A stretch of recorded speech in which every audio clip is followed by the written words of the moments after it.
What is going on, everybody, and welcome to another Simply Reliable Studios watch along presentation, as it is finally time for night 2 of WrestleMania. I am your color commentator extraordinaire for the evening, the Renegade of Wrestling, J.J. Williams, joined here on the pre-show by the reliable one, Walter Cruz, Simple Man Noah Foster, our play-by-play man par excellence, will be here shortly, as it is Easter Sunday. He is a man of God, he is a man of church, and he's a man about family over everything else. So he is spending time with his family on this Easter Sunday, and he will be here as soon as he can, as soon as those festivities are over. But in the meantime, in between time, we do have a special guest joining us. Yesterday was the man with all the stats, Stat Boy Mike. Stat Boy could not be here today as priorities over passions. But we do have a man, a myth, a legend, who will be joining us for the main event of WrestleMania here tonight. You can call him the founder of the feast, if you will, the man who assembled the Avengers. Jeff Meacham is in the house. What is going on, everybody? Happy Easter out there, first of all. Let me just get that out of the way now. Yes. Like I said in my post, if you celebrate, happy Easter. If you partake, happy 420. For the rest of you, welcome to WrestleMania. Absolutely. And I made sure I said that when we went off the air after the GCW Cluster F, which ended at like 3:30 in the morning. Oh my God. 3:30. All I will say about it right now is this, and I will talk a little bit about it when we get to our WrestleMania post show. I have a little bit of video that I'm going to show, much like I showed a little video from the spring break event. All I'm going to say about it is this, to kind of entice y'all to make sure you're here for the post WrestleMania show as well. The Cluster F lived up to its name. Oh, yes. That is all I'm going to say about that, and I'm going to leave it there. If people have seen the event, I please request that you don't post anything about it in the chat room, as I don't want people that see comments to have it spoiled for them. That's fair. But it was a cluster F, and it was enjoyable. I will say, the Cluster F had a lot in common, or at least one major thing in common with Night 1 of WrestleMania. In both cards, a storm was coming, which I thought was kind of cool. But we'll talk more about that, like you said, later on as we go along in this. But I'm stoked to be here, Jay. You got, everybody that's watched me over the last almost 23 years now. It's no secret what a fan and friend I am of the challenger in tonight's main event, and I was called out for my lack of objectivity by the original founder of the original feast, if you will, if we're going to go with that comparison. But as much respect as I have for the Rhodes family and what the American Nightmare is doing, I can't be objective. I will do my best to keep it downplayed when we get to that match. But if I'm being honest, I can't help but root for my friend Johnson. And that's fair. I mean, we've all got people that we support and that we love and that we want to see win. And I know how far back you go with the Rhodes family as well. So I know what emotional roller coaster you must be on for this main event, more so than last year. No, absolutely. It was, as much as I have been an admirer and an acquaintance of the Anawahis and the Fatu. Like this is different. It's far different. Now, granted, let me just. I felt every bit of it in my own in the fruit of my loins, if you will, when Paul Heyman did what he did to both people yesterday. But like I said, today's just going to hit a little bit harder, a little bit deeper into my guts. There's no doubt about it. And Again, before we get too far into it, because I know I'm going to bow out when the actual card starts, I have to thank three very specific people for my ability to be here with you guys now and with you guys to call the main event. I have to thank my coworker Karina, who traded shifts with me today and enabled me to go in late as hell. I need to thank my one of my best friends in the world, Marissa, for enabling me to be in her place and have access to Peacock because I was supposed to have the kiddo's computer and he didn't realize what he was committing to when he offered the computer, which is why I don't have a virtual background. I have a very nice background. Um, so thank you to her and to her housemates and to my mom for enabling me to drive out here in the first place. So those three people have enabled me to be on commentary for I think what's going to be the best, the biggest match I've been able to be a part of in any capacity. I think I'm so fucking thrilled for this. I just say, There you go. And, to your point, it is going to be definitely the biggest match of these last two nights, or at least it could be. I mean, last night's main event with the swerve that happened, even though somebody called it. yeah, And a lot of us that were in the know kind of figured as much because Paul Heyman has always worked best as yes, that slimy, Weasley, scumbag heel manager. We knew that a babyface Heyman wasn't going to last long, and we were all kind of on pins and needles waiting for the shoe to drop. It was just a matter of when. And what bigger stage than WrestleMania? yeah. I kind of found myself taken out of the moment when it happened, and because I found myself just okay. Well, he showed regret when he turned on Punk, but then he turned on Roman as well. But it seemed it still seemed he was torn when it came to Punk. Like he really didn't want to do what he did to Punk because that's still his best friend. So I'm looking forward to the explanation on Monday. I'm looking forward to Dax's explanation on Tuesday. That boy owes somebody something or other. That boy got Another thing himself I in saw some. coming. Well, no, you know, I have not. Before this question, I've not watched WWE television on the regular since the Elimination Chamber event because it's been so crazy at Disney. But just hearing you guys react and knowing what was happening with the family, it was a matter of when was Dax. Just to your point, if you look at when Paul gave CM Punk a low blow, he just gave him a low blow and that was it. When he did it to Roman, he kind of like dug that, like you Yeah, son he of a did. bitch. Yeah, he there was some behind his low blow. Punk, it was just like, oh man, I got to do this. But with Roman, he really dug in there. So like, I see Yeah, Jeff's he did. point. Yeah, yes, that's gonna be the most memed thing from Saturday. I think is Paul's facial expression and motion. Well, it's gross. Out of context, it sounds worse, but the motion he was making in between Roman's legs. That's gonna be the most mean thing of the weekend so far. Yeah, Oof. Right in the mini Chiefs. you're Yeah, right. yeah. He had freaking Paul Roman around with the Yakis. Yeah, that's rough. So, but I will again, congratulate the Anawahi family. Two new championships in the fold in their grand history. So, and both of which, people were still, even last night, still unsure about Jay. But it seemed like Kick the Punch 2 was almost a lock.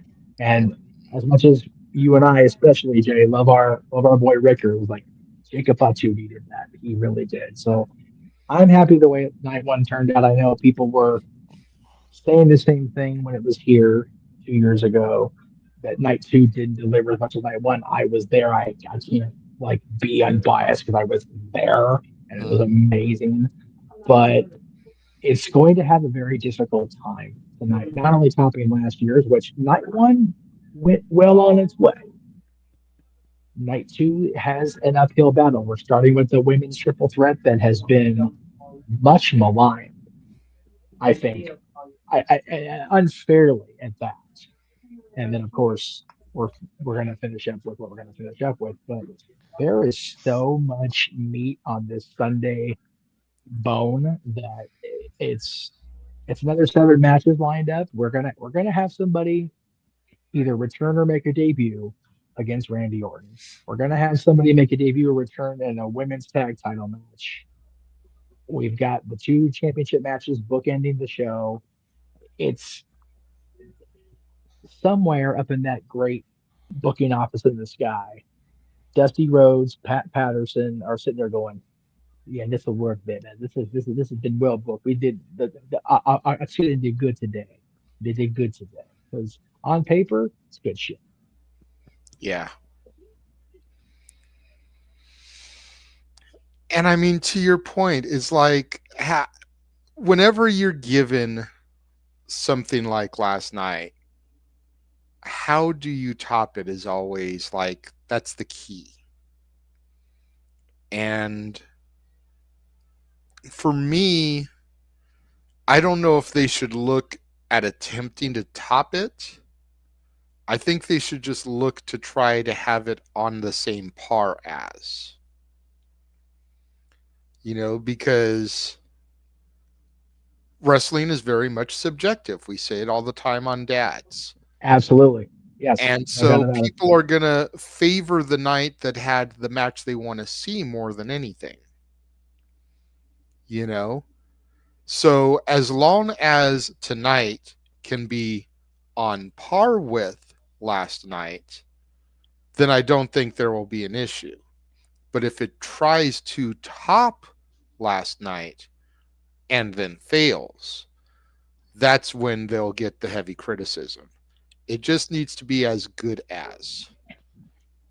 And I agree with that. And we've all talked on our Shenanigans show and other outlets, about tempering expectations.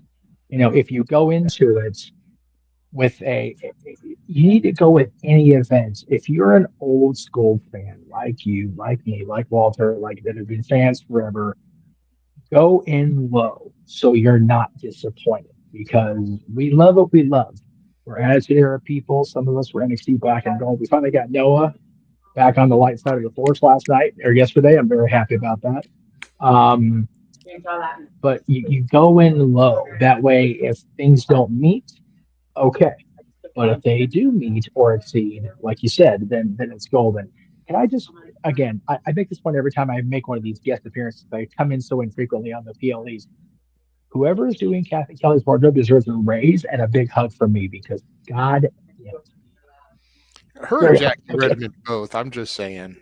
And Jackie Redmond's a hockey person on top of it, so she's busier than fuck right now. We got WrestleMania, we got the Stanley Cup playoffs already going. Like she's working harder than Denise Salcedo, which is no small feat. But like Jackie Redmond's like horseshit. Is Denise Salcedo working harder than us this week?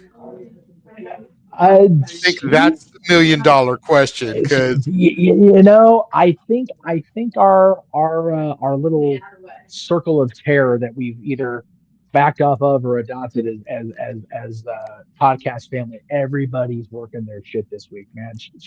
I believe Sean originally broke the news about AAA yesterday, so good on him for that. Denise is in Vegas, which she's freshly married and still young. God bless Denise Salcedo for even daring to go up in that fucking crazy town. But everybody's working hard this weekend, and the best part about it is the hardest working people are the people we're seeing in the ring since Windy City Riot. I mean, everybody has been on their game since the 11th. Yeah, look how many people were booked and how many events all of this week. I mean, seriously, what was it? What was the final count? 18 events by the time tonight's over. Something like that. Just for us.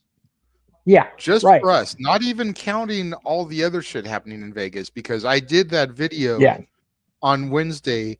Everything that I could find that was happening in Vegas, and I still discovered I missed shit after the fact. Yeah, the only two things that kept me from being up there were affordable lodging and my brain not hemorrhaging from what do I leave off the list because I can't afford to do everything. Yeah. what do I pick to do? Also, just a brief little teaser for later.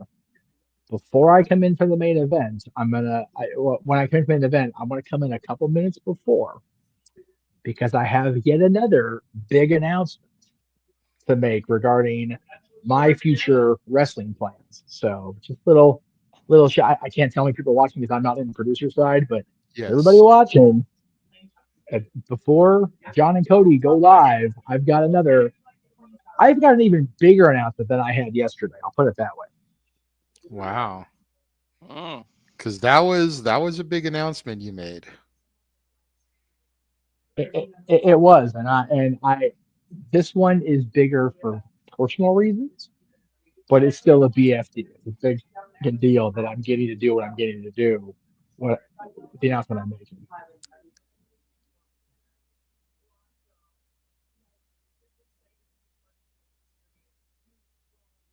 But I do believe have we lost Jay, or did he just No, go? no, I just Okay. put an avatar up so I could adjust my positioning without putting my Uh, my junk in the camera. yes. On behalf of 2017 No DQ fans, we thank you for not flashing your junk on the air because we already had that problem once. Oh no! Don't bring that back. And to your question, since you're not in the producer's chair, and we will keep this update going throughout the show like we did yesterday. We are currently at Yes. 41 people watching. 16 minutes in at 41. I love WrestleMania season. Well, and always do. again, like I pointed out yesterday, a lot of them are watching on Walter's X channel. So we want to try and encourage all those people to come over and subscribe to the YouTubes. Yeah, Because definitely. we traditionally don't broadcast these on the social medias. We're only doing it because it's WrestleMania. Right. So if you're enjoying our coverage of WrestleMania, if you're enjoying the entertainment we bring to you, come over to the YouTubes, subscribe to Casa D18 Studios, subscribe to Rage of Wrestling, subscribe to N Foster 1916, Jay Hebert Side 95, Batty for Wrestling, subscribe to the Jeff Meacham channel. He doesn't do as much anymore, but still, he's here. Let's subscribe. Well, Subscribe. We wouldn't be the collective we are without you, so we can't sit here with you on the screen and not at least plug you and tell people, hey, subscribe to him too. Well, it's one of those. I'm one of those people that are paying for Twitter now. So if you want to throw this up on my Twitch, by all means, go for it. I don't know how I can do it from my phone, but I'll try to figure it out. There should be a thing in the corner that you see says stream to your audience. Oh, I think I made that go away by mistake. Hang on. Oh. Yeah. I only have a login option now. That's okay. I'll make sure. Like I'll be off after the pre-show, so I'll make sure I tweet it out to everybody. I bit the bullet like you and started paying for Twitter too to get the blue check. Well, it's one of those. I wanted to make posts like I made this morning, where I had this long thought out process. I didn't want my Twitch audience to not have to have less than my meta audience. So it's like, okay, then we'll just make sure everybody gets the same thing. And I really felt it was important. I got that particular message out in long form because you know what, Aaron's right. I completely showed bias. I did not put my picture up with Cody Rhodes, and I'm so very proud of it. I did because Dave Marquez brought him in when he was the NWA Heavyweight Champion of the world, and got a great picture with him and me. Got a picture of him with me and Dylan that Dylan loves to this day. Which Dylan loves anything in his jaded teenage moments is what it is. But it's not out of a dislike of Cody or a disrespect of the family because I do have all the love for them. I know where I stand. I'm very much like Michael Cole was yesterday going into the World Heavyweight Championship match. I am not going to be an unbiased reporter or a commentator. I want John Cena to win number 17. Michael Cole wanted Jey Uso to win his first world title. And damn it, if Michael Cole can get his wish, why can't I? That's fair. And I wanted Tiffany Stratton to retain, and I was not quiet on commentary about it. No, you weren't. But you know what though? I wanted that for her too, because I wanted, at least for the moment, for you to be happy with the women's champions of WWE right now. I know you're not a fan of the tag team champions right now, at least one half of them, but you've got both women's world champions that I know. I don't remember if you're fond of EO or you don't I dislike don't. EO to an end. Yeah, yeah. Yeah, it's more of a I don't dislike EO, Right, but I right. felt like her last title run was kind of Hangman Adam Page esque. She Yes, got it, and then the run was kind of lackluster. that's valid too. You know, But this and this title run is simply transitional. Like I would love to know the betting odds for this, but I really feel like EO is the underdog going into this. oh, she Either absolutely is. Rhea's pinning Bianca, or either Rhea's pinning EO or Bianca's pinning EO. Rhea or Bianca ain't pinning each other because that's going to be either the Evolution 2 match if it gets announced, or it's going to be the SummerSlam match for 2 nights of SummerSlam. It's the whole giving EO the title was pointless in the first place. So it's just one of those things where No, I agree. it's a head scratcher on why. Yeah, but my point was, there's not a women's champion in WWE right now other than one half the tag team champions that you have a problem with. And not only that, one of them is a dual champion, and she beat your favorite person, Candice LeRae, for one of them. So there you go. So it's the women's Yeah, champions in WWE are looking great right now, and I think that the Tiffany retaining does more for the company and for the perception and for the fans than Charlotte winning number whatever it was in 15, 17, whatever the fuck it would have been. Um, and I personally believe that we're going to have an amazing opener, and I don't necessarily believe that EO won't retain just to throw a big giant curveball. She was my pick because I feel like she's purposely being overlooked.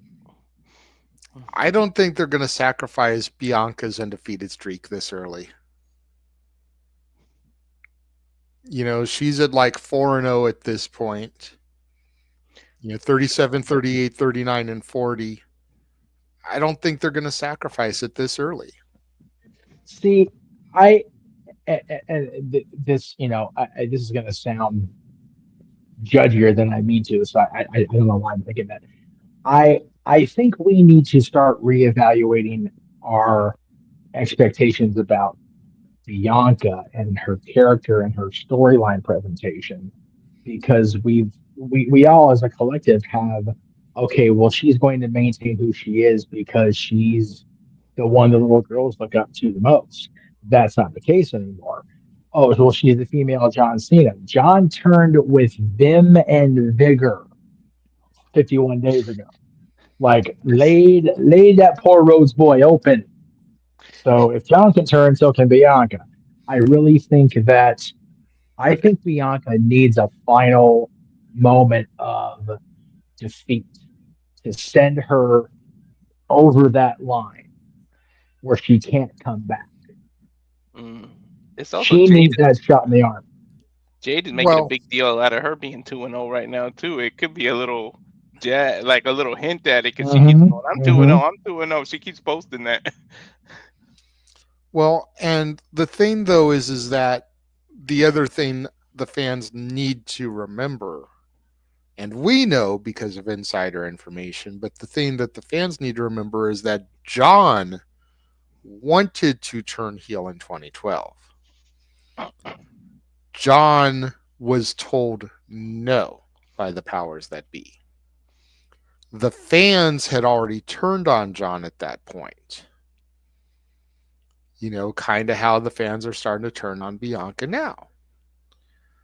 But kind of to your thought process there, she could also win and still flip that switch. Because what does the lyrics of her song say? I never needed you at all. I have long said her song sounds like a heel song as opposed to a babyface song. If you really listen to the lyrics. And it was when she first came in NXT. So. Yeah, you're right. I'm on my own. Against the Wall. Against the Yeah, it World. does sound like So, yeah. so for those watching on Peacock, if you guys have the Peacock feed on, is this the game they've been promoting all weekend? Like one of the main sponsors? Yeah, Is that what Yeah. this shit is? Fatal Okay. Fury. That's what they're playing. Fatal Fury. Okay. And I said shit. It's kind of like I'm minutes. I didn't mean it. It's like I'm not a gamer. I don't know what's going on. So okay. Yeah, I'm not a gamer either, but I do remember there being a Fatal Fury machine in the college game room, so I'm slightly Okay. familiar with it. But then again, that was 25 years ago. I was in I was college. gonna say, I know that game was is I'm not trying to age you, Jay, but I remember that game was as old as your college days. It seems like it's this brand new thing, but the graphics look like they're old school based. So yeah, They're purposely done Fatal like that. Fury kind of gained its popularity around the time that like Street Fighter and Mortal Kombat were really on a come up. Fatal Fury okay. was kind of in the same vein. Tekken, you can kind of see Tekken, the I way the remember. style is, the way the health bars are. It looks very Street Jesus. Fighter-esque. It's very Marvel versus Capcom too. Yes. Well, but a lot of those characters were Street Fighter characters, so that was like the evolution of the OG Street Fighter. Right. But but yes, that is the Fatal Fury game they're playing. Okay, that's what I thought. But look, JJ, Big E's got time to play Xbox, but not time to be right? DJ. See that shit? He can be sitting there playing. And look at the mobility of that neck there, guy. The way he's swiveling his head and neck around, looks like he's moving it pretty goddamn good. Faker. Right? Faker, that's wild. Wow. Hey, look, I think everybody knows that I love Big E, but we have, like I said yesterday, we have long said, going back to the OMN days, how is it that Big E can fly and travel and be at these pre-shows, but he can't even walk his boys down to the ringside area? Or at the very least, do the booming introduction for their theme, walk them on the stage, give them like a high five bro hug, and send them down the way and him go to the back. But he's already there. He could have been part of their shtick still. He chose not to. He chose to post pictures on his social media with his girlfriend standing on the back of his neck. But he can't come out there with his squad. And these are the reasons why I feel Big E's the true heel. Yeah, and if you can't come out there, you can at least, with the technology, that mic is wireless. You can, from the booth, say, "Oh, put your hands together." You can at least do the intro for them. You didn't even do that. Yeah. He did it yesterday.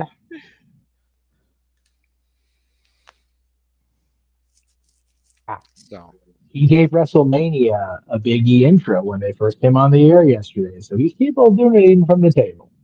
Exactly. So, man, they are having Michael Cole's taking Cody through the last 8 to 10 weeks, and it's like, man, just describing it as the entire landscape of pro wrestling change with that one look, that one motion from The Rock, and that sequence with Cena just beating the dog out of Cody. And it's like, man, it's still crazy to me, Jay, that we are damn near 30 years out from what will, in my opinion, always go down as the most shocking heel turn in history with Hogan. But man, 29 years later, people never thought they would see it, and here it is. John Cena is going into WrestleMania challenging for the championship in the definitive bad guy role. But, and I didn't get a chance to point this out very much last night because we were so just crazed and shenanigans, what shenanigans. There was a definitive point proving from John's point of view on SmackDown. The people wouldn't let Cody talk. They were booing him. And then he got them back by tearing John down using Conrad Thompson style descriptions to talk about John's physical state and appearance, and then the fans cheered for him. John's 100% right. These people don't know what the hell they want. They don't know what way to go. Daniel Bryan, they're fickle. They're fickle. They don't know which way. They go the way the wind blows, like any other freaking fair weather sports fan. It's ridiculous. So the character John Cena is validated as hell now going into tonight. Every I effective heel turn has completely agree. validation. Yes. People wanted so bad to hate on Hogan's because it was Hogan, but everything he said in that promo was on the money. Same thing with John's verbiage the last whatever it's been now since my birthday, 10 weeks or 8 weeks, 6 to 8 weeks, whatever it's been. I can't do math. Buy the shirt. Jeff can't count. Great shirt, Mike. I'm 42 also. I'm tired as hell. And May had something to drink with brunch.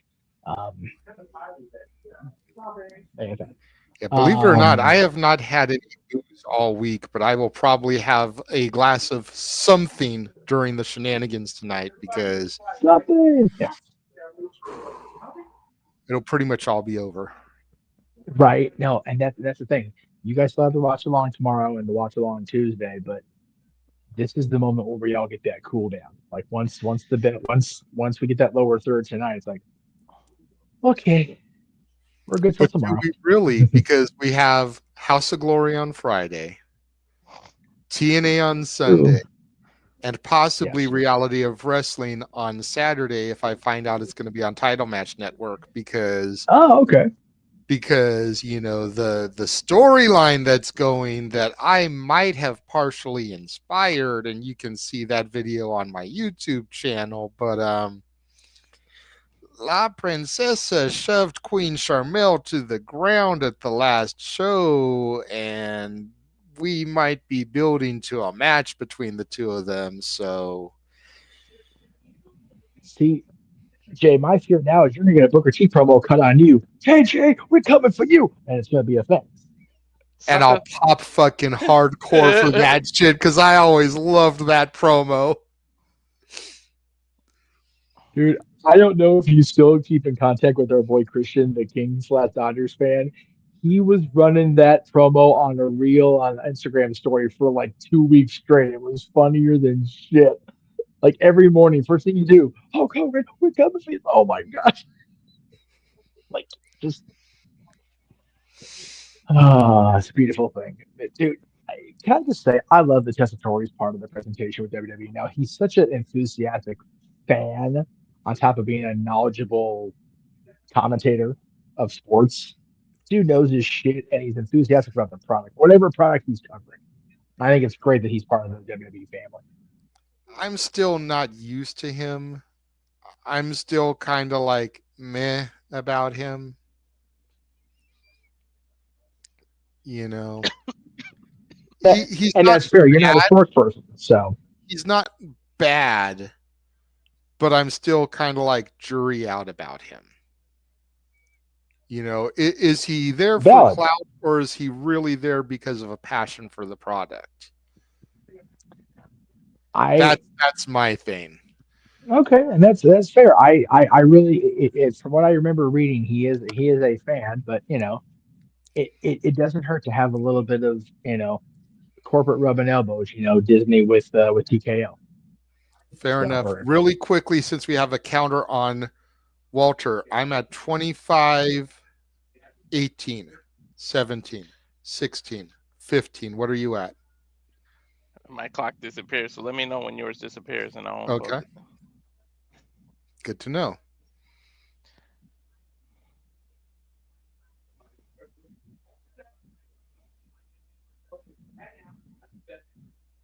Still on. You're way behind me. 56, 55.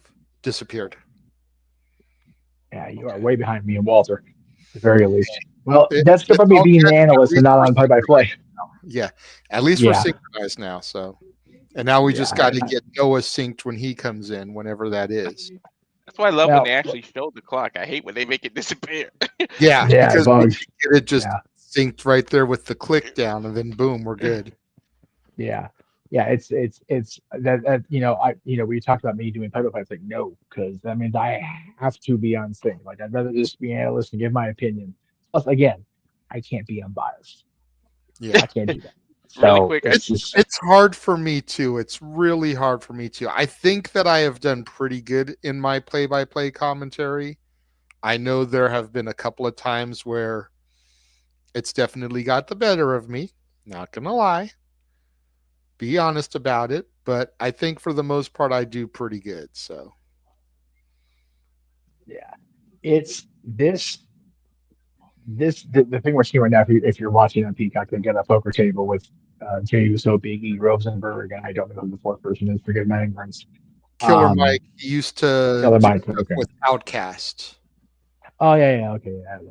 So dude. it's all before Mania. Dude, it just did anybody watch the presser after we went off the air yesterday? I watched it this morning. I will be right back. Okay. Mm-hmm. Jey Uso was into it, man. That boy had himself a few cocktails He before had that table. two too many. Yeah, at least two too many. But you know what?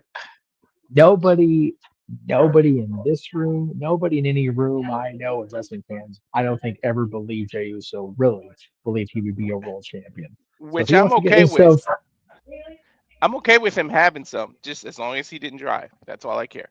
no, and that's the thing. Well, no, not only did he do the presser, him and Jimmy went right to the freaking after party. It's like, Jesus Christ, dude, he's gonna wake up and he's like, good thing I wrestled last night because he ain't going through it tonight.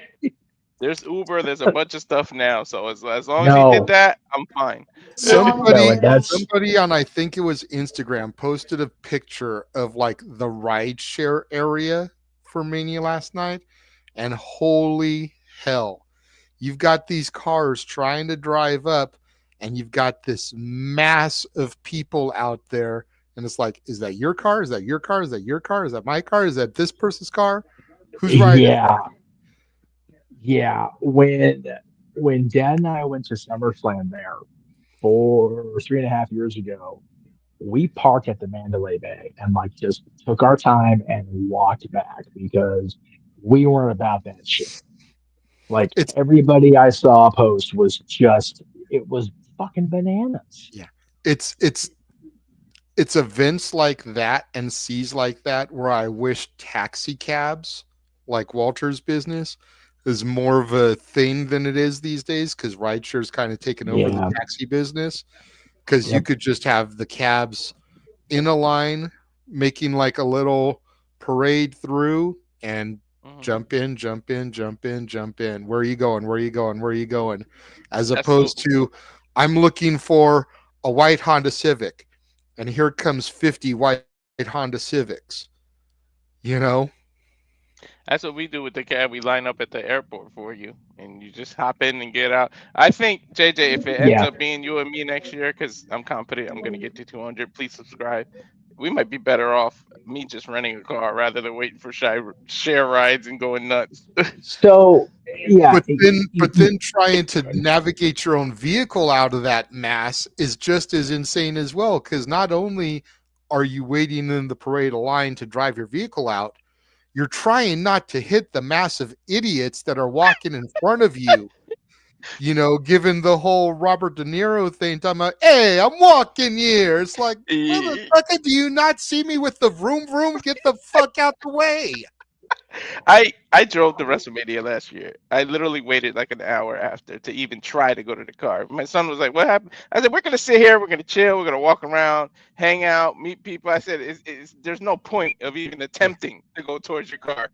Find where the booth is with Big E's lazy ass who can't be there with his brothers, and go hang out there, try to get a picture, and then once their thing is done, make your way down to the vehicle and get out. Because by then everybody and their mama done already got home. Mm-hmm.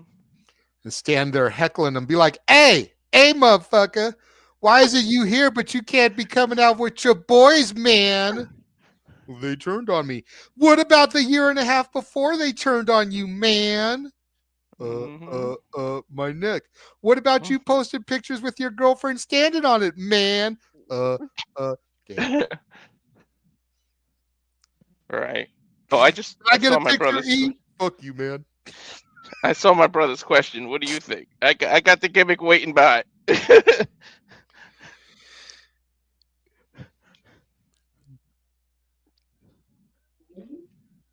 But yeah, there's no point in me trying. I'm sorry.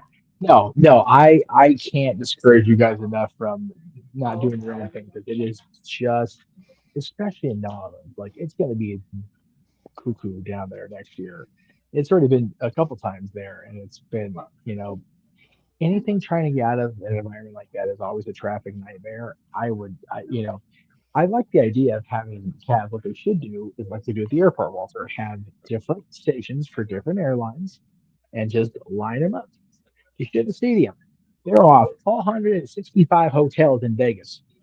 This station can be for the Mandalay Bay. This station for this, this station for this. And then when one cab leaves, another cab already designated by the hotel to fill that slot can just slide right in. It's not hard to book. It's just hard to finance. I never been to New Orleans, but I think there's a bunch of hotels near that arena anyway. So man, if you could get lucky enough to book it well in advance of walking distance. I know there is for a fact because Marcel, if she's listening in the background here, they our local for lack of a better term, our LA based Vampire Club booked their ball in New Orleans at the same time Tay was having her concerts down there. So trying to get a hotel was like trying to get to see the fucking Pope. It was like you couldn't book a room, you couldn't book a hotel. Like the entire French Quarter was just booked, just done. So yeah, if you like once you hit that 200 and you get the agreement from your wife, dude, book a hotel like 2 seconds later. I shit you not, my plan was as soon as I see I hit 200, I'm booking the hotel that day. I'm not waiting to anywhere near it. Yeah, I don't travel a whole lot because I ain't got the money to travel a lot.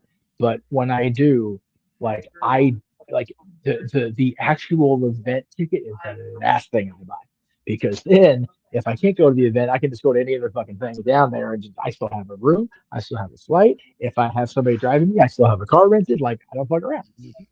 I'm sorry, and Walter doesn't have to worry about a driver because while I do partake and drink, I don't drink frequently enough. No, so I can be the designated driver for the majority of it, and if I just have to wait until we get back to the room to pour me a shot of something, I can do that. I'm not a drinker either. I'm laughing because you sounded like a Dos Equis commercial just now. I don't travel a lot, but when I do, that's what made me start cracking up. Well, because only because I've also had to learn working where I work. I will say this while Jeff is on mute. You definitely don't want to take Jeff anywhere where you can get free alcohol because drunk Jeff is an experience and a half. Hey, drunk Jeff doesn't drive though. So drunk Jeff can be fun and not worry about Jeff doesn't drive either, so no, but then that's the thing. So yeah. But still, you don't drink a lot. You don't drink at all, Walter. But Walter, if he wants to partake in his own product while he's down there, JJ can still be your sober driver, so it's all good. Exactly, because you can still get a DUI for being stoned because you're driving under the influence of something. I think it depends on the state's laws about it, and I don't know what Louisiana's thing is. California, I don't know if they call it DUI anymore. Like with that, I don't know because it's like the laws have changed. I have to consult my expert, but he's out in Vegas with everybody else except me and you guys. So I've gotten told a couple times by the police, just put that shit out and that's it, and walk away. That's the most I've gotten. Yeah, and that's the thing. People are starting to realize that weed as as classified as it has been for so many years is just bullshit. It's stupid. Alcohol is still that one thing. Well, not the one thing because plenty of other drugs will fuck you up to the degree you cannot. Yeah, but it's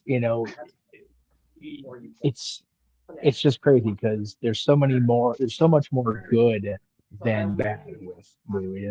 And we're gonna have a whole other topic here, dude. Please bring me back in before I start getting political and freaking creepy and shit. No need to get political, but you're right when it comes to weed, and I know you've learned a lot of that thanks to Rob. And it's 420, so having a little weed conversation on the stream isn't a bad thing today.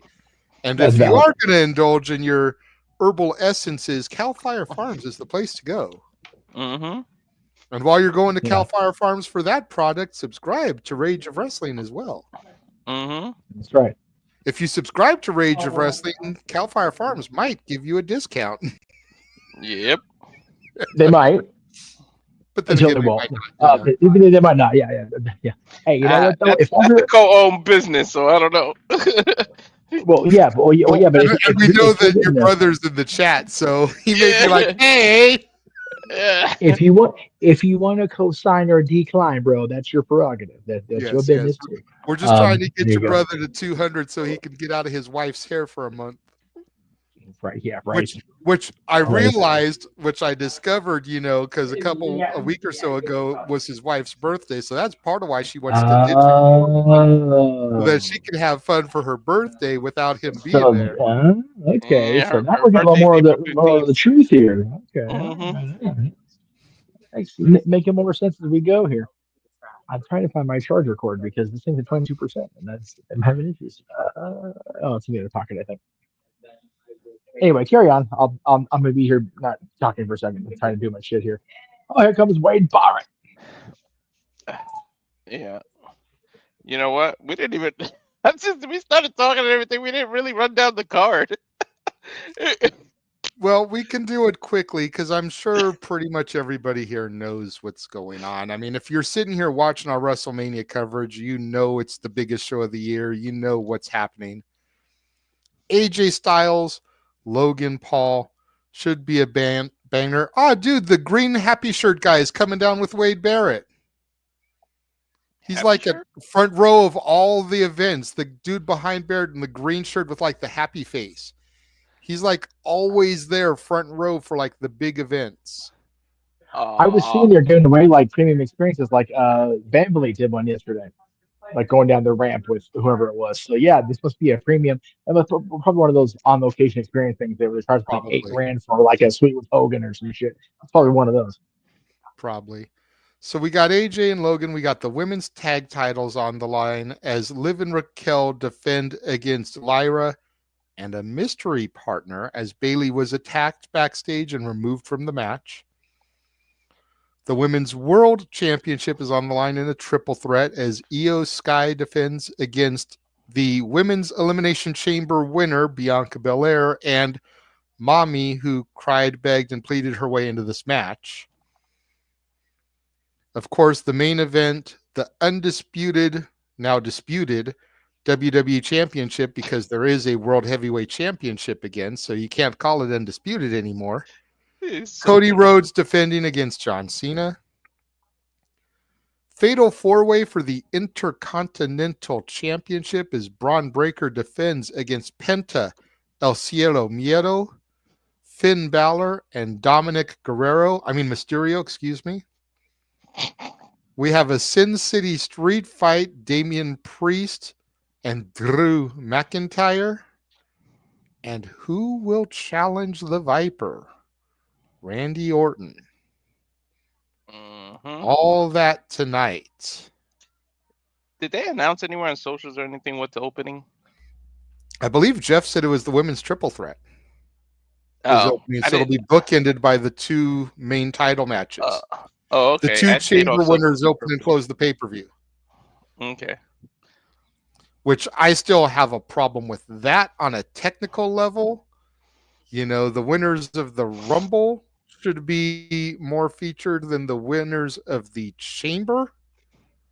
But that's whatever.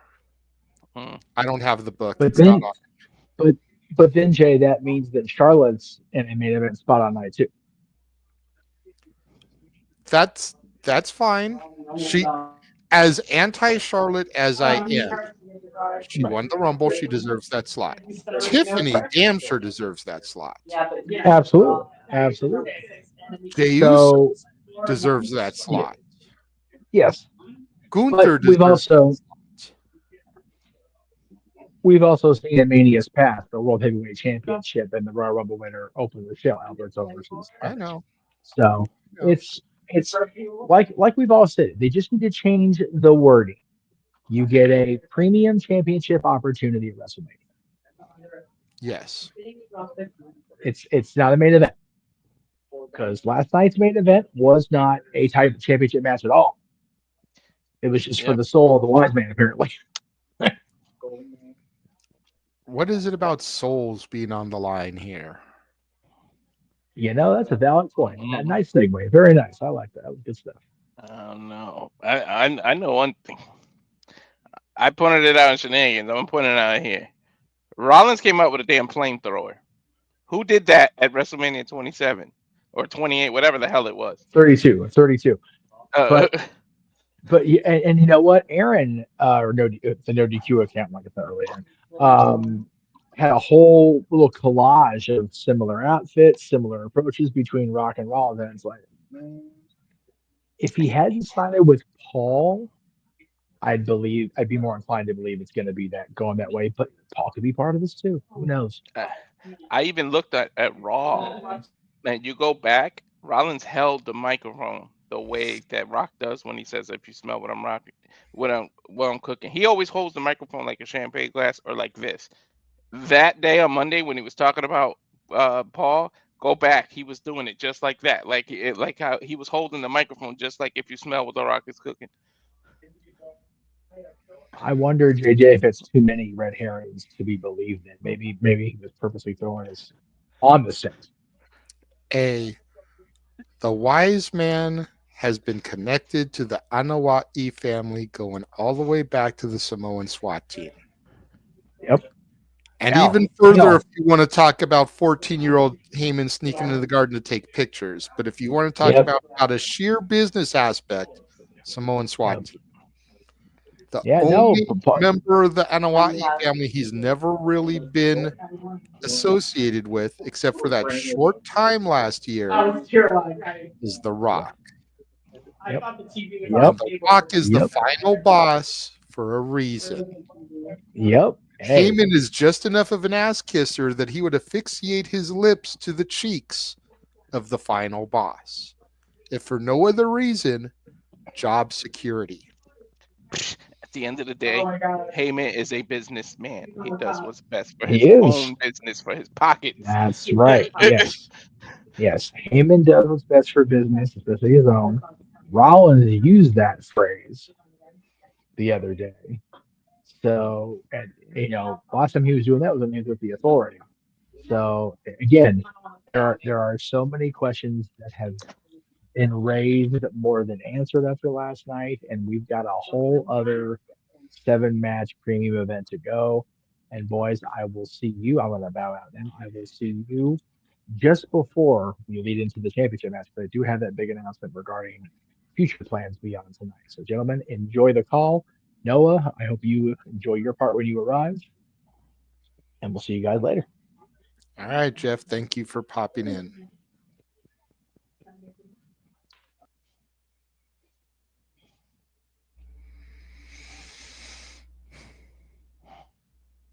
They're going away. Vegas. This is making me want to go back to Vegas. I don't know about you, but I haven't been. And when I go to Cali, we might have to take a trip. Hey, I'm down. I love Vegas. And even though I do have my games of choice, I'm the boring Vegas guy. I literally can just walk the strip, go from casino to casino, admire the architecture, the theming, and all that shit, and enjoy myself. I don't have to drink. I don't have to get drunk. I don't have to gamble. I can just wander and admire. I don't even have to take in any shows. And I'll have a blast. Lee is like that because she kind of gets upset. She could lose $10 and it after the rest of her night up, and she won't gamble anymore. Like that's how she is. So she's like that too. We can walk around. She'll be happy. Although she did partake in that certain show that I paid for her to go to when we were in Vegas. But I mean, what female wouldn't go to that? showing a video package of Las Vegas, the City of Dreamers, showing footage from Rain Man, Ocean's 11, Casino, Austin Powers, a bunch of others, showing footage of Evel Knievel doing his grand stunts, Frank Sinatra, the Rat Pack, Elvis, Tyson, the Wedding Chapels, Amir Khan getting knocked out. John Jones, Kamaru Usman. the UFC. I was digging the view from like inside the camera. Why'd they switch it? That was cool. Going from old school to modern, I guess. I guess.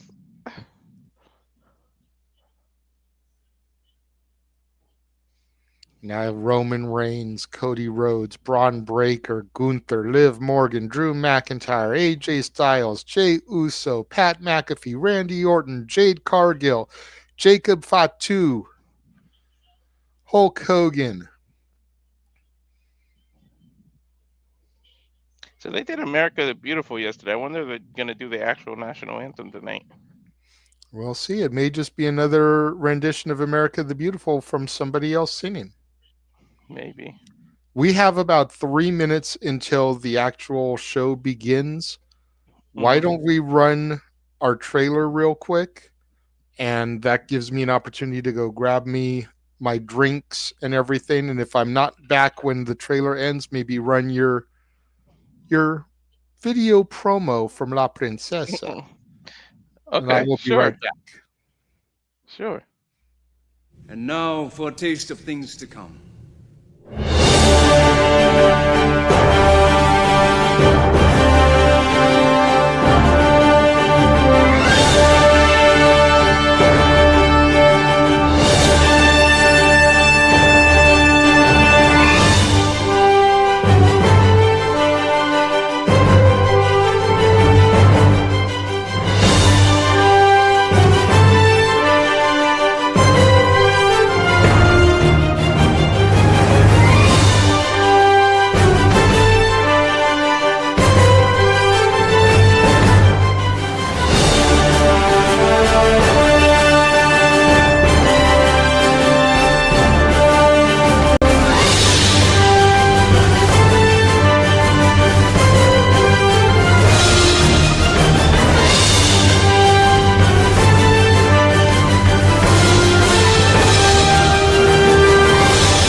Get it? Hey, you there. Yeah, I'm talking to you. Don't you know it's a sin to watch without subscribing? That's right. Make sure you're subscribed right now to Rage of Wrestling. Would you really want to miss their shenanigans Saturday? That's right. Subscribe. And if you're on Twitch, which I know you are, because all the cool cats are, make sure you're also subscribing to SRS 1983. I mean, come on. What are you doing just watching? Make that commitment. Be a part of the 1%, the best at everything. Even I've done it. That's right. Subscribe now. Why? Because La Princesa said so. Don't make me repeat. Subscribe. Rage of Wrestling. Rage of Wrestling. Say it with me. YouTube now. Rage of Wrestling, subscribe on YouTube, and if you're on Twitch, you better subscribe to SRS 1983. Get it? Got it? Bueno. Yeah, I heard her. You better. She scares me when she puts that part out. Right?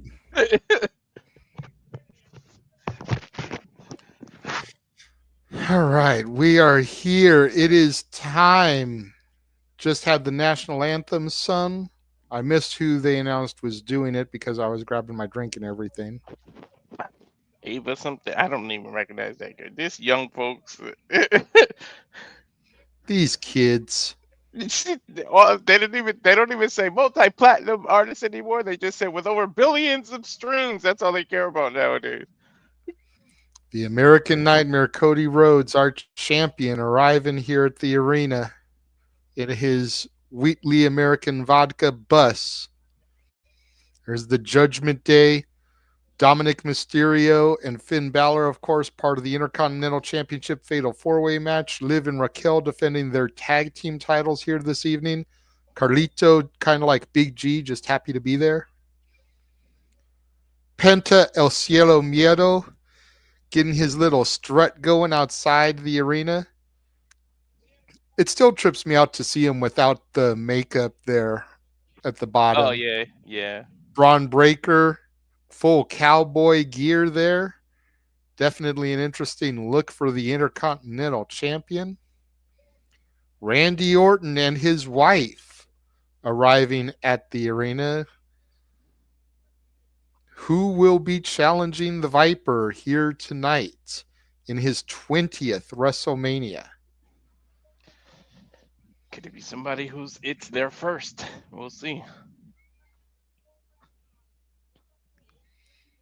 Simple Man saying that he is on his way, should be there in about 10 to 15, says he should be here by the time the first match is over. So, Walter, it'll be you and I for the first match.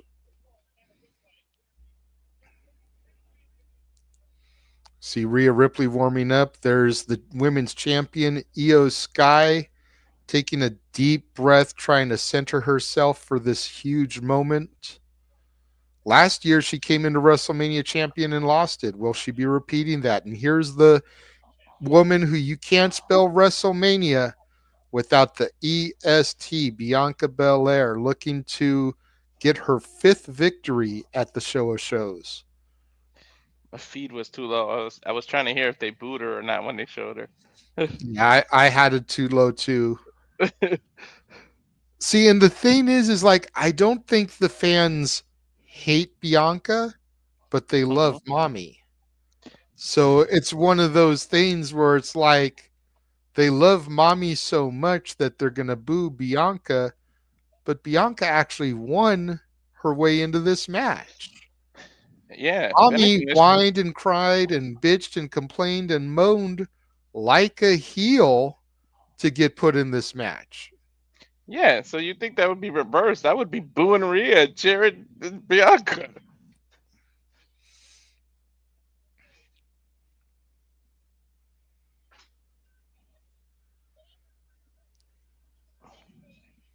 Just like they booed the fact that Cena didn't technically earn his way into the chamber. He just said it's best for business. I'm in the chamber. You got mad and booed that, right? Bianca earned her way. Mommy just cried and complained. So why wouldn't you boo mommy? Exactly. It's amazing who can get away with what with the fans. Stuff is swept under the rug when it's one person. Another person does the same thing. It's the end of the world. Yep. Fickle. All right.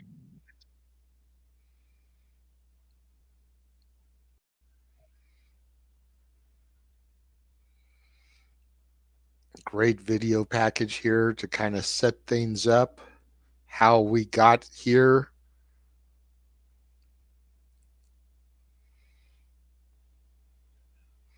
And now Snickers and WWE 2K25 present WrestleMania 41.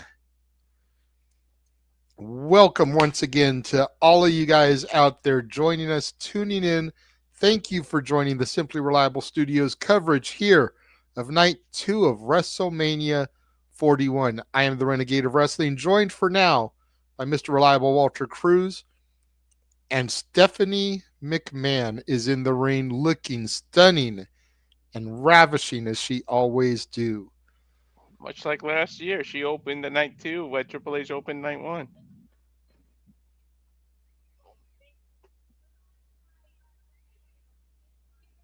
The last time WrestleMania was in Vegas was WrestleMania 9 at Caesar's Palace.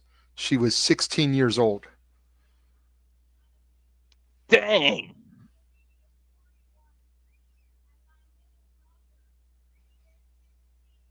Her middle daughter is 16 years old, and we are here in Vegas again for Mania 41.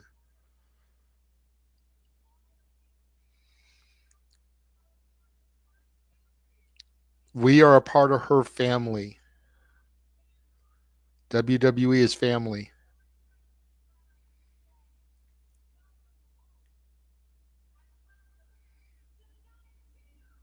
I'm so incredibly proud to say welcome home and welcome to night 2 of WrestleMania as the pyro goes off.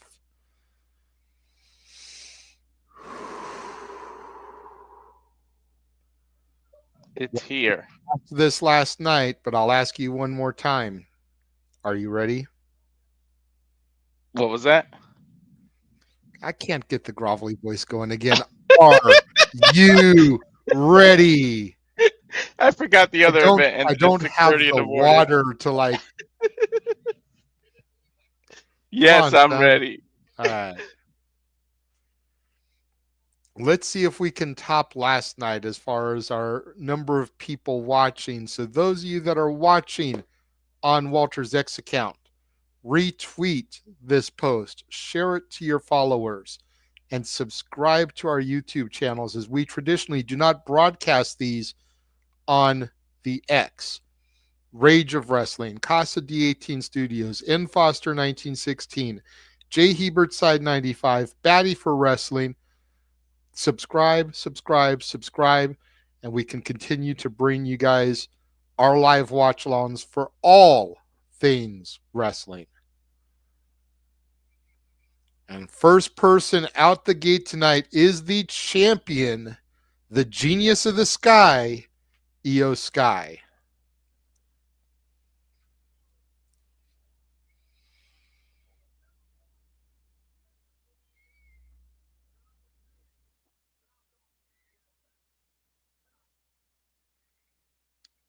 Io Sky has never won a match at WrestleMania.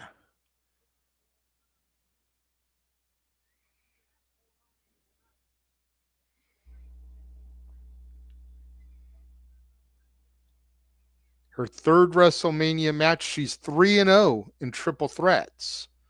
48 days as champion, but she has never won a match at WrestleMania. I didn't know that triple threat stat 3-0. Did not know that either. That's the type of stat that Stat Boy should have given us. Mm-hmm. However, he failed at his job. He had one job, Stat Boy. Damn it. Just giving you shit, Mikey. You know I love you. I'm okay with champs coming out first as long as they're introduced last. Because even the UFC sometimes does that. The champ will walk out first. It's more about who's announced last. I also think it depends a lot on the entrance of the other people. You know, Io's got a simple entrance. It's part of why the simple man loves her. But I'm sure Rhea and Bianca are going to have extravagant entrances. True.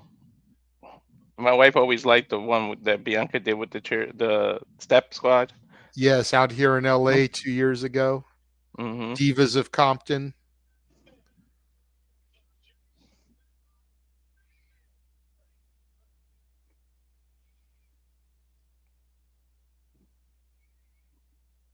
What's up, Vox? Let's see who's next.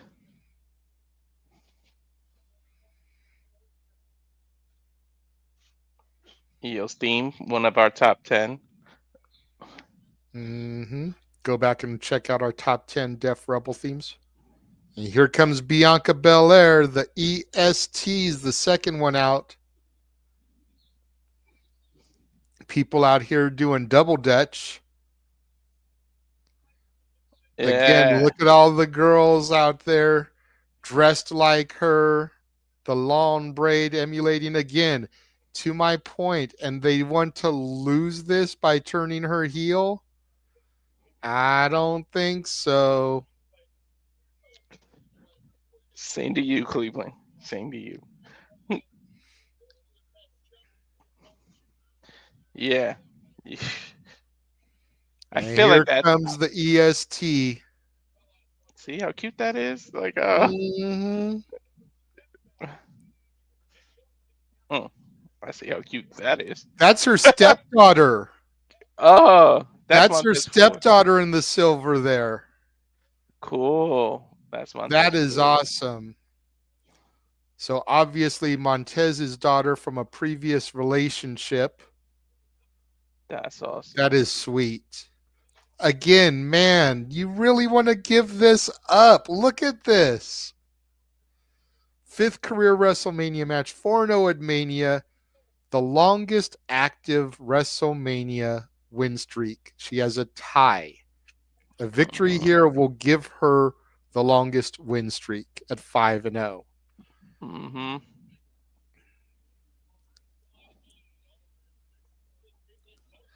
One girl is jump roping with the long braid. I saw that. That is funny. Dude, come on, man. I'm telling y'all, you can't turn B. Not yet. I get why everybody wants it, and I get the logic that Cena just turned, so anything is possible more so than ever. But you look at that entrance, and why do you pull a trigger? Because you lose that. Yeah. And the roses in her robe are just so gorgeous. I know about Ricky the Dragon Steamboat. Is there a female that has never turned heel? I don't think so. I think they've all turned at some point. Yeah, that's a good trivia.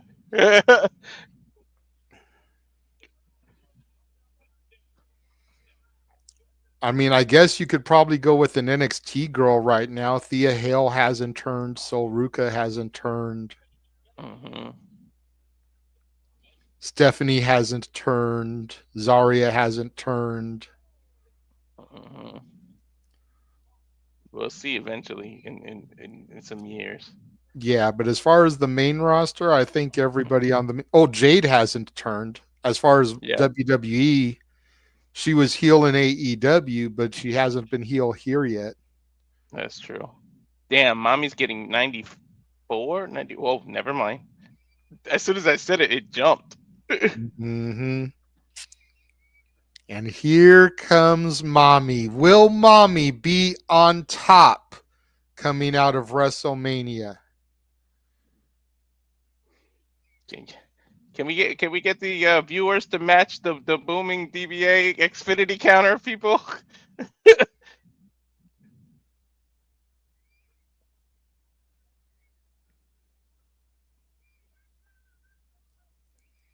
The ovation for Rhea Bloody Ripley. Mommy is over like Rover, dude.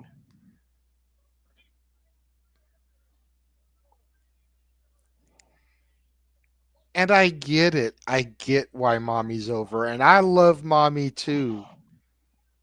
I love all of these women. I am not anti-EO. I'm just pro Bianca. I'm more pro Bianca than I am pro Mommy, but I love Mommy too. I would not deny Mommy being on top. I don't think any of us would. I legit would be satisfied with any of the three walking out with the title. Mm-hmm. It's about the results. It ain't what matters to me so much. It's the execution of how we get there. This is Rhea's 6th career WrestleMania, has never lost a world title match at WrestleMania. She is 3-0. Because if you think about it, they don't count the NXT championship as a world title, which is why it doesn't count for Charlotte, bringing her up to 16. It is a regional title, not a world title. True indeed.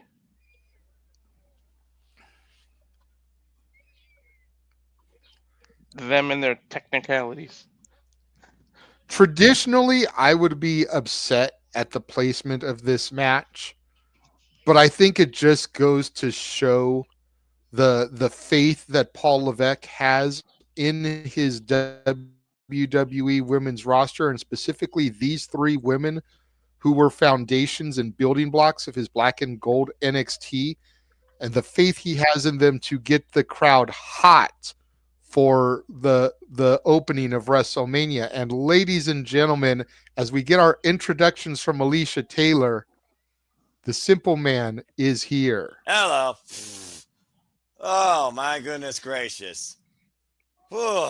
Hello, everybody. Happy Easter. Whether you celebrate resurrection, whether you puff it up to your own discretion, and whether you're here enjoying professional wrestling.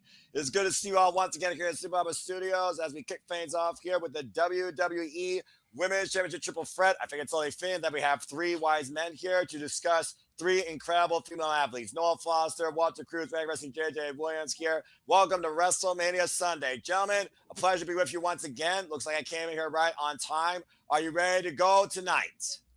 Absolutely. Yes. I'm going to do the right thing. I'll bow out. I'll be back at the end. I'll stay on with you guys with the Randy Orton thing, and then we'll do what we did yesterday, because this is y'all thing, and I don't want to take that away. All Appreciate right, you. We'll see you after this matchup for All the right. conversation, Walter. JJ, happy Easter. God bless you and your family, and God bless everybody out there in the chat watching us on all our channels. Please subscribe. Of course, you all make this possible. Of course, we have referee holding up the WWE Women's Championship. Triple threat action. First pinfall submission will win the match. Io Sky, the afterthought. Mommy, who's been on top. The EST has been undefeated. Only one can claim the gold. Bell rings, and JJ, we are officially underway. You're way ahead of me. The referee just got the belt from Io Sky and is I got holding you. it up in the air. Let's make sure we are in sync, of course. And let me know once you hear that bell, and then we will kick things off here. I'm full of Italian food. I am in a very, very good mood. Yes. 3D graphic is on the screen. Bell sounds, and here we go. Perfect. So, JJ, let's go ahead and talk a little about strategy here. The EST is undefeated here at WrestleMania. Outside last year, it always culminated in gold. Io Sky's looking for that victory from last year. And Mommy is, of course, going into her, I believe it is her 6th consecutive WrestleMania. Oh, my! Yes, Io yes. Sky's And to driving the the stats bus. that they showed here as each woman made their entrance, in addition to Bianca being undefeated at Mania, tied for the longest win streak, Rhea has never lost a world title match at WrestleMania. Of course, they don't count the NXT title as a world title. And Io is undefeated in triple threat matches as well. So some very interesting statistics here as we watch these women in the early goings.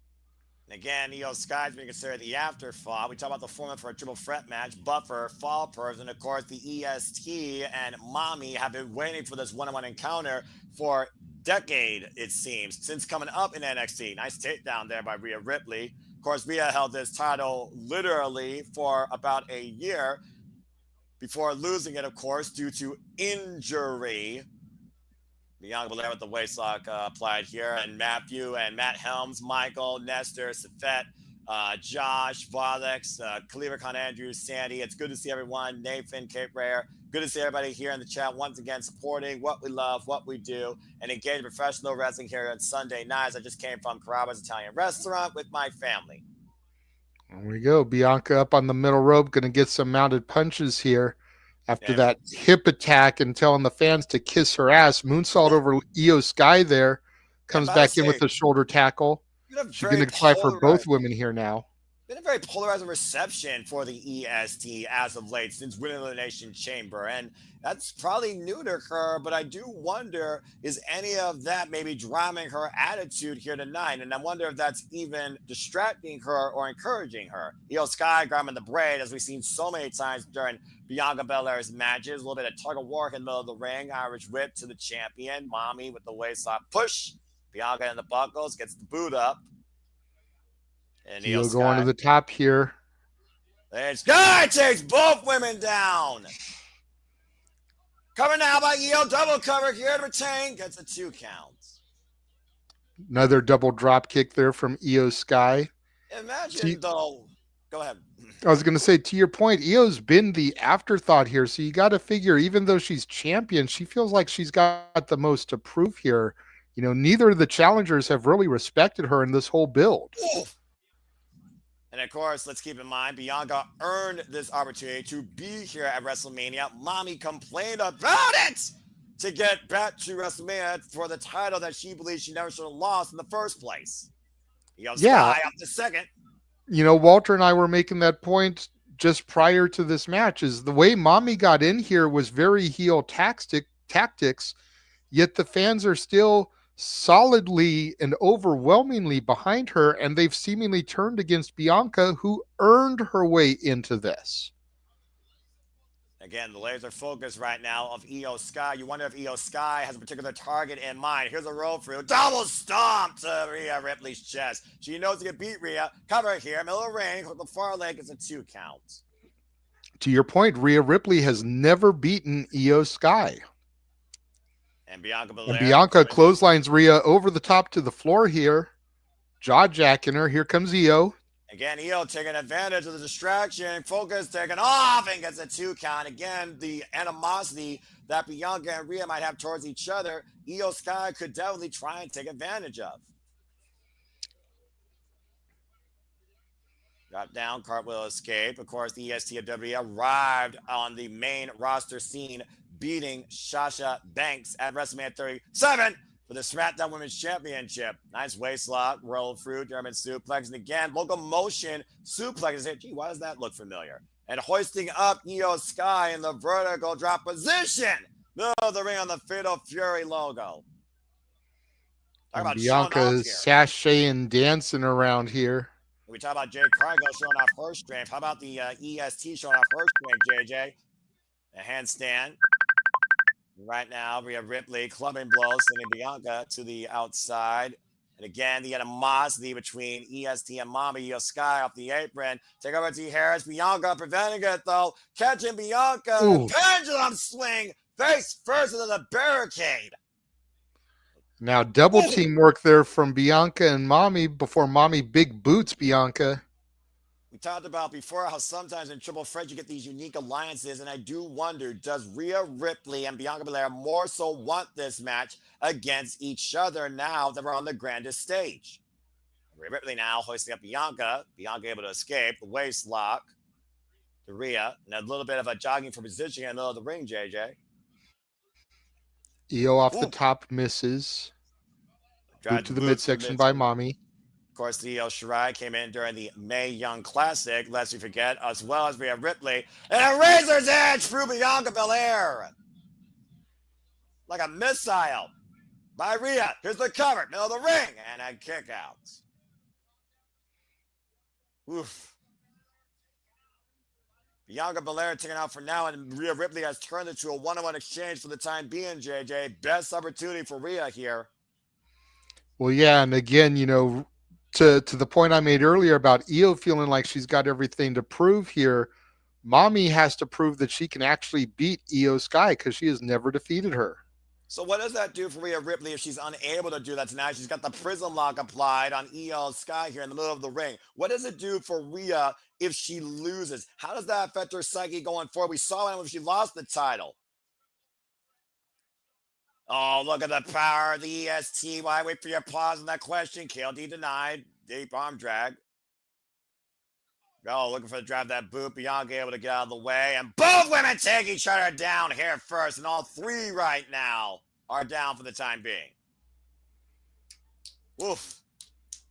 Strong opening contest here by three of the best here in WWE, JJ, as Matthew pointed out. Take a look at this lockup here.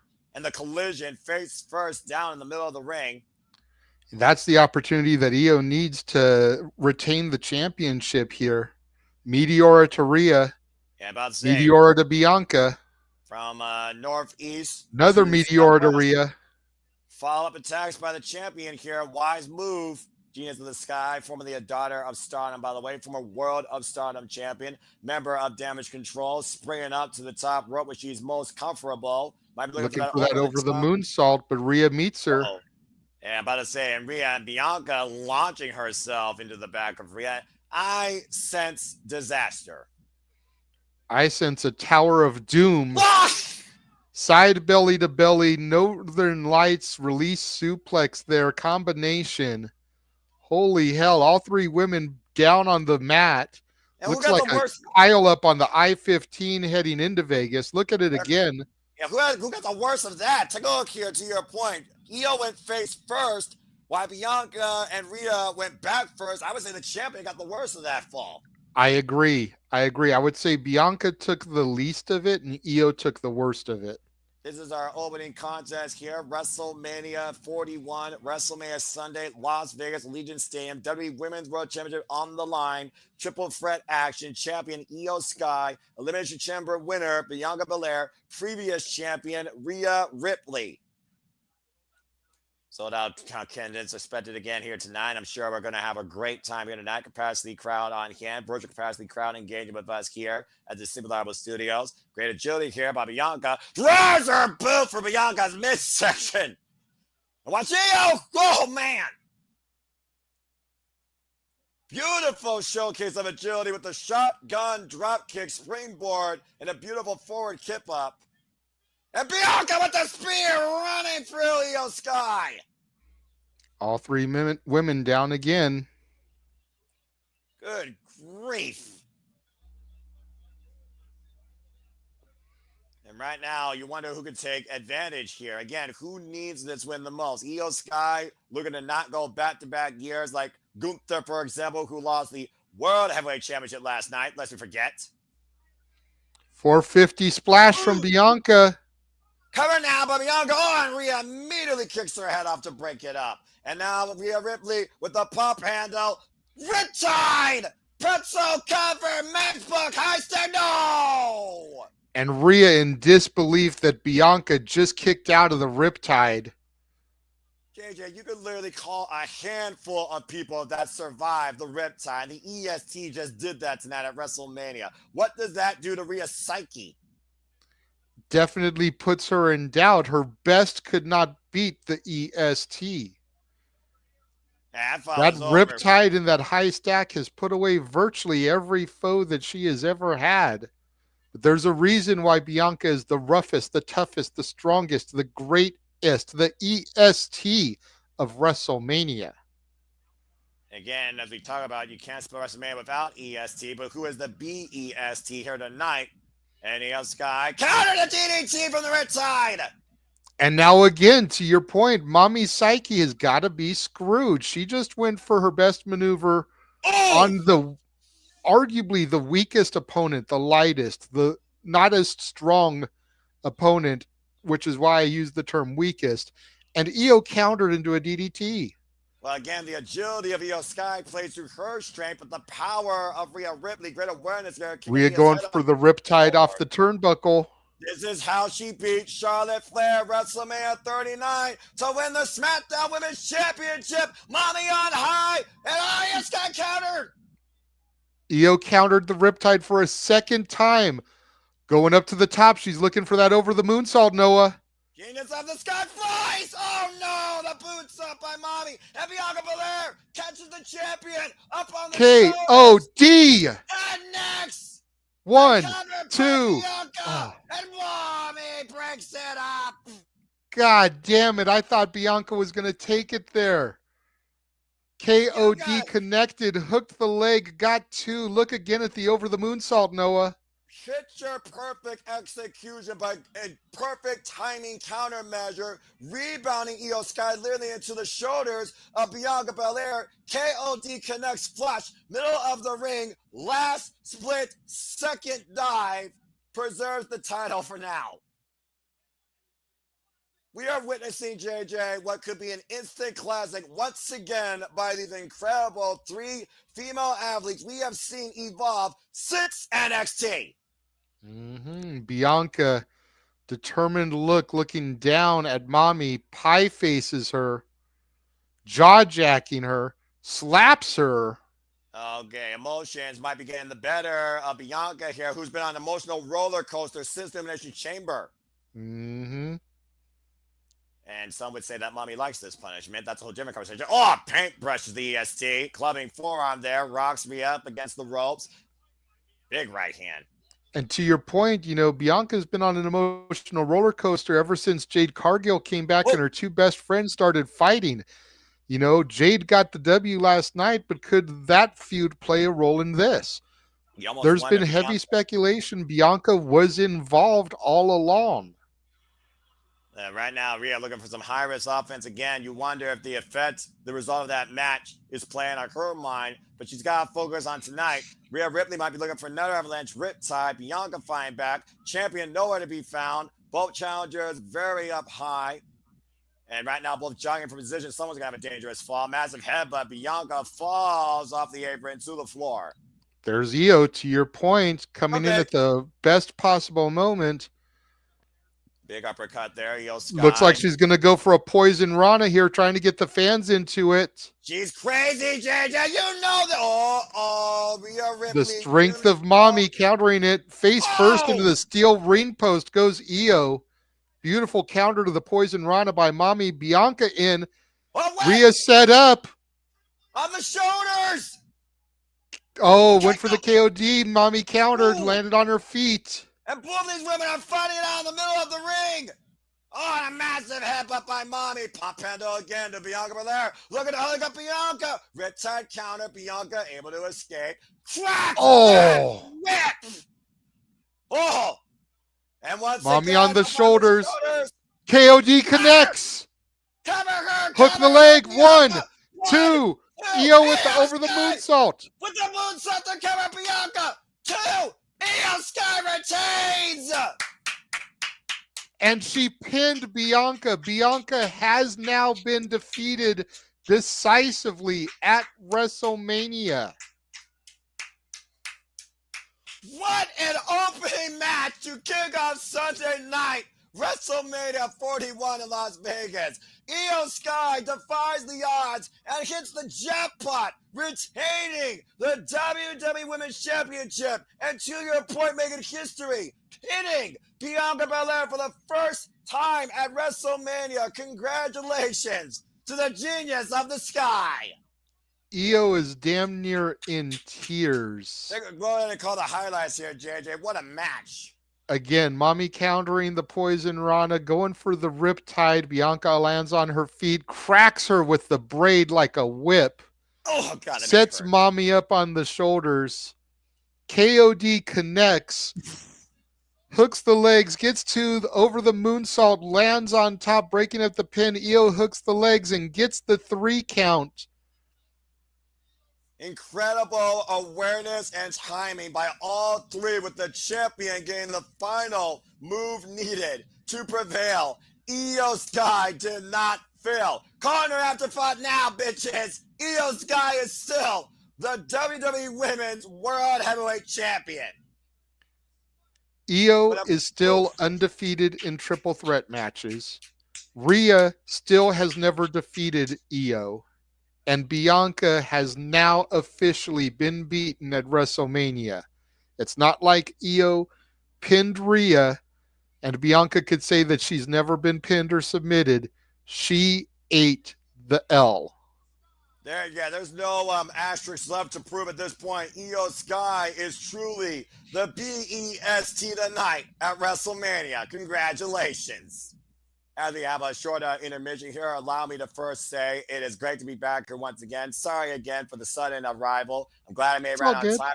Again, happy Easter to all of you that celebrate. Happy 420 to those that are, of course, responsibly engaging in it. And happy WrestleMania Sunday to all of those that are, of course, continuing to partake in this weekend's activities along with us here. You all made this follow. Thank you so much. Please like, subscribe, comment, tell a friend. If you want to dictate the conversation, super chat, PayPal, the patch is as simple as that. Again, Noah Foster, Renegade Wrestling, JJ Williams, Walter Cruz. We are the Simple Bible Studios. He will tell you what our banner is. But before that, why don't you go ahead and engage the people and talk about where we stand so far tonight after our first match? Wow. First of all, what a match. Like I was saying, and I'm not sure if you were in the room yet when I was making this point to Walter, but usually I would be upset that the women were sent out to jerk the curtain. But I feel like it really shows the trust and the faith that Paul Levesque has, not just in his women's division, which we always talk about as being the weakest women's division, but specifically Io, Rhea, and Bianca. 3 of the women who were kind of the foundation, not called horsewomen, of the black and gold NXT, that they were able to set the bar for WrestleMania here tonight. They're going to set the bar pretty damn high. Anyway, Walter, why don't you go ahead and give your thoughts real quick? What do you think about that match? I almost had a heart attack when Io won. Like, I called it. I said it. And the fact that they pinned Bianca, if you actually want to turn her heel, that's how you start it. Because now she lost at WrestleMania. And who fault is that? Rhea. Because Rhea inserted herself in the business that wasn't hers. Bianca's going to feel like if you would have let me have my one-on-one match, I would have won. That bitch mommy interfered. And now you start the rivalry with Rhea and Bianca. To be fair, that's one of those rivalries that actually doesn't need the title. And that's probably why Io was able to keep it. Well, we talked about verbatim, JJ, how we thought that Rhea Ripley Bianca they didn't need a championship. It was the one-on-one that both women wanted since their evolution in NXT. They kind of got it tonight, but Io Sky was part of the equation, and it bit both of them in the ass now on the grandest stage of them all. Absolutely. Absolutely. And it looks like we're going into the Sin City street fight next, but, you know, I still can't get over that match. That was insane. Hold on. That was insane. And now we've got a commercial here on our streaming. Fuck television. Yeah, damn it. This count is going to be off record. So let me go ahead and say this real quick because guess what? It earned it. Bianca Belair, Rhea Ripley, Io Sky, WrestleMania 41 Sunday, Women's World Heavyweight Championship opening contest for the night. That's professional wrestling! Damn it! All right, that being said, again, well set up, JJ, and I'm sure we'll get more aftermath from the EST, who again now has to be emotionally frail, knowing that she lost. She got pinned, while Jade got the win, cause and effect. And Mommy, well, she was unhinged before. What sort of brutality and trouble is she going to cause now? The fact that she still is not the champion and wasn't pinned. But we'll talk more about that later. That being said, place your bets, get your poker chips out. If you're in Las Vegas, I hope that you don't bust because we're about to get crazy fun. I fear I'm going to get pun delivered, overloaded tonight because it is time for Sin City Street Fight. Let's go ahead and brief up the speed on this match, JJ. Why don't you? Why you literally are sitting in a casino and might have your wager to put. Go ahead and bring it up to speed. Well, this has gotten really personal. Going into the beginning of this year, Priest and Drew were kind of butting heads.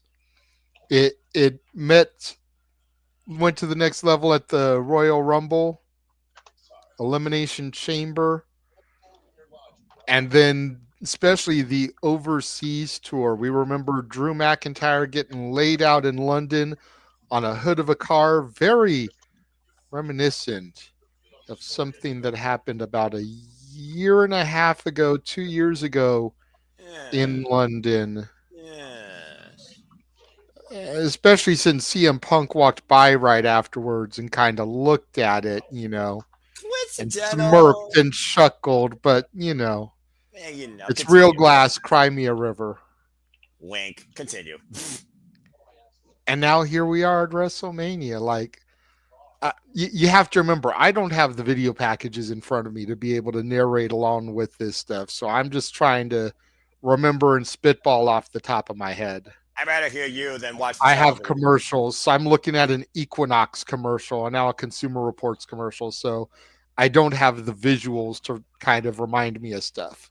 So we know after the car hoodie incident, what did Damian Priest said since prior to that on site? At one point, taking out Drew McIntyre's eye. But Drew McIntyre, he's assaulted him then since then and showed him that he could see clearly. Gee, where have I seen that before in freaking wrestling? And since then, Drew McIntyre has gotten the better of Damian Priest every possible week. The last time we saw these two men, Damian Priest finally got the better of Drew, and then Drew knocked him out with the steel ring steps while he looked up to the heavens and became a meme.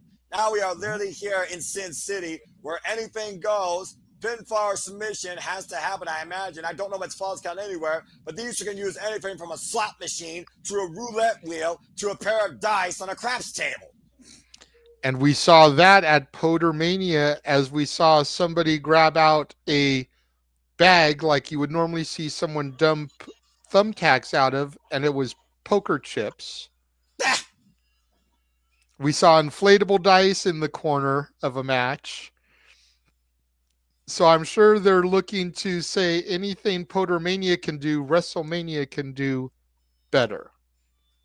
And Safet, you know I try not to give you too hard of a time, bruv, but that don't mean shit.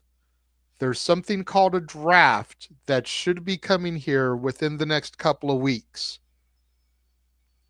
That means nothing. Nothing. That's a quiet version of our gimmick. Well said, JJ. And again, wow, look at this getup by McIntyre. Kind of looks like a Terminator mixed with Braveheart. Well, let's keep in mind what this match is brought to us by, as WWE loves to brand everything. JJ, you're a gamer, but have you ever played the game Doom or Wolfenstein? It's a ridiculously hardcore first-person shooter where you literally bludgeon and destroy everything with any weapon you can find, including a chainsaw. Drew McIntyre is looking to literally end Damian Priest tonight, and he's not going to need a key card to get out of the level. I have never played Doom. Was not the type of game that I was really into when I was a gamer.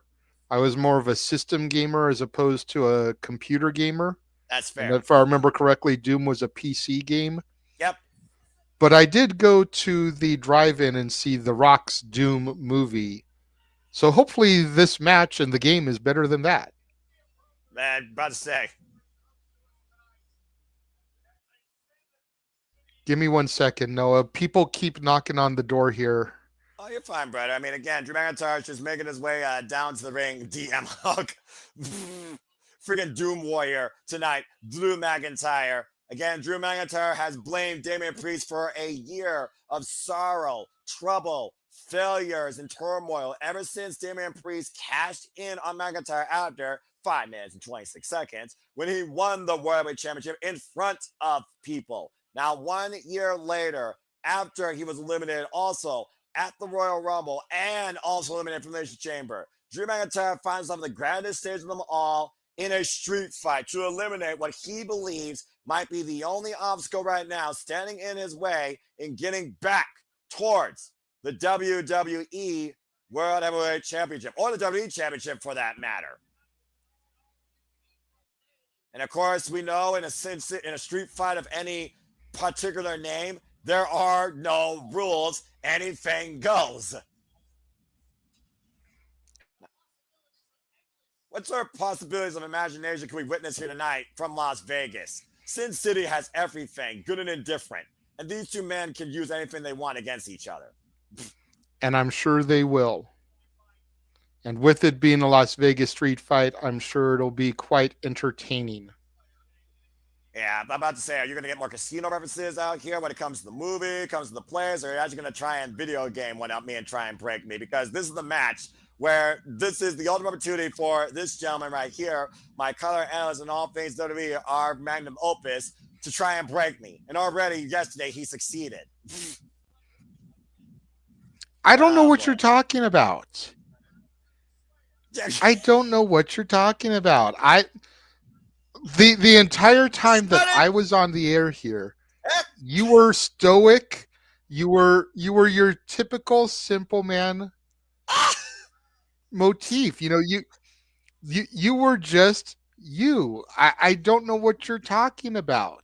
I still I know I broke James multiple times.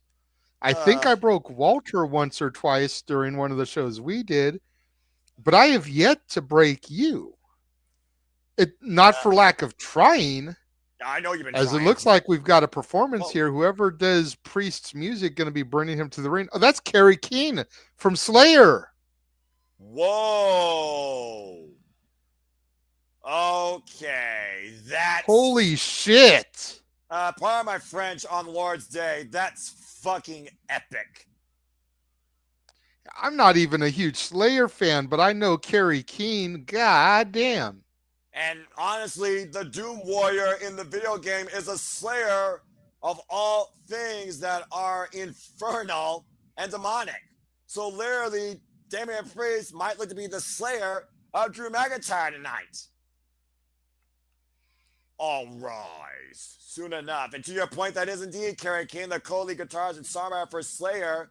And yes, you are right for literally Damian Priest's theme. That is fucking epic. Sorry, Drew. Damian Priest wins entrance so far of the night. You would think that Damian Priest was literally stepping into the gates of hell. Walking through the fire. Another great song, Through the Fire and the Flames. Whoa. Looking like a bat out of hell. The wingspan extended there. And speaking of bats, subscribe to Batty for Wrestling.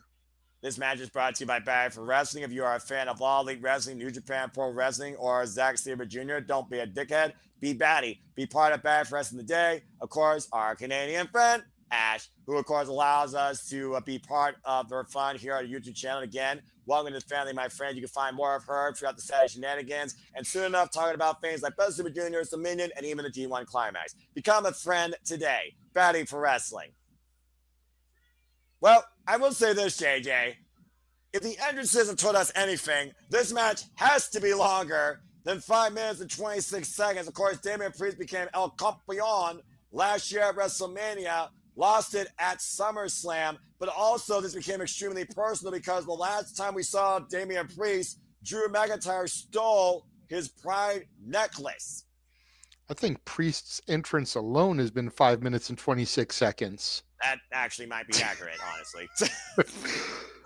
Somebody go back and clock this and let me know, because that would be a great Easter egg to find out that Priest's entrance was 5 minutes, 26 seconds.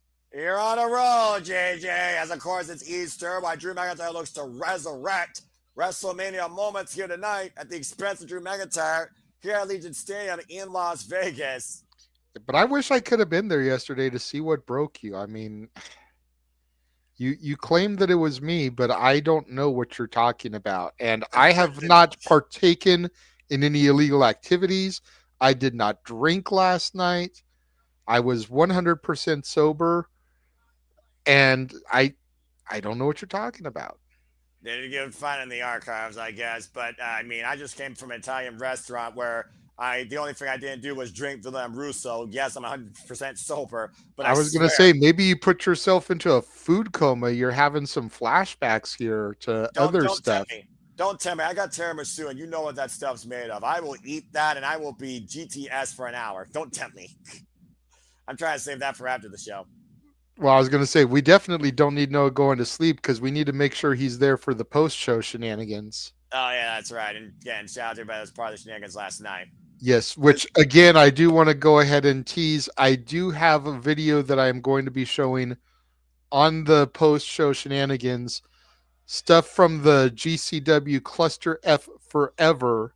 Oh! So if you watched, don't spoil it in the chat, but be sure to tune in for that, as both men trading shots here in the early going. Clothesline sends Drew over the top rope by Priest, and Priest out to follow through.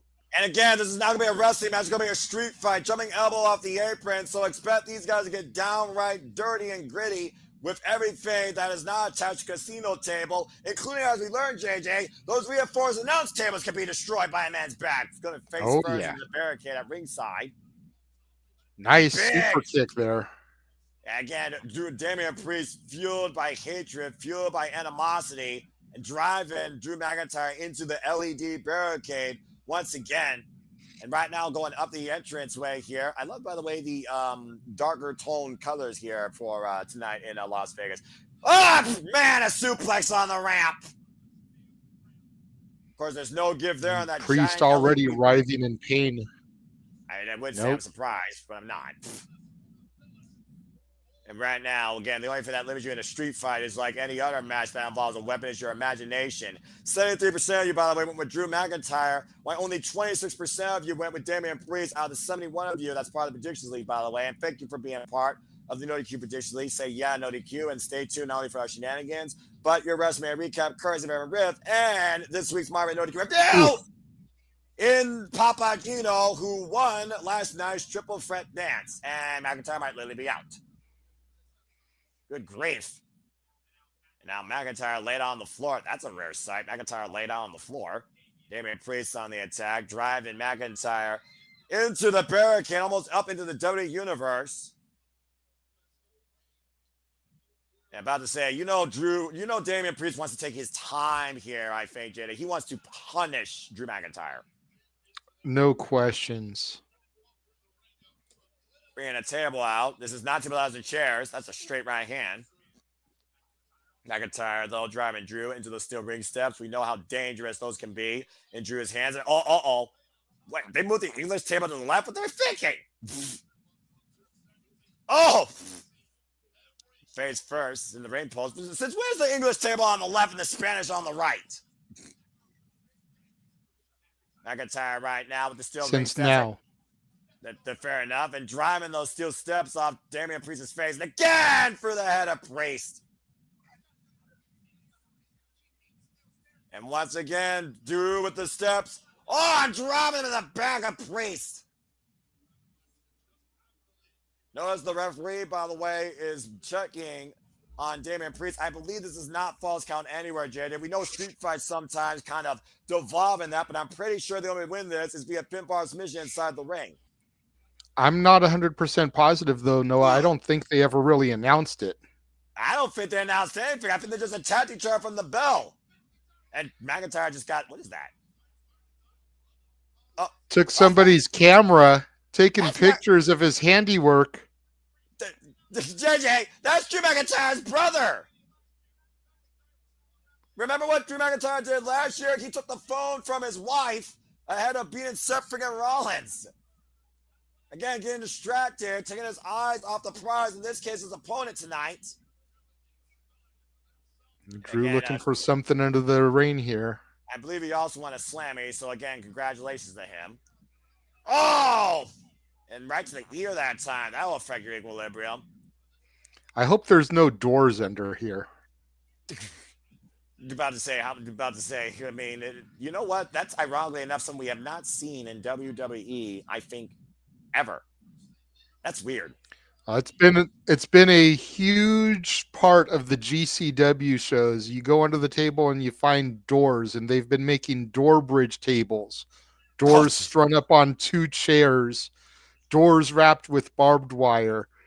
So for those of us that have been watching and calling the GCW festivities, you see them going under the rain apron. It's like, there's a door.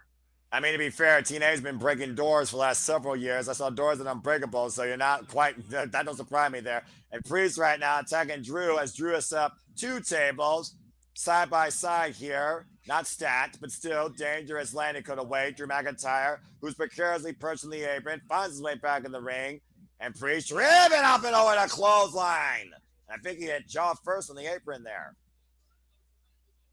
And so far for a street fight, all the plunder's been brought out, but I don't think there's been quite enough punishment yet for either man's liking. And Drew now looking to fly over the top! Topic on hello by the Scotsman!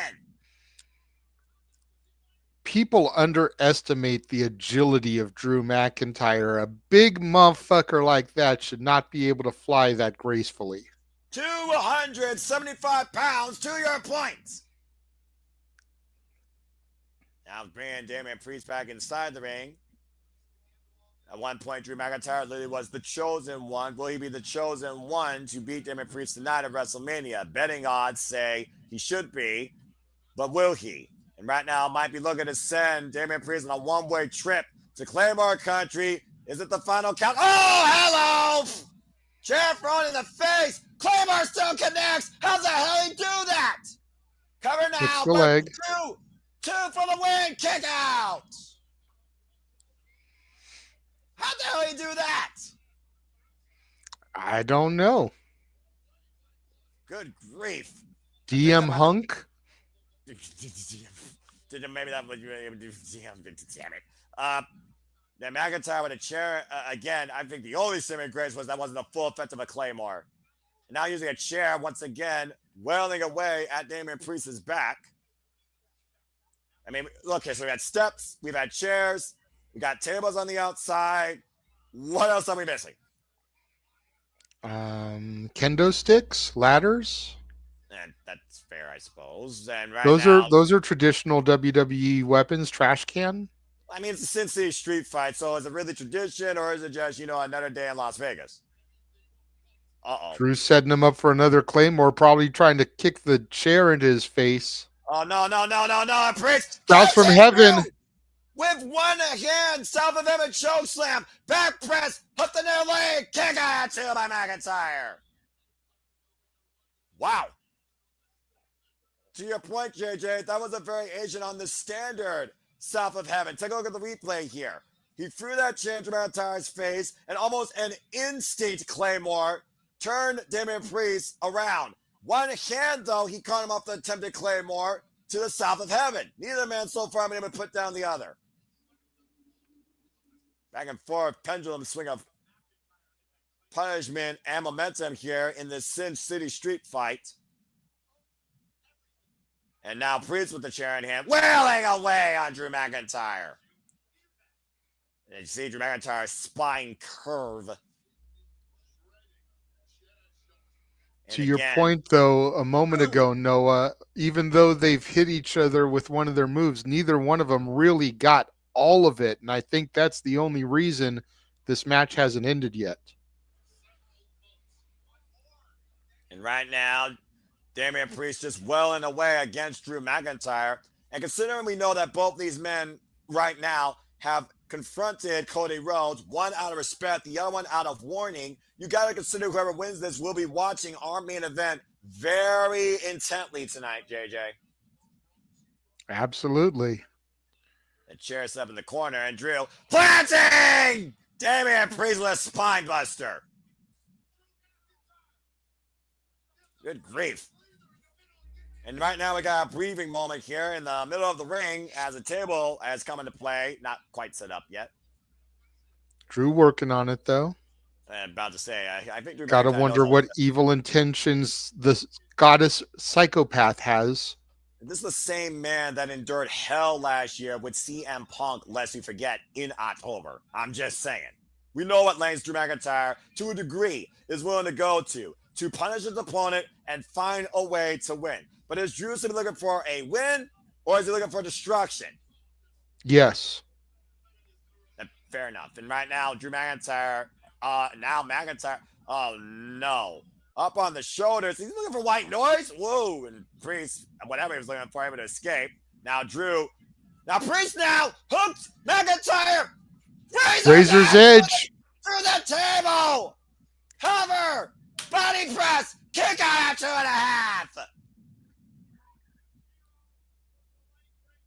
And of course, we know the hero of Damian Priest was hell. The bad guy, freaking Razor Ramon.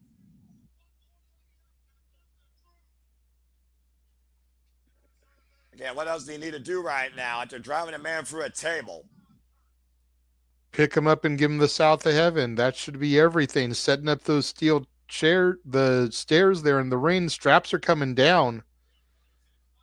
And it's funny right now, to your point, usually when the straps come down, I mean, we've seen that from the likes of Kurt Angle, for example, that usually signifies the end. And what is Damian Priest thinking here as McIntyre is grabbing the small of his lower spine? Might be looking to send Drew McIntyre straight to hell. Look at the back cut up, by the way, starting to bleed, and Drew immediately going to the eyes. Both may have gone to each other's eyes, by the way. Let's not forget Drew McIntyre is recently wearing an eye patch. Uh-oh. Oh, no. Gosh! Ooh! Future side DDT might hurt himself. Shoots the half. Hit the near leg back. Press kick out at 2 by Damian Priest. Man. Ouch! That made my spine curve. That looked like that sucked. Take a look at the replay here, JJ. No give on those steel ring steps. That freaking 6 instant professional wrestler that you know quite well might be the only thing saving Damian Priest from losing this fight. Absolutely. Sometimes you don't even know you're kicking out. Your immediate instinctual reaction is to get a shoulder up. And sometimes it's not the wisest move because you can end up getting more punishment.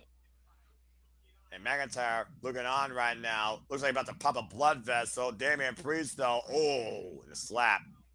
Both these men right now. We're just going straight to a hockey fight here. Firefight here in Las Vegas. Both men teeing off against one another. Knife edge chop here as McIntyre is looking to wear out Damian Priest.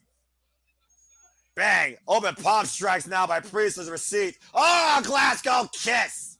Watch out! What a clothesline takes out McIntyre. How the hell did Priest get the better of that exchange? Grit. But I say, is this just another regular day here in Las Vegas? How many fights like this break out on the strip? Again, fight capital of the world. I might just answer my own question. There you go. Same city of the USC. I don't think we're going to get a TKO, though. And just, I'm just saying. The hatred and the drive for revenge and redemption is what fuels both these men here tonight. As Damian Priest might be looking to make another homage to a hero. Going old school on the top rope. And, oh my God! Priest sent through both those tables there by Drew McIntyre. Priest trying to go old school, and Drew said, nah, not happening. Whoa! That is not a fall from grace. That's for damn sure. But look, Drew could barely get back to his feet. He tried to take a couple steps, and he collapsed there. And countouts here don't matter. And Menzima Alpine now, both men have to be in. At to your point, Priest crashes through two tables, and McIntyre is still favoring his back that is cut open, might I add. As Priest is literally using a piece of broken table just to try and get back up to his feet and to his knees. Now McIntyre trying to pull Priest back inside the ring. And don't forget that chair up in the corner still, lest we forget. Face for, oh dear God, no. Back to the corner, and Drew McIntyre climb on a Priest with a chair! That has to be Priest. It! Cover! McIntyre has won the Sin City Street Fight with a knockout shot.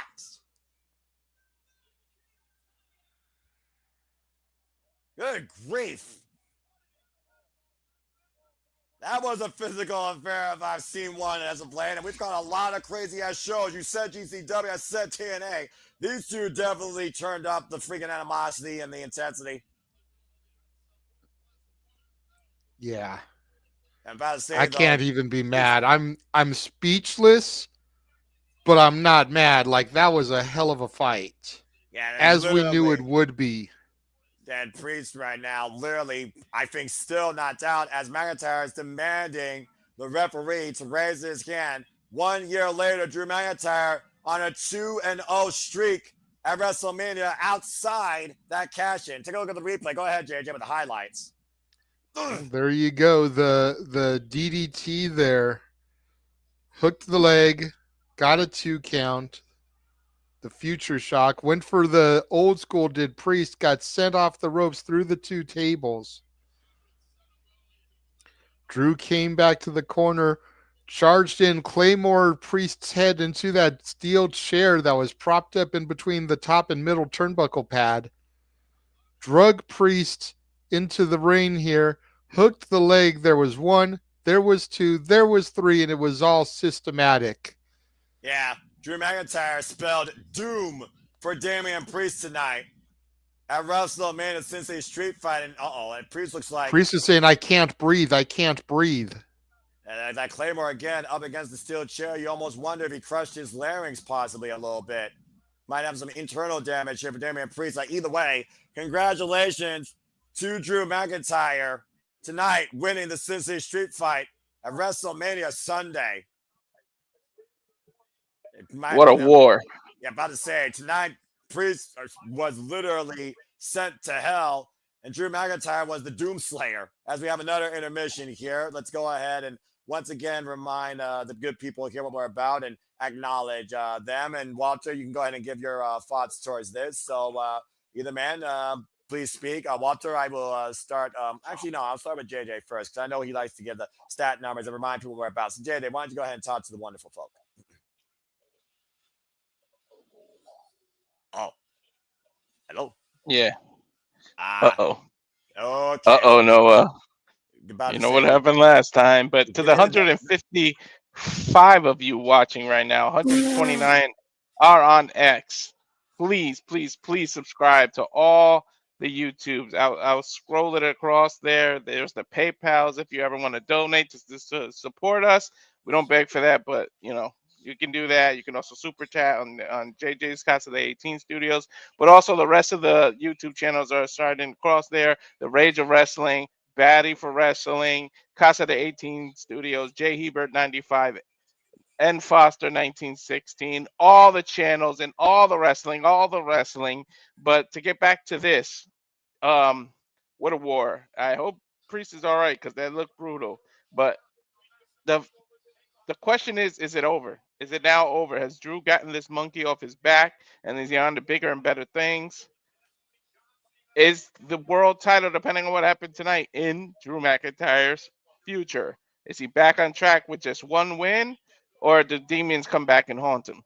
Well, I mean, again, he wants to achieve broken dreams, lest we forget one time. So it is one of those things where I do think 12 months later, he's removed that proverbial monkey from his back when Damian Priest took his moment, costing Damian Priest probably his voice here in the process. I think Drew is self-vindicated, much like Seth Rollins last night, and both men now have futures race to become champion. But again, only time will tell. And again, the stars are out there. Is Daniel Cormier, UFC commentator, of course. Shout out to one of the voices of Former UFC. simultaneous light heavyweight and middleweight champion Daniel Cormier, who was also a special guest referee before And here in course, WWE.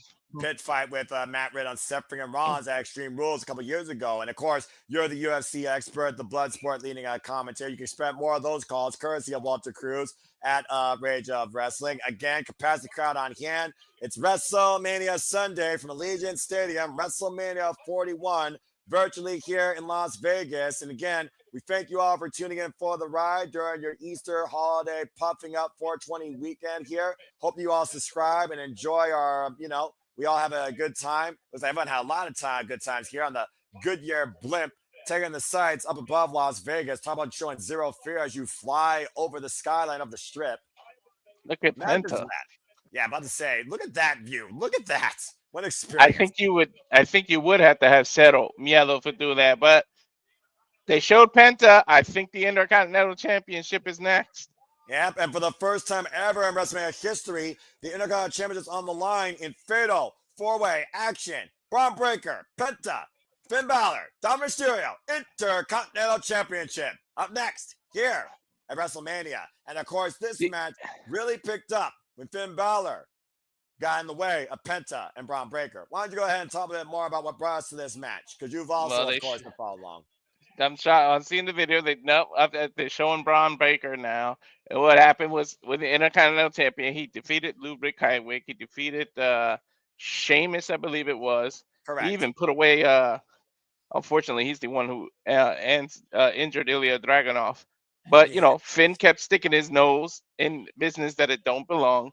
Got his Intercontinental title shot, but lost. Then in the rematch, he was never given the rematch. He wanted the rematch. Dom interfered and said, "I got you a rematch," but Finn got pissed off with Dom. Judgment Day interfered. Then Liv out of nowhere goes, "I got you the Intercontinental title." As you see the tension between Dom and Finn Bálor here, they're showing that he said, "I think I found the perfect person to join the Judgment Day." That's how Penta got involved. And Bálor said, "What are you doing? Penta just won a match and claimed I won an Intercontinental title shot. That's the title I want. Why would you then try to get Penta to join the Judgment Day when I want that shot?" So Dom had to pivot. In the tag team match, I forget who the tag team was. Do you remember? JD. It's Penta and Bron. Oh, Penta and Bron. Yeah, versus Bálor and Dom. It popped in my head. Yeah. And then Dirty Dom interfered in that. Accidentally knocked into the ropes would cause Finn Bálor to get that nut shot. So they lose that tag team match. So now that is what brings us here. We get the fatal 4-way between the 4 people that were there. Oh, JJ's back. Let's go Were ahead you and get. expecting someone else? Well, last time you lost power, somebody else took over. So We don't talk about that. I still have thoughts about that, but I know that's yesterday. I know it's a battle. I can't win right now, so I'm gonna focus on this. But it's good to have you back. Where the freaking desert trying to cause issues.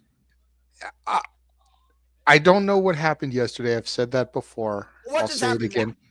What just happened now is that when I'm on my computer too much, I've noticed that I start to get laggy. My computer starts to run a little hot and I get laggy, and I could tell there was a little bit of a lag between us. There might still be a little bit of a lag there, a couple second delay. I'm not sure. Noah, say something as soon as you hear me stop talking. Okay. Okay, so maybe a second or so lag, not as bad. But I forgot to let my computer just like be off before coming on to do this today, because I had to create the rooms for tonight, do the little bit of editing that I had to do because of how late I slept. Right. I didn't get to bed till almost 4 a.m. My alarm went off at noon. So I was actually able to get almost 8 hours sleep and sleep till almost noon, which I never sleep that late. I'm usually up by like 10 o'clock. Yeah. But then, I had to do dishes. I had to run to the liquor store, grab a snack and some soda for today, because I was out of 2 liters here.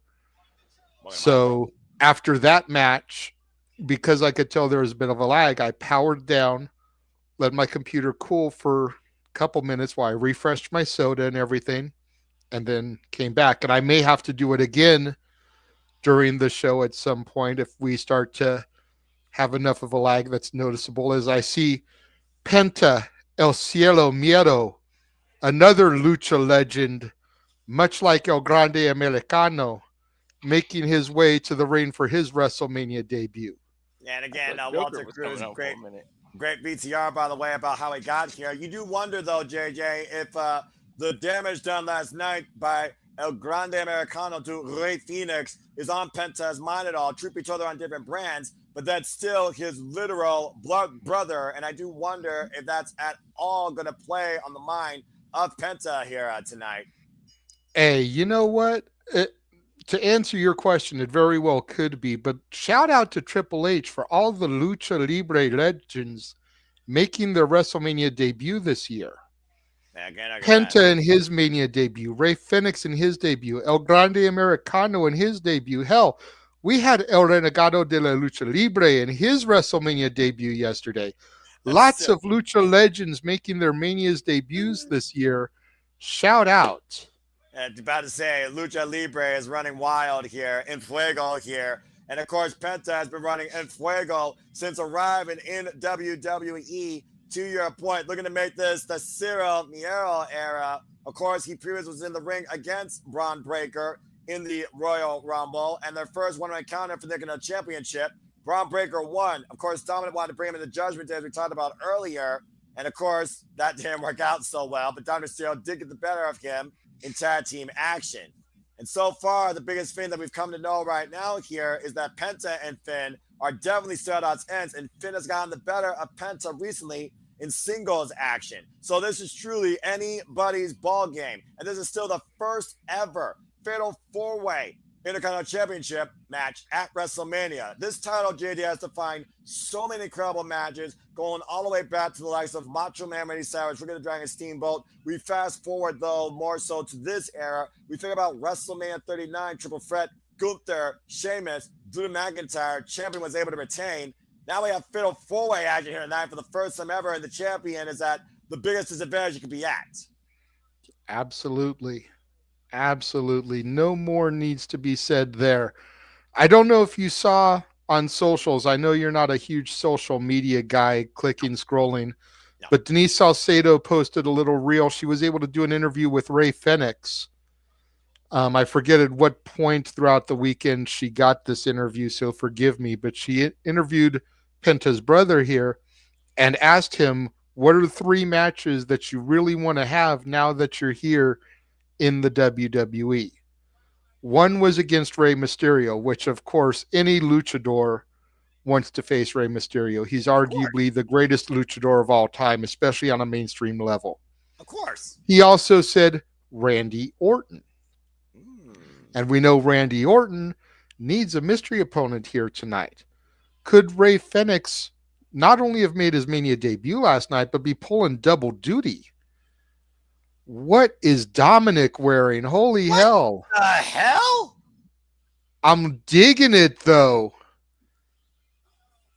Oh, the disrespect, taking off the mask just like it means Okay, nothing. but in all fairness, Dominik Mysterio's never been a masked luchador, so it's just kind of like, it's like Andrade coming out at this point with his mask. Like, we've already seen him without the mask. But I think it's a cool little nod there, both to Penta and his father and his other father, Eddie, who used to wear a mask as well. So I don't think of it as disrespectful. I think of it as a nice little nod to the history, and especially with the recent acquisition of AAA. But the third person Penta or Rey Fenix said he wanted to wrestle was his brother. Not surprised. And you got to think a Penta Rey Fenix match on a stage like WrestleMania would just slap. I agree. Shout out to the 180 people watching us right now. BT Dub. I'm about to say that. And going up 183 now. About to say that this is crazy. Again, you all made this possible. Thank you so much. And again, Sandy, at WrestleMania, yes, and God bless you, it's the first ever Fatal 4-Way. Of course, the seen Fatal 4s that are still Extreme Rules, but I was going to say this. Dominik Mysterio is the most narcissistic luchador I've ever seen, self-prideful and calling himself greater than the greatest of all time in Rey Mysterio, and that's what that mask represents, because he doesn't need a mask and insults anyone else that wore it. He did it to his father, now he's doing it to Penta. But the thing we got to consider here, will there be a judgment call between Dominik Mysterio and Finn Bálor, who've been jockeying for a position lately as leaders of this family? Why does that sound familiar? And look, Bálor coming out with the mask as well. What in the world is Finn wearing? I don't know if that's a mask or the freaking Finn Bálor again. It's a hood of some sort. Yeah, clearly, and he doesn't need that. Again, what does that symbolize? Besides the yellow, maybe saying caution. Well, you think a lot of people that are led to their death, that are led to their final judgment, have masks over their head. So could this be a symbol that Finn Bálor is marching to his doom? Either that or his final judgment, as Judgment Day has been crumbling for the better part of the last year or so since Priest and Mommy effectively left last year. Yeah, and the Terror Twins got the better of this Temu Judgment Day, to your point, an intergender tag team match where this really kicked off. Not to mention, Damian Priest got the better of the numbers and Finn Bálor in a street fight, unlike tonight, before he literally put the Judgment Day behind him. Of course, Finn Bálor, Prince Devitt, former IWGP Junior Heavyweight Champion. He also is a former WWE United States Champion and two-time WWE Intercontinental Champion, but he has not held singles gold since 2022. Noah, we're up to 195 now. Okay, this is ridiculous. You all are bloody nuts, and I thank you for it. I did not know that. Again, people. Yeah, I know the majority of you guys that are watching us right now are on Twitter, and we thank you for that.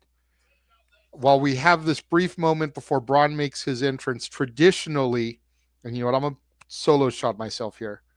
Traditionally, we do not do these streams on X.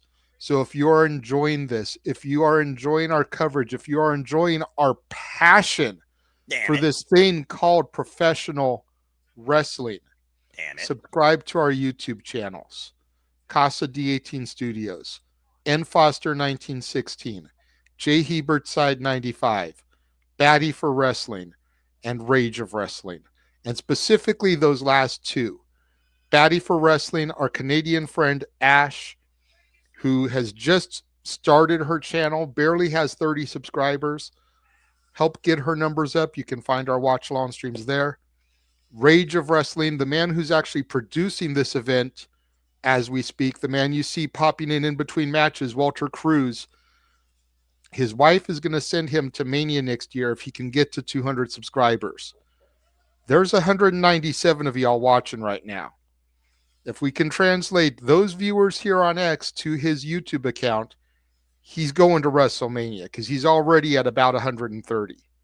Subscribe, subscribe, subscribe. N. Foster 1916, J. Hebert Side 95, Rage of Wrestling, Batty for Wrestling, Casa D18 Studios.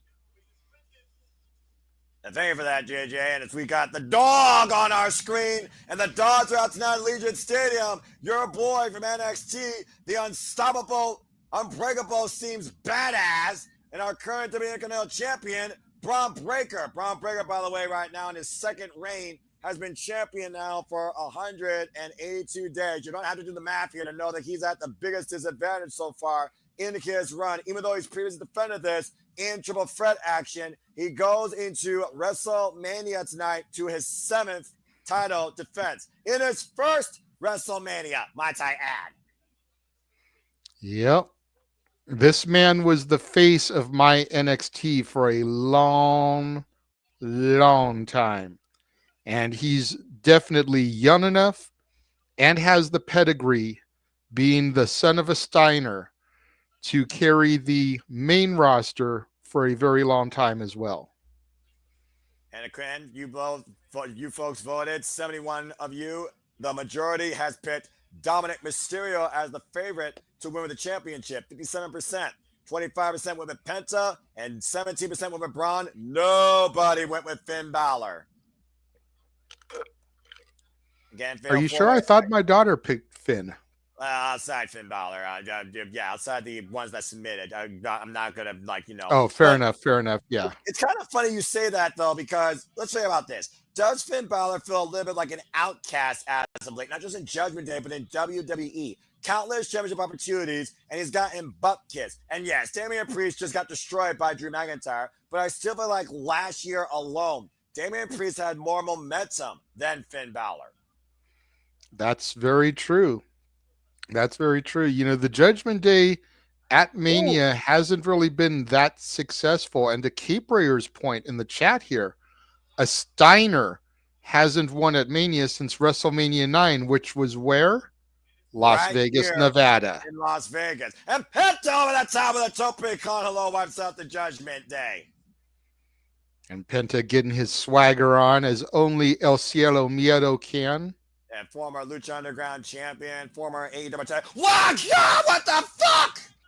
Breakker like a missile, diving over Judgment Day and wiping out Penta. Where the hell did that come from? Who let the dog out? Who? My God. That was, we talked about before, JJ. Bron Breakker runs the ropes at 23 miles per hour. I guess he got some freaking flyer miles there. Good Lord. Miedo, 61,000 or so. We haven't got the official count yet tonight. But if it's anything like last night, 60,000 plus just chanted Cielo Miedo. And right now, Finn Bálor up over the overhead military press and bam down a power slam by the champion. Noah, we're over 200 now. This is insane. Oh, and a spear to Dominik! Here's the cover to retain, and Finn saves the matchup. Good Lord. You got to wonder if that's more about saving Dom or just preventing Bron from retaining so that he can get the victory himself. Because we know there's been dissension between Bálor and Mysterio. Yeah, about to say, and again, as you know, champions can't be shared. Champions go to the winner. There can only be one winner. At the end of the day, if you're not here to be on top, get the hell out of the business. You know how bad Finn Bálor. Oh, a sling blade. Sling blade. Wants to be a single champion again. Reverse sling blade by Penta. And Dominik Mysterio, former NXT North American champion, the only singles accolade in his career. Side step. Oh, and right in the fuevos goes Finn Bálor and Dominik. Pendulum Penta. Drop kick in the corner. Double stat to Bálor and Dominik. Covered by Penta to win on Finn. Gets that 2 count. I almost wish this match was elimination, Noah. Same, honestly. When you think about again how all 4 men are so interconnected to the Intercontinental Championship since literally the beginning of February, as each one of these men have collided with Bron Breakker, as Penta just made a sacrifice of Finn Balor's arm, to your point earlier about sacrificing. Now I might be looking for that Penta driver, pump handle, hooking Finn, Bron Breakker. No way, Breakker now. Are you kidding me? Jesus, the raw strength of Bron Breakker there. And look at that look of intensity on the younger Steiner. Tell me somebody more intense than Bron Breakker right now in WWE. I'll wait. You can't. Okay, good answer. Bron Breakker right now targeting Penta in the corner. I scared Noah. About to say, what a sidestep as Braun's shoulder goes in the ring post. Now Dominik coming around, takes Penta down by his mask. Dirty Dom, as the name implies. Over the top. Hilo, shades of Eddie Guerrero, his father. And again, stopping a mud hole in the Bron Breakker. Now following up again, and a baseball slide drop kick sends the champion to the outside. And Dominik might be the smart strategy here, making a one-on-one match right now with Penta on the inside. Listen to this crowd come alive for Dom, Noah. They are into him right now. There's one. There's two. Can he hit the third amigo here? You gotta be kidding. Carlito at the ringside area. Penta blocking the third amigo. In comes Bálor. And about to say, so much for that. And right now, Finn and Dominik looking for a double suplex on Penta and taking him up and over. You did talk about, though, how it seems that Dom Mysterio has gotten more favoritism with the WWE Universe. Breakker back to his feet. The double kick now to the midsection. Now Finn and Dominik looking to take Bron Breakker up and over. And Bron Breakker countering. We're going to see the sheer What strength of Breakker again. Oh! Double vertical suplex from Breakker and a kip up like it was nothing. Down go the straps. I talked about Jacob Fatu last night, who seems to just belly to belly, overhead belly to belly throw. Oh, geez. And another one to Dominik. Everyone's just getting tossed around here by Bron Breakker, and Bron Breakker looks unfazed by everybody right now. He might be unstoppable. What? God, just turned Dom inside out. Lariato, to your point. Bron runs up, going to get the Frankensteiner to Bálor. Vintage Steiner! Breakker with the cover on Finn, kick out of two! Holy shit, Noah. Good fucking God. The conditioning, the technique, the flawless execution when Bron Breakker just jumps up to the ropes like a cat. Perfect Steiner, Frankensteiner, flawless execution, near fall. And again, to the point we made about McIntyre, you wouldn't think a man of Breakker's size has that agility and speed. But he's been clocked at something like 20 miles an hour before executing one of his spears. Oh, and again, speaking of spears, that was blocked by Finn Bálor. Super kick now by Penta. Looks like everybody right now is back in the fray. Drop kick to Penta. And Finn sends Bron to the outside. Down to 3 men. Bron Breakker, by the way, is the 188th Intercontinental Champion in WWE history. And look at this. It's Dominik with a drop kick to the back of Finn, who's on the rope. JJ, what's the call? 702, but Bálor caught his legs. Oh, now Bálor just saw what happened as stopping a mud hole into Dominik. And now Penta trying to take advantage of Finn. Penta driver! Cover! 1, 2, Breakker. Whoa. And once again, in multi-person action, look at the replay here, JJ. You can call this one if you want, because your boy Dom almost completed a Tiger feint kick against his leader, Finn Bálor. Traditionally called the 619, but the area code in Vegas is 702. Bálor caught the legs and stomped a mud hole in Mysterio before Penta came from behind. Penta driver almost got the fall there, but Bron Breakker was able to break it up. Oh, and look at this intense face-off here. You want to talk about the man with the most intensity? How about the man with no fear? Bron Breakker and Penta staring eye to eye, middle of the ring, one more time. And so far, they're the only 2 men in this equation. Open palm strike to Bron Breakker's chest. Oh, rising knee from Breakker. Oh, super kick from Penta. A hell of a receipt right there. Now Penta off the ropes, swinging a miss. Penta again, swinging a miss. Bron, low bridge by Carlito. And of course, Carlito, remember, he's been speared. Tribal bomb breaker. A schoolboy roll up by Dom on Penta for the win. Oh, almost stole the title. Why? It's a super kick. It's being so hot now. Penta once again in the driver's seat off the ropes. Oh, Destroyer! Mexican Destroyer! That's gotta be it for the win! And Carlito pulls Penta off! Carlito sends Penta into the Spanish announce table. Oh boy, now we're rearranging the furniture. Watch out, kid. Almost got hit with that freaking partition of the table. We know those tables are reinforced, but they can still be broken by a man's body. A Puerto Rican and a Mexican fight at the Spanish announce table. That sounds like a freaking day in WWE, right? Now, oh my God, Bron stalking spear! Be fucking kidding me! A spear across the tables! Bron Breaker just fucking killed Carlito! That was cool! And I forgot they actually moved announce tables. That was the English announce table. Right? That was Cole and McAfee and Barrett that had to see that. Holy shit! That was fucking epic! Oh my God! And what's fucking up is 219 of you are watching us. You guys are incredible.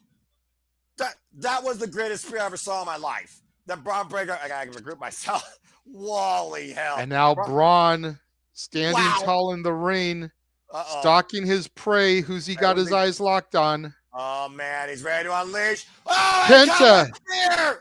But here comes Dominik slithering in like a snake. Drop kick to Bron. Dial operator. 702 connected. Can he drop the dime and hit the jackpot? Dominik was still on the top rope. Finn tripped Dominik before he could get the frog splash. Will the Prince actually hit tonight or will he miss? Sling Blade connects to the champion. Now Finn Bálor, poised in the corner. Target sighted, shotgun drop kick, Bron Breaker down. You know, Finn looking for the coup de grace here.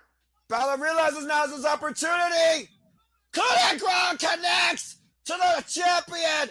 Cover, 2, and down. Frog splash. Pins Bálor. 1, 2, 3. Dominik Mysterio's the Intercontinental Champion. Dominik pins Finn Bálor to do it as well. And 60,000 plus are cheering Dominik Mysterio. He did it. Holy shit. Dominik Mysterio is the new WWE champion, and he pinned Finn Bálor to do it. He stabbed his Judgment Day leader in the back.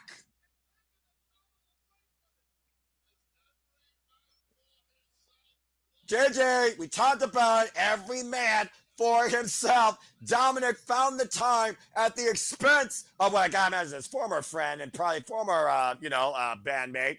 And Dom Mysterio just won the Intercontinental Championship. I'm still, we called it. I'm still shocked it happened. Dominik fucking did it. Go ahead and talk about the replays, Look JJ. at it again. Here's the Destroyer from Penta. Got a 2 count onto Mysterio. Carlito dragging Penta outside of the ring, throwing him into the English announce table. There you go.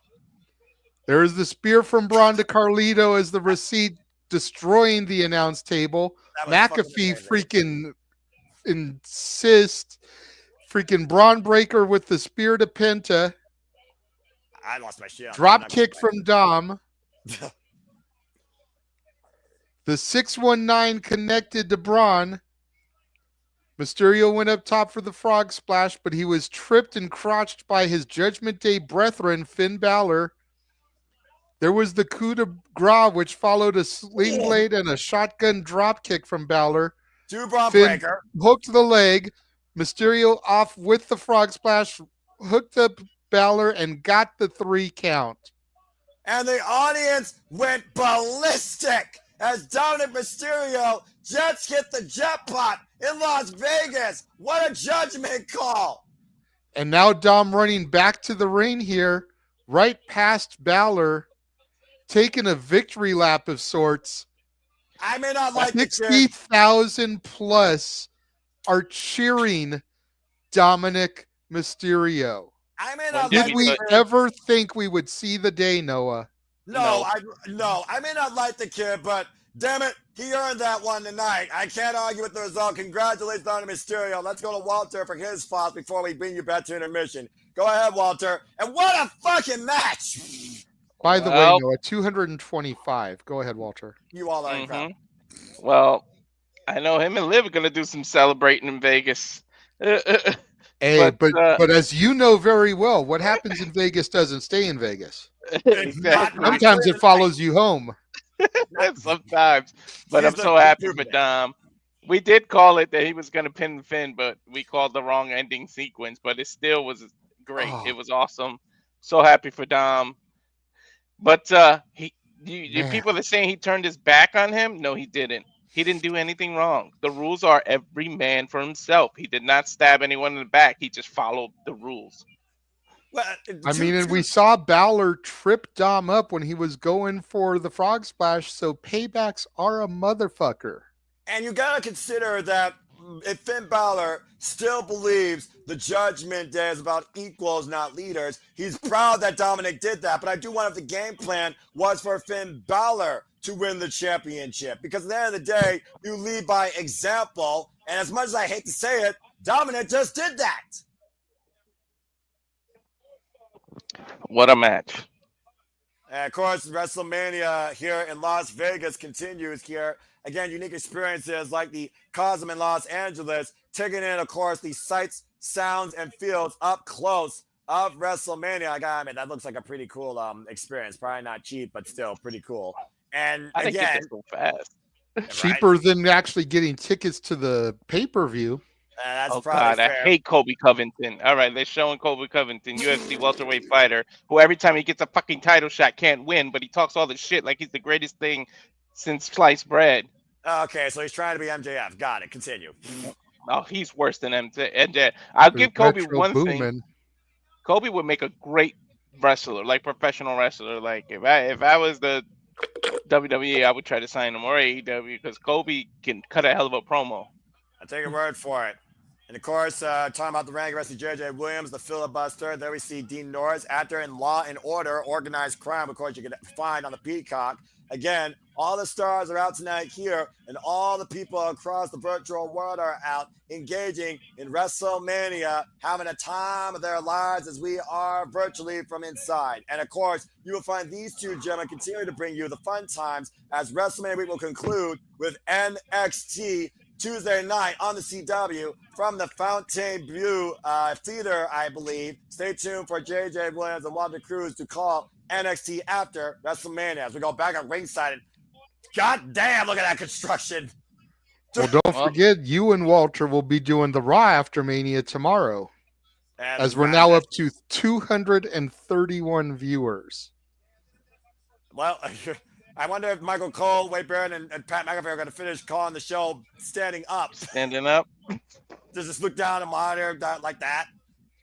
The question really is, are we going to Carlito's funeral? Did they scrape him off the mat? Okay. Well, next we're going to see, we may as well keep you in, Walter, because we're about to find out who Randy Orton is going to face here. All right. Noah, me and you will keep quiet on this one. We will let Walter call the mystery opponent. All right. Because he's the main one. He really wanted to be here in case it is the man who is on his t-shirt. Mm-hmm. Well, with that being said, Walter, why don't you give the backstory on how we got here to Randy Orton's 20th WrestleMania and the situation? Well, Orton, who thought for all intents and purposes was completely done last year with this back injury, he goes to have back surgery, says F that to all the doctors, comes back, friends with a Mr. Kevin Owens. Then they book a Kevin Owens match one-on-one with Randy Orton. Turns out Kevin Owens was hurt. He goes to the doctor. They said, you can't wrestle. You need neck surgery. So then he goes and gets neck surgery. Randy Orton takes Nick Aldis, gives him an RKO, which he already paid the fine for. So, he's just getting his money out of it. That's And fair. he says, I'm going to be at WrestleMania. I'm going to lace up my boots, and you're better find me an opponent. And we're here.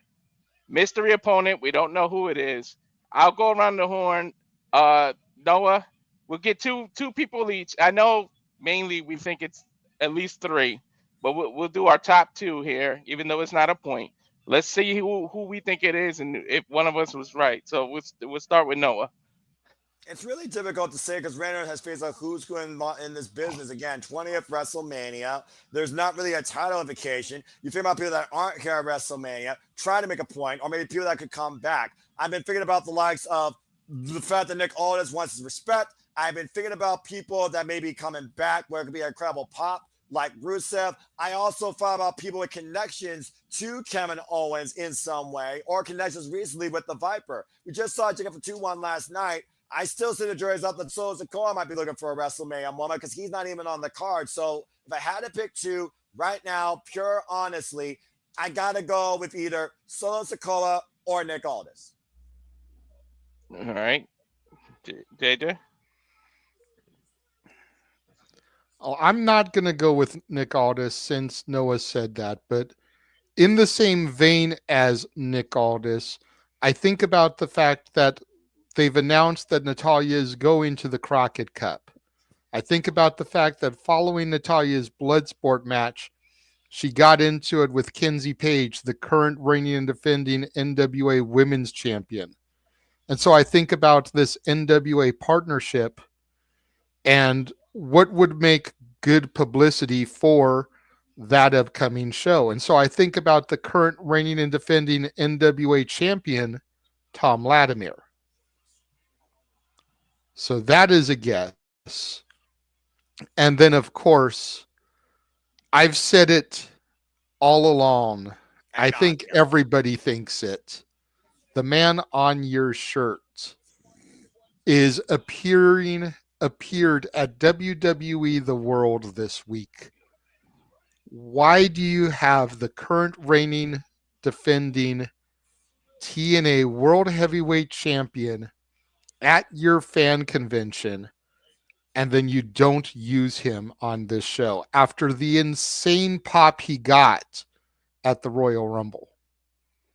Mm-hmm. So Joe Hendry. Well, yep. And I sent you an updated graphic without the advertisements. I just found it on social. Okay. So I'm going to go. I'll go with, of course, the Joe Henry. That's why I'm wearing the shirt. But the second one, I don't think anything is done on accident.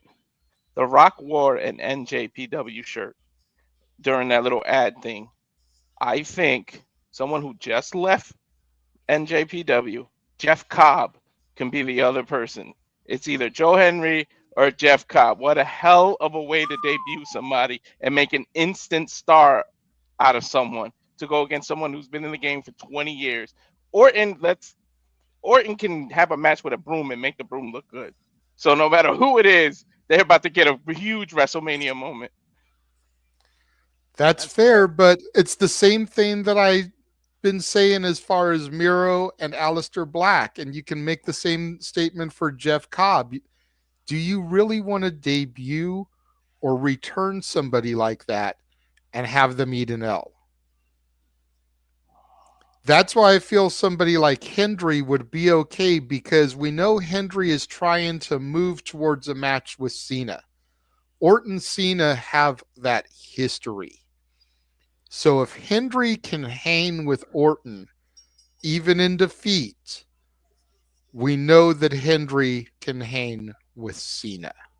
And to your point, we saw Joe Hendry in the Royal Rumble, took a spear, but still was in the ring with the Tribal Chief. So to take an RKO from Randy Orton is another moment that truly will define Joe Henry's career forever, especially with Joe Henry defending the TNA World Championship 1 week from today at Rebellion against Frank Kazarian and on Eagle Page from NXT. And stay tuned, folks, as we will be covering that here at the Cibao Studios. Before we get to Walter to wait and see what happens, again, Randy Orton, the Viper, here, 20th WrestleMania in the illustrious career of the 14th time, I believe, world champion. Yep. Of course, 14. a 4-time world heavyweight champion and a 10-time WWE champion. I think Nick Aldis comes out to make you think it's him, and then he announces somebody to give Henry the time to do the turnaround or something, like a little swerve. Yeah, I can see that because he's the general manager. And again, to what you were talking about earlier, Randy Orton coming back 14 months later after a debilitating back injury finds himself on the greatest stage of them all. And this moment, of course, is brought to you by Rage of Wrestling, who, of course, Walter Cruz will tell us soon enough who it is. Subscribe today to Rage of Wrestling, top 10s, UFC coverage, continue watch alongs with the most reliable friend and working here at Survival Studios, Walter Cruz. All right, Walter, it's on you. Orton said tonight makes it my 20th WrestleMania. Ladies and gents, I said that I'll be here at WrestleMania 41, ready to go. The only question is now, who's going to step up? I tell you one thing, whoever it is going to get that WrestleMania moment. Courtesy of the most dangerous letters in all of sports and entertainment, RKO. Let's find out. It's on you, Walter. Who is it? Oh, boy. You're a brave soul if you choose to do it, whoever you are. Who's coming out for the LED board? LED door. 20 years of the anticipation is getting to me. I can tell, Walter. Breathe, brother. It's Joe Hendry!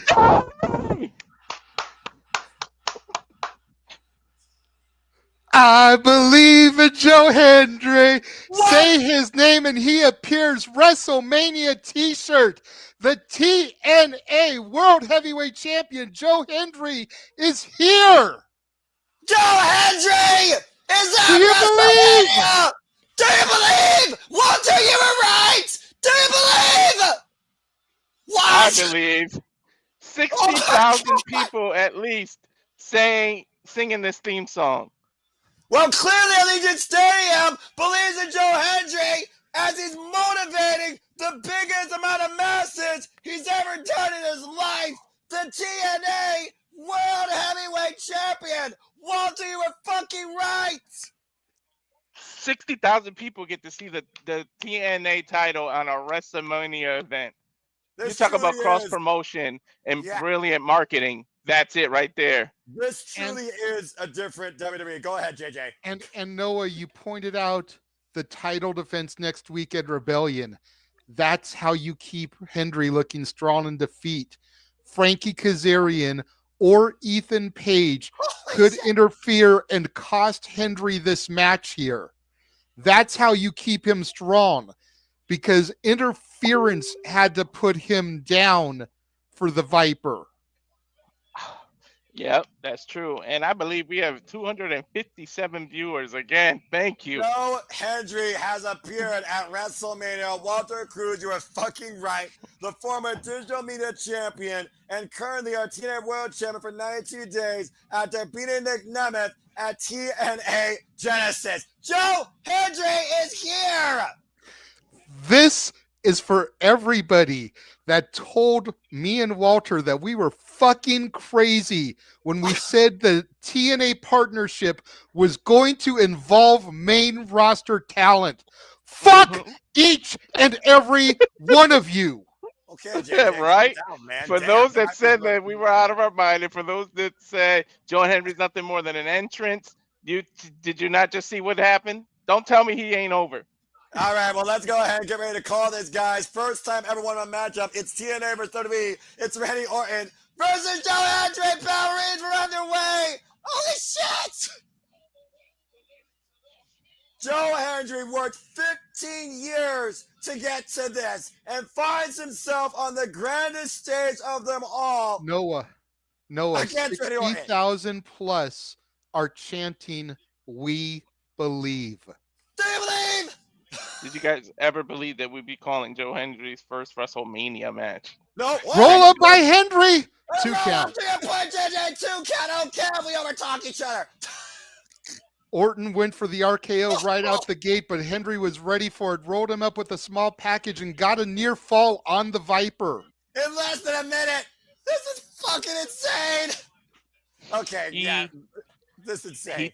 He teased that RKO. 60,000 people are giving what Joe Henry's finisher is a standing ovation to him, man. That is crazy.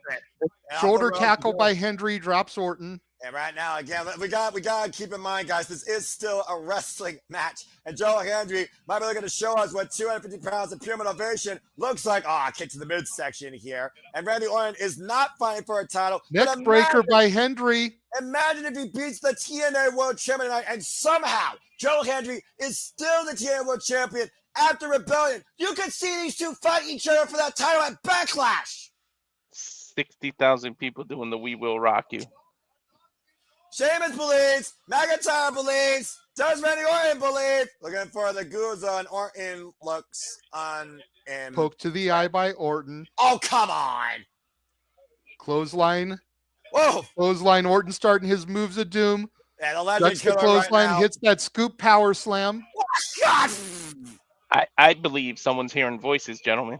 I think you're on to something, Walter, and JJ calling more moves than John Cena has in his repertoire right now, but still just as effective as Orton Joe Henry sends said. Hendry to the outside, going to set up for that draping DDT here. Oh, Vintage no. Viper. Oh, no. He's going to make Joe Henry think Drops about it. God. Vintage Randy Orton, to your point, JJ. Last time we saw Randy Orton considering a championship, of course, was last year's WrestleMania triple threat action for the United States Championship, Walter. And I think those voices are coming pretty loud. The Viper is coiled, ready to strike. Oh, I believe Joe Henry is not going to like this. Blocks the RKO. Oh, boy. Henry now with Randy Orton in his hands. Fall away slam by Hendry and a nice kip up. Yes, give me the pose. I believe. I'm so happy. I'm beyond happy. And there's the turn into the hard cam. Yes! Look at that smile on Hendry's face. RKO out of nowhere. Oh, no. Out of nowhere on screen. 1, 2, 3. Randy Orton wins at WrestleMania against Joe Hendry. But look at the smile on Hendry's face. He just wrestled in front of 60,000 plus for his WrestleMania debut. He does not give a fuck that he got pinned. I believe, JJ, you are 110% right. Why don't you go ahead, Walter, because you called the man, call the highlights. Here's a kip up by Joe Henry, and there's that turnaround JJ was talking about. Biggest smile, but he kept his eye off the ball, and you don't do that to a 20-year-plus vet, and Randy Orton able to get him with the RKO. Out of nowhere. And again, you can see him on the mat there. He's trying to sell in pain, but he still has a Cheshire cat shit-eating grin on his face. Randy walks over to his prey. It's not about the match sometimes, gentlemen. And JJ. Randy Orton extends his hand. He's helping Hendry up to his feet. I'm about to say, Randy Orton getting his 20th WrestleMania match, while Joe Henry had his first WrestleMania moment. These two workhorses of their respective companies and businesses showcasing on the grandest stage of them all what it truly means to lead WrestleMania. Noah, Randy is telling Joe Hendry that you earned this. Take a moment. Look at all these people. Breathe it in. Raising his hand. He's telling him to soak in the moment. This is crazy. And another RKO from Randy Orton. You son of a bitch! Never trust the Viper, Joe Hendry! I believe you learned a valuable lesson. Orton, do the turn, Orton. Do the turn. Do the turn. Do the turn. Don't you dare. Do it, Orton. No, don't you do dare. It. Do it. Do it. Do it. Do it. Enough. You leave the ring. You did enough, all right? You had your moment. Whatever. Come on. No, don't you do it. Don't trust the snake. He's calling for the crowd. What the hell? And he does the turn and Orton pose. Oh, yes. Of course he did. Randy Orton believes. Well, he gives him a little cheeky pat on the on the chest as if to say, just enjoy it, buddy. I guess you're both right. If nothing else, we learned tonight, Randy Orton, like all of us, truly believes in Joe Hendry. But congratulations to the Viper on another WrestleMania victory. Wow. Dude, That I'm was almost incredible. And hello to Jeff motherfucking Medium, who's joining us on screen. I don't have to ask if he believes. I already know he believes. But Jeff, where does this moment rank in your historian history of WrestleMania? I believe it's in the upper echelon because I believe in Joe Hendry too, by God. I did ask our production team to bring me in right before the main event between John and Girl. Obviously, we're not at that point. No. However, That's awesome. however, my announcement does have to do with the man we just saw eat a pair of RKOs. okay. Walter, please do me the favor, sir. You owe me one. There it is. Next Sunday, Dattila and I will be at Rebellion to, if anything is right about this world, see our friend Frankie Kazarian beat this man who is working hurt, but he has to go to WrestleMania, get a WrestleMania moment. Okay, cool, Joe. You had your WrestleMania moment. Now the King's going to take you down even further next Sunday. No, you will not. You will not. I'm in a good mood. You will not. I will not. I'm going to bank that Joe Hendry will win, as I also am going to tell you right now. Make it official, folks, because WWE will be going back to a building you're very familiar with, the Intuit Dome, as they present Money in the Bank from Los Angeles, California, Saturday, June 7th, the same day as Worlds Collide from AAA on NXT. So stay tuned for a double feature day here at the Super Reliable Studios. Okay. Damn it. WWE, we have traffic problems in LA as it is. You are going to send people to this property on two different parts of the property. Kia Fora No. and Intuit Dome, to your point. Yeah. At And least SoFi, it's adjacent. it is adjacent. It is adjacent, but it's like parking was crazy enough for Raw at the Intuit Dome. This poor woman's boyfriend had to try to find a place to park near the dome. We got a great $40 parking spot. Don't mind, whatever. But now we got to fight for parking for the dome and the Forum. Why do you hate us, Paul? Why do you hate us, Netcom? Why? We love you. That Sizzler we went to ahead of AEW Dynamite is going to do big business because it is literally right there on the corner across the street from the Forum. All right. So all my LA people, for that weekend, we go and Sizzler. We go and Sizzler. Just to get in the business. That was the widest going Sizzler ever in the history of the world. I'm not gonna do that ever again. So But James, JJ looked like he just that. hit the jackpot because he's doing that right in front of the slot machines. About to say, he's in a casino as we speak. So yeah, so yes, Dattila made it official earlier today. She sent me a guess what, and I said, "You're going to Rebellion." She goes, "No, we're going to Rebellion." Huh? Oh, I love that. So I absolutely love that. I am so freaking happy that I get to see that. And considering the announcement I made yesterday about interviewing Frankie Kazarian, I may just be his last interview before he takes what is rightfully his. Yep, Noah, look above you in the corner and make that announcement, please. What? What are you talking about? The eyeball. What the hell? I'm coming. Well, that being said, announcements, accomplishments, belief, and one-of-a-kind moments galore. Thank you to the, I can't believe I'm saying this, 260 fucking 9 of you that are tuning in to our coverage of WrestleMania 41 in Las Vegas this fine Sunday night. 270, gotcha, was it? You all truly make this possible. This is what WrestleMania is truly all about. God damn it, I love this business. And if you haven't already, please continue to engage with the social medias. Follow us on the X. We're going to keep giving it to you this strong and powerful. And of course, you can follow us on all the YouTube channels as well. So thank you all so much again. Subscribe, share, tell. Subscribe, share, tell. Subscribe, share, tell. It is truly as simple as that. Thank you all. God bless you. We love you. Yes, Meacham. I appreciate being called the founder of the feast earlier. I appreciate the opportunity to drop in later and drop in right now and make this announcement. But that number has nothing to do with me.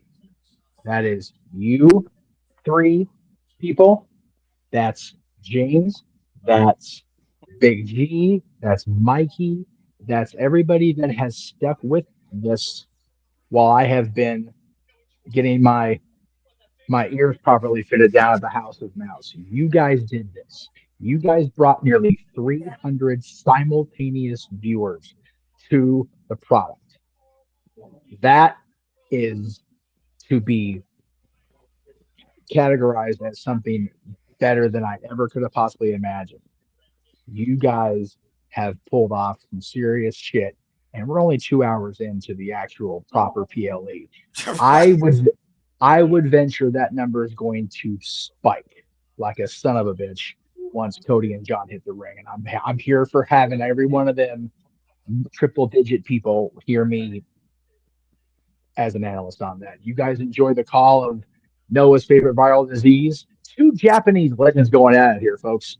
Carry on. Thank you. And will there be peace when we're done? I don't know. Again, folks, we love him. Jeff, I don't know if I can meet him. See you in the main event. And Walter, Yes, sir. thank you so much. See you, I'm sure, in the next intermission as we get ready for our next match here. He's frozen. There we go. All right. Well, again, Walter Cruz, everybody. The Rage of Wrestling, forever reliable. I believe in him as I believe in Joe Hendry. JJ, that's a moment you and I are never going to forget. God bless it. Not at all. Not at all. We gotta try and regroup here and get ready for our next match. As Jeff basically softballed it, so allow me to bring you forward as the phenomenal one looks to humble a Maverick. It's the phenomenal AJ Styles versus Logan Paul. Logan Paul, who looks to prove that he's more than phenomenal at the expense of AJ Styles in his pursuit in becoming a champion on Monday Night Raw. Some solid jaw dragging aside, he looks to beat Mr. TNA tonight and make this his house. It's Logan Paul versus AJ Styles one-on-one for the first time ever. Let's fucking go. This is a moment in itself for this viral, I'll be nice, viral influencer, social media juggernaut, megalomaniac of his own brand, as he gets an eye on that's gotta be the most expensive seats there, the literal in-seating on the set audience as we get ready for what could be our sleeper single exhibition match of the night. JJ, are you ready for this? I'm definitely ready for this. I don't know if my heart is ready for this after what we still just saw and called, because right, as short as it was, I need a cool down. And we're about to get AJ Styles and Logan Paul. There is no chill with these two. Yeah, I'm about to say, there's no chill with the Maverick either, who again already proved that he can knock AJ Styles' lights out with one lucky shot. And there you see an aerial drone showing the capacity crowd here from 4 different angles at WrestleMania. Once again, Legion Stadium. Everybody here taking the sights in as the Maverick makes his way down the WrestleMania ramp. Once again, this is Logan Paul's 4th WrestleMania in a row as a competitor. Of course, we first saw him at WrestleMania 37 as a bystander watching from ringside when he was watching Kevin Owens versus Sami Zayn. To the 71 of you that participate in the Predictions League, you guys went with 76% in favor of the phenomenal AJ Styles, while 24% went in favor with Logan Paul. Logan Paul, of course, with less than 30 matches in his WWE career, finds himself at the grandest stage of all, once again, a former WWE United States champion. Yeah, I'll let you breathe, JJ. You're all good. And JJ, you said it best. Sometimes you got to look at the athleticism versus the character to truly try and understand the person. And there's no denying when Logan Paul's in that ring, he loves this and truly shows why he probably was made for this business. I haven't seen somebody transition from the world of mainstream to the WWE ring in such a quick, seamless transition since probably Rowdy Ronda Rousey, like Logan Paul has. That's fair. That's fair. And if anybody can match the athleticism and the speed of the phenomenal one, it is the Maverick. And that's why I'm looking forward to this so much, because Logan Paul has the athleticism to be able to pull off the moves that AJ Styles can't anymore. So could this be a mental game as much as it is a physical game?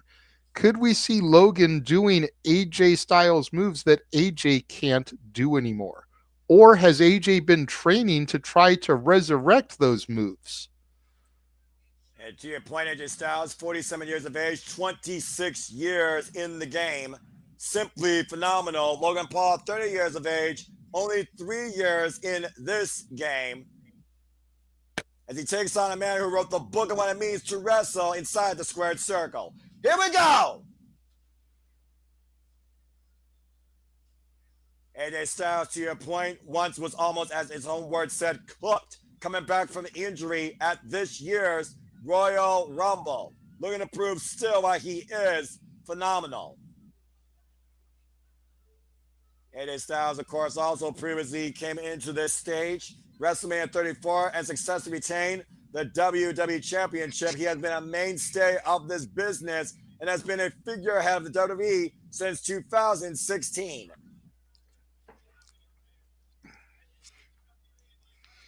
And the man that was designated as Mr. TNA, as we saw the new Mr. TNA just fall to the Viper.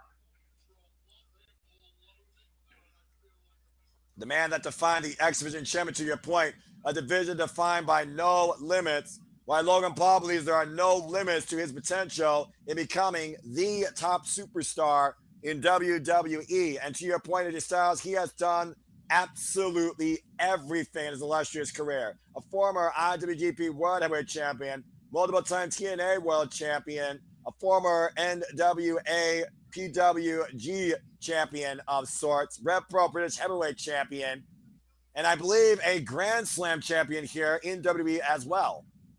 I believe you're right. It's kind of interesting how Logan Paul is facing AJ Styles in such a short time in his WWE career. Let's not forget, WrestleMania 32, AJ Styles just starting his WWE career. He took on Chris Jericho at this stage to prove a point of how he could be the top star in WWE. And while he lost that night, we still saw AJ Styles transcend to higher heights. Logan Paul, of course, has been on this stage before in singles action. As I said, WrestleMania 39 took on Seth freaking Rollins. He lost that night. He won last year in triple threat action. But can he get it done one-on-one with a phenomenal one? Logan Paul definitely has what it takes to get it done one-on-one. Let's not forget, very short in his career, he challenged Roman Reigns for the WWE Championship. Now, greatness likes to get to the top quick if you really believe the greatness that Logan Paul believes that he not only has but can exhibit. Again, folks, this is Logan Paul's 19th WWE match. Carnival tie up here in the early going. And this match brought to you again by the man who says he's a founder. But again, what we made possible, we still love him. Please follow Jeff Meacham on the social medias today. Jeff motherfucking Meacham for all the magic and wrestling love you can need. You can find him regularly as a panelist on the Q Review, Empire Shenanigans. Jeff Meacham, we love you, brother. And happy Easter to you and your family. Logan Paul creating separation right now with AJ in the corner. AJ right now smiling. I do wonder, though, if AJ Styles might be underestimating Logan Paul based on Logan Paul's hubris outmatching his ability. Quite possibly. I honestly think a lot of people underestimate Logan Paul. And whether you like the man or don't like the man, you cannot deny the athlete. No. Side headlock right now. AJ Styles looking to hoist Logan Paul. Great separation. Great agility there at the drop down. Logan Paul walks the ropes, grabs the ropes again. Looks like he scouted AJ there that moment. And AJ set up and over. Lands on the apron, though. Catches Logan with a shove in the midsection. Slips from underneath. AJ, again, so quick and so fluent. Again, Styles runs for Logan Paul with a shoulder block. Takes him down.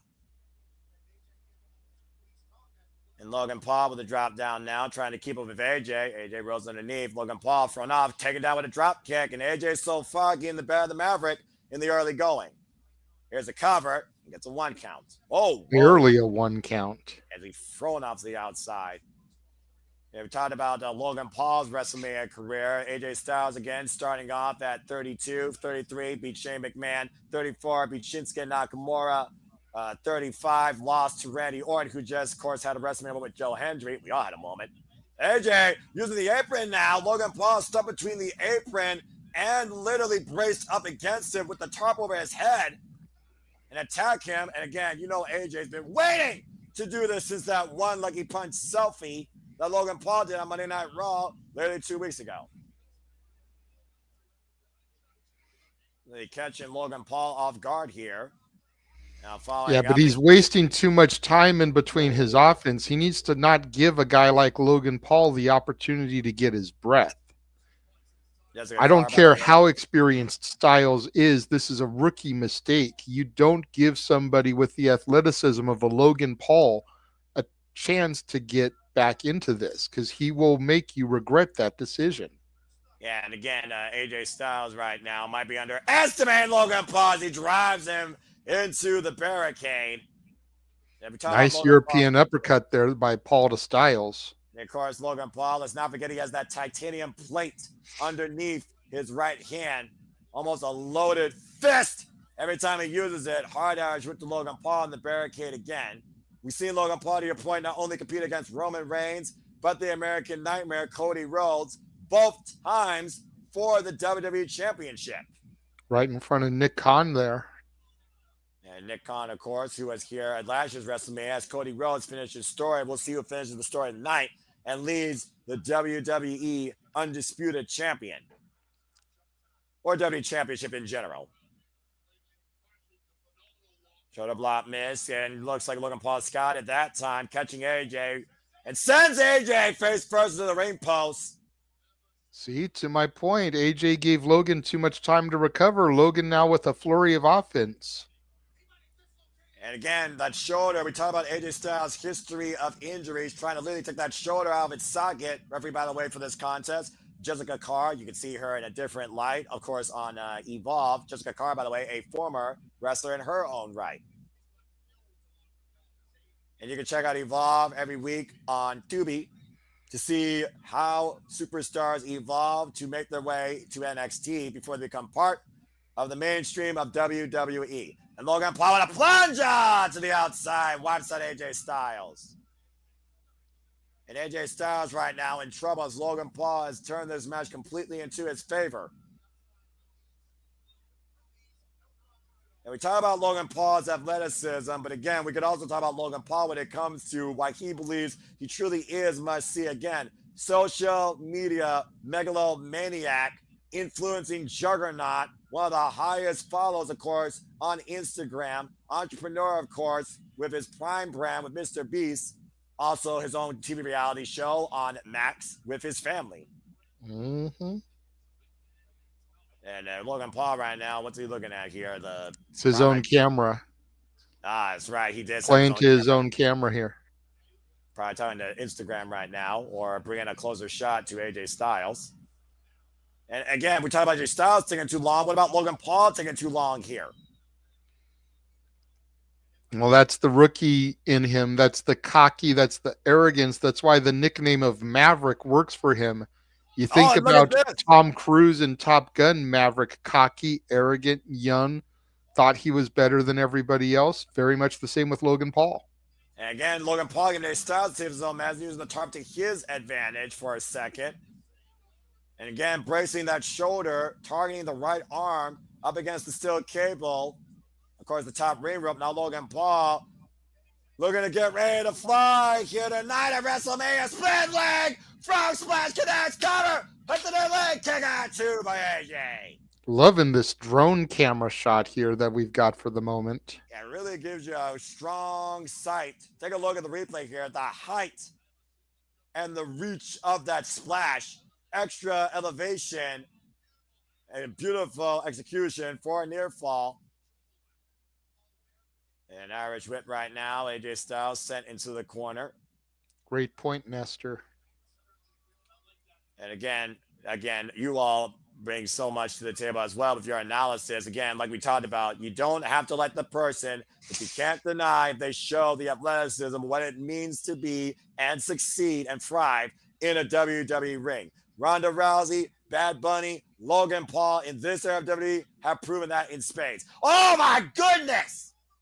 The overbomb by Logan Paul, back press, and AJ Styles grabs the ropes to break the fall.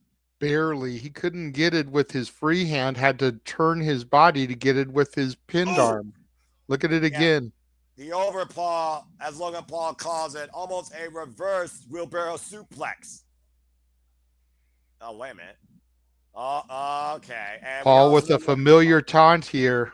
That don't work for me, brother. Looking to send AJ Styles crashing down so it hurts inside. Hard Irish whip off Big the rope. boot. Oh, no, he wouldn't. And now he pose. And Logan Leg Paul. drop. Oh, come on. Cover. Oh, AJ gets out at one. He was not going to be pinned like that. That is a taunt more than anything else, JJ. Not an homage. And now Logan throwing some jabs here, his boxing background. Yeah, we talked about that's what brought him to the dance in this world of sports, combat sports in the first place. AJ Styles knows how to strike with the best of them, though. Teeing up against Logan Paul here in the corner. Logan Paul trying to cover up. Just like a car asking for a clean break. Right on cue, AJ Styles right now trying to get the better of the Maverick. Gets the boot up, and Logan Paul springs up the second. Moonsault. And caught AJ Styles. I don't think he got all of it, though. Deep hook of the leg. Got a 2 count. I wonder if that was a botch. Because I think Logan might have been going for that moonsault into the reverse DDT that AJ used to do off the ropes. Exactly. But doing it a little bit, more extreme, a little bit cockier to show that he's more agile, more athletic. Well, you talked about before, we talked about you first experience. That's the tail of the tape with this match. And we know how impulsive Logan Paul can be when it comes to taking something out of anybody's playbook here. Combination offense, though, by Logan Paul with the left and right uppercuts here. Literally swinging the phenomenal AJ Styles and taking him down hard. Wins the probably one bit. That's what he was going for. And Logan Paul right now just loves this so much. Eats it all up. The hatred, the animosity, the respect, the viewership. He gets it. He gets it. He is it. That's why he thrives in so many forms of this business. Like it or not. And I'm one of those. And I don't mind it. I know you think he's a viral disease, but I appreciate the character that is. Fair enough. And again, if a character isn't making you hate them, they're not doing their job as a heel. AJ stopping himself with the Irish whip in the corner. I think AJ's getting a little bit fired up here, JJ. I think he's kind of tired of Logan Paul's impulsive, cocky nature. Oh, man, tear down with a lariat. And now AJ tearing up against Logan Paul. Representing him with the phenomenal blitz. Whoop, swing and a miss. And hoisting up AJ on the shoulders. Well, he's looking for here. Vintage AJ Styles, Ushigoroshi. The neck breaker over the knee. Now falling off the ropes. Sliding forearm. I thought he was going for a sliding lariat. Same with Torashii. It is an intangible that shows you have the qualities needed to succeed and thrive in this business we call professional wrestling. And Damn it. And I don't digress. And there's a very small class that has that in spades with AJ Styles as one of those names. Vertical drop brainbuster by AJ. Shoots the half, lateral press, cover now, kick out with Logan Paul 2. A very physically intense contest here has been the formula of the night, JJ. Absolutely. Another look at that brain buster there from Styles to Paul. Both men still on the mat. Neither one to a vertical base yet.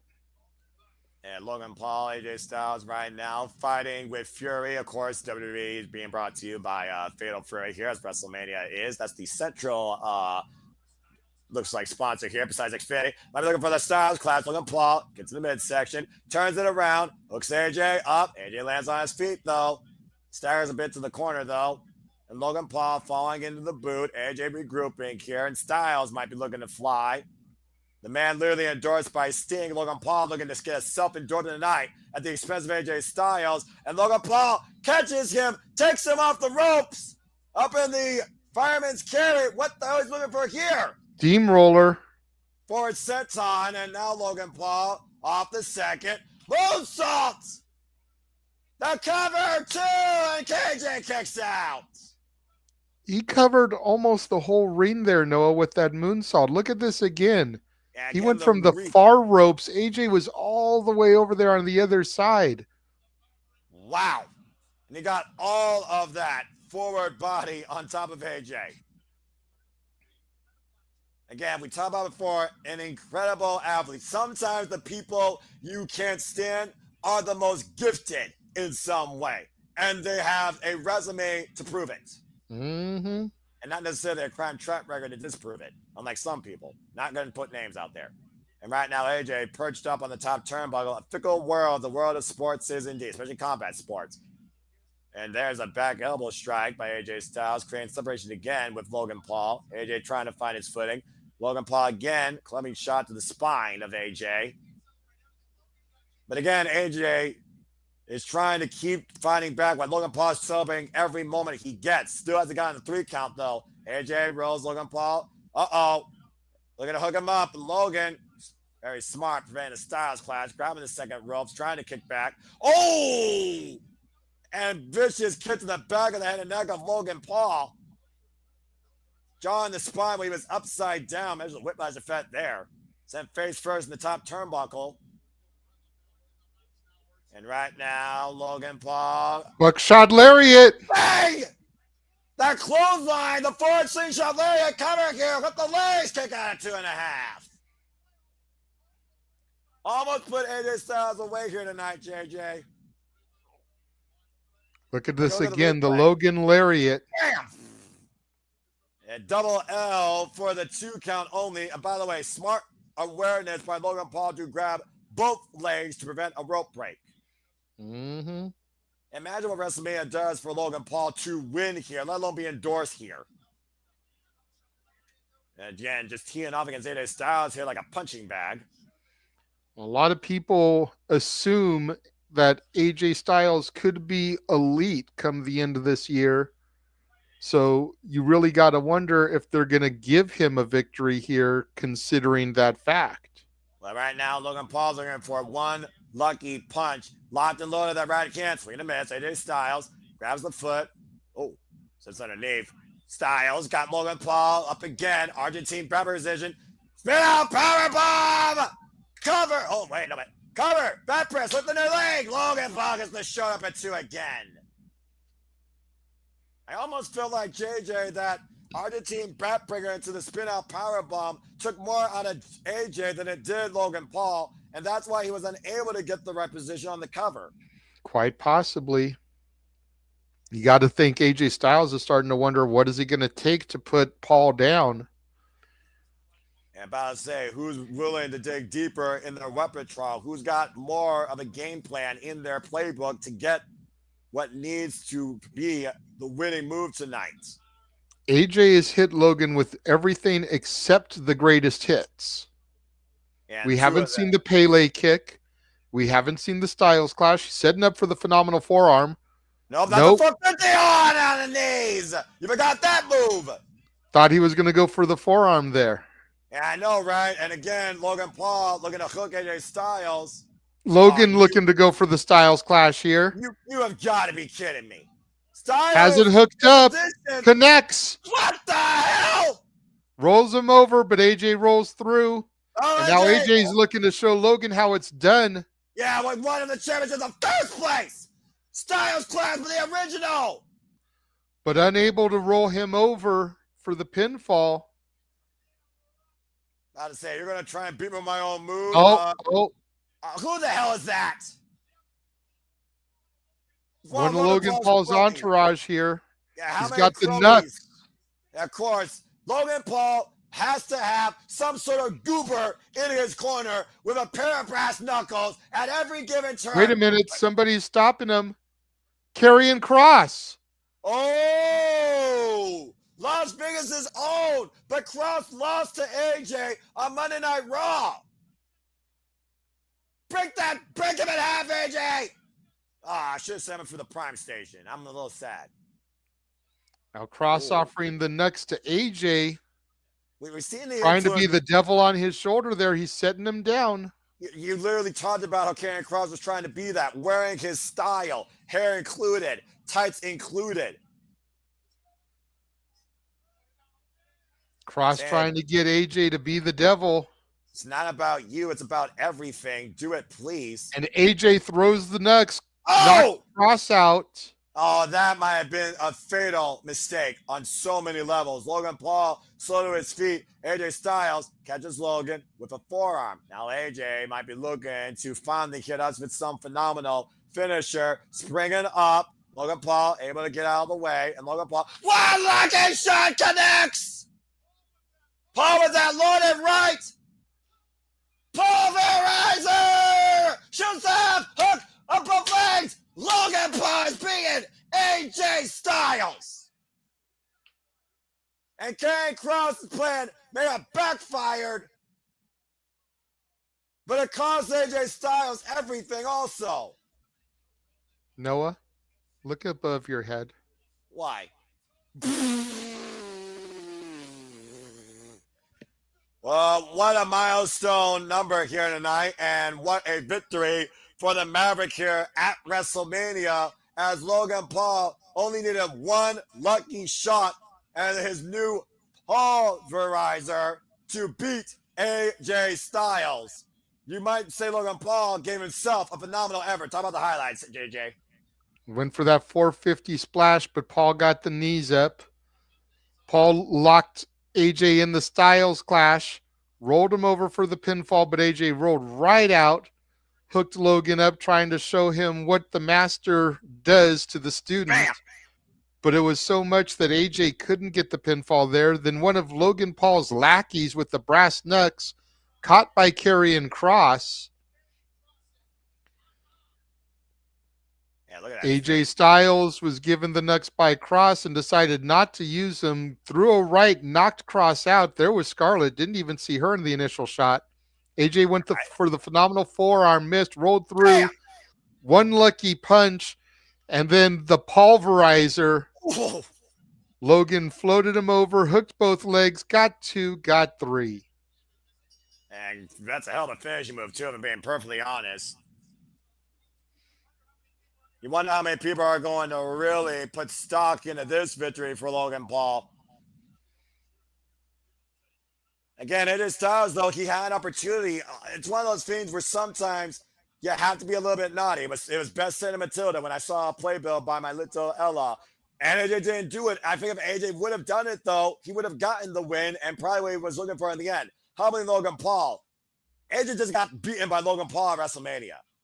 Yep. I got another intermission, so let's go ahead and bring back in Mr. Reliable, Walter Cruz, and get his thoughts also. And again, God bless all of you. Holy hell.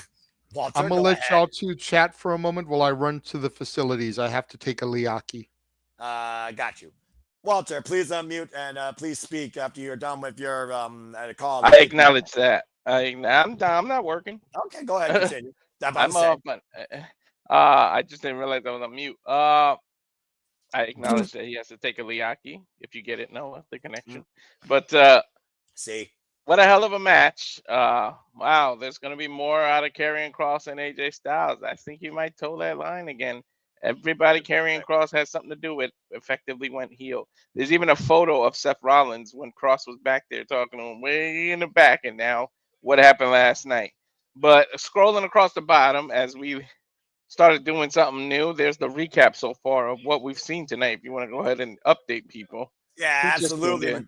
We kick things off, of course, with the WWE Women's World Championship triple threat with Mommy Rhea Ripley, the EST Bianca Belair, and the GS Sky Io Sky. In the end, KOD was hit on Rhea Ripley, but then over the moonsault by Io Sky on both women allowed her to pin the EST of WWE, giving her first pinfall loss at WrestleMania in the history. We also, of course, saw fatal four-way action for the WWE Intercontinental Championship as the Dog Bron Breaker sent Carlito on his own funeral with one of the damnedest spears through those reinforced tables, as Dominik Mysterio was able to pin Finn Bálor, and Dominik Mysterio is the new WWE Intercontinental Champion. And what we were wondering was going to be the Vipers' 20th WrestleMania match, we got a one-of-a-kind, timeless WrestleMania moment, because if you don't believe now, you should believe, as Joe Hendry faced the Viper, but learned how dangerous the three most letters of WR RKO. Drew McIntyre was the Doom Slayer as he literally beat Damian Priest in a Sin City street fight, And we just saw Logan Paul, some would say that was phenomenal,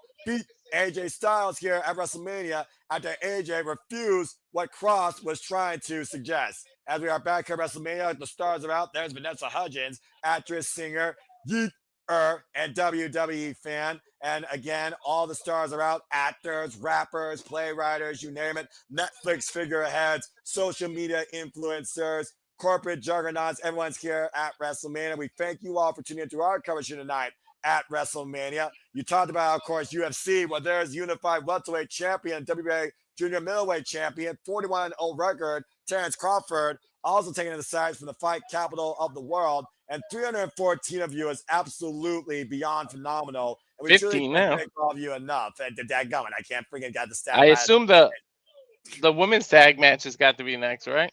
I believe so at this point, unless we're going to get an announcement of the attendance here. And again, WrestleMania Vegas is brought to you by Snickers. You're not you when you're hungry. Satisfied with the Snickers. And W2K25. You can get 20% off of 2K25. I might have to take advantage of that.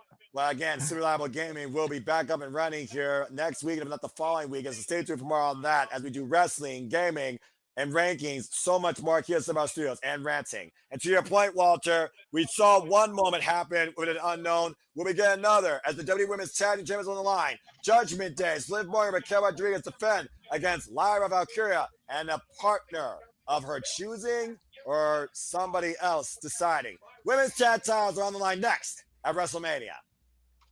What? Well, Look above you. Look at the number. Austin 316. What? Well, All right, John. Yeah, about to say, wow, they didn't even do a VTR this time. What is that? Simply Reliable Studios 316 says subscribes, you son of a bitches.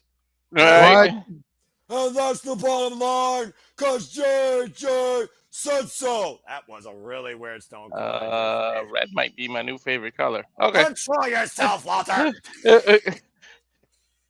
Anyway, let's go Everyone ahead knows Liv is not my favorite individual, but I will not deny that she is a beautiful woman.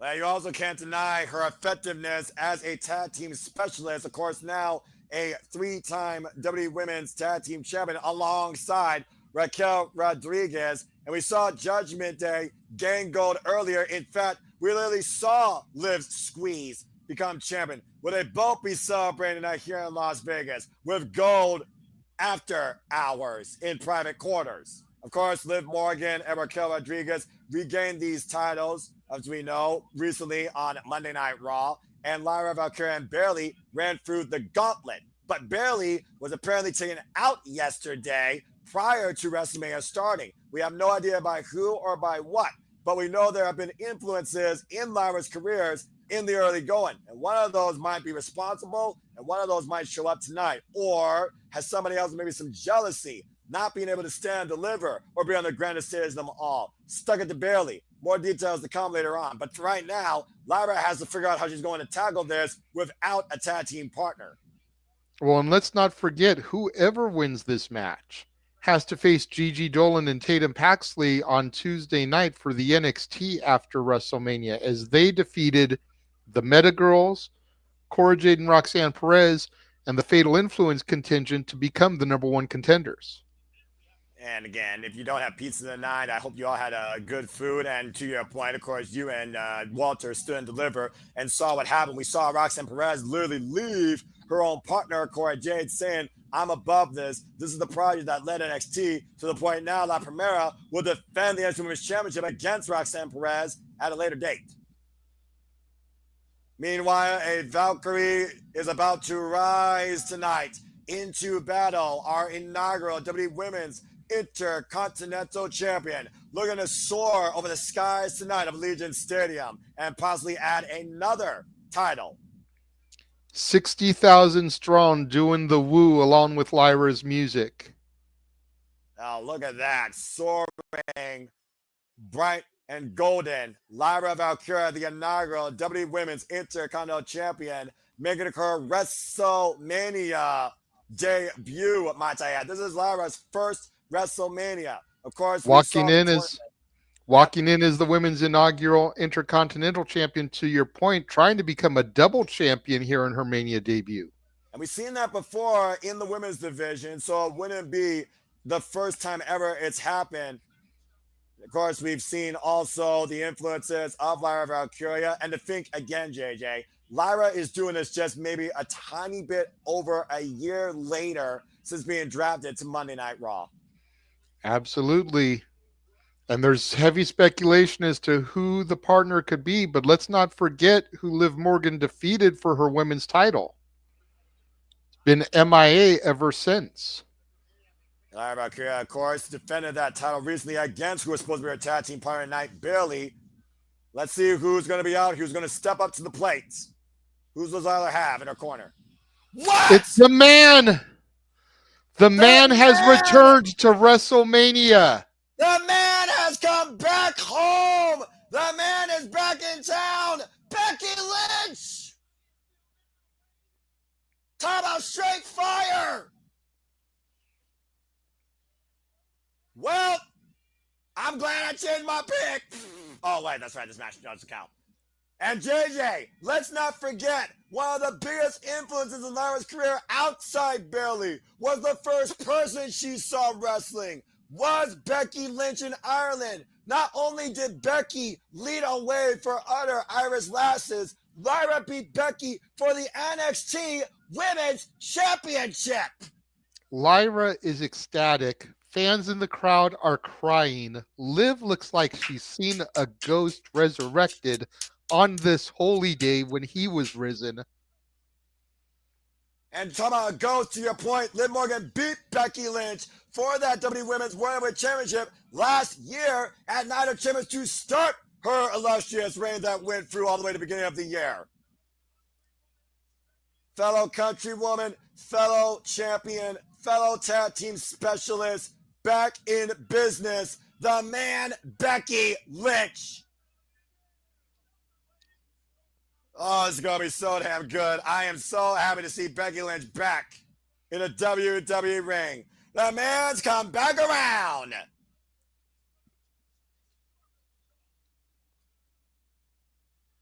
Everyone taking it in right now. Lyra literally living a WrestleMania dream, having her own WrestleMania moment. The man, Becky Lynch, already has made history here. Part of the first ever women's main event at WrestleMania, where she won both the WWE Raw and SmackDown championships at WrestleMania 35, lest we forget, against Ronda Rousey and Charlotte Flair. And Liv Morgan right now arguing. Oh, what's Liv Morgan arguing about? I'm about to say. McAfee is telling her, you're scared. You're scared. Clearly. Yeah, she's scared. I mean, come on now. We can see it as long as the day is long.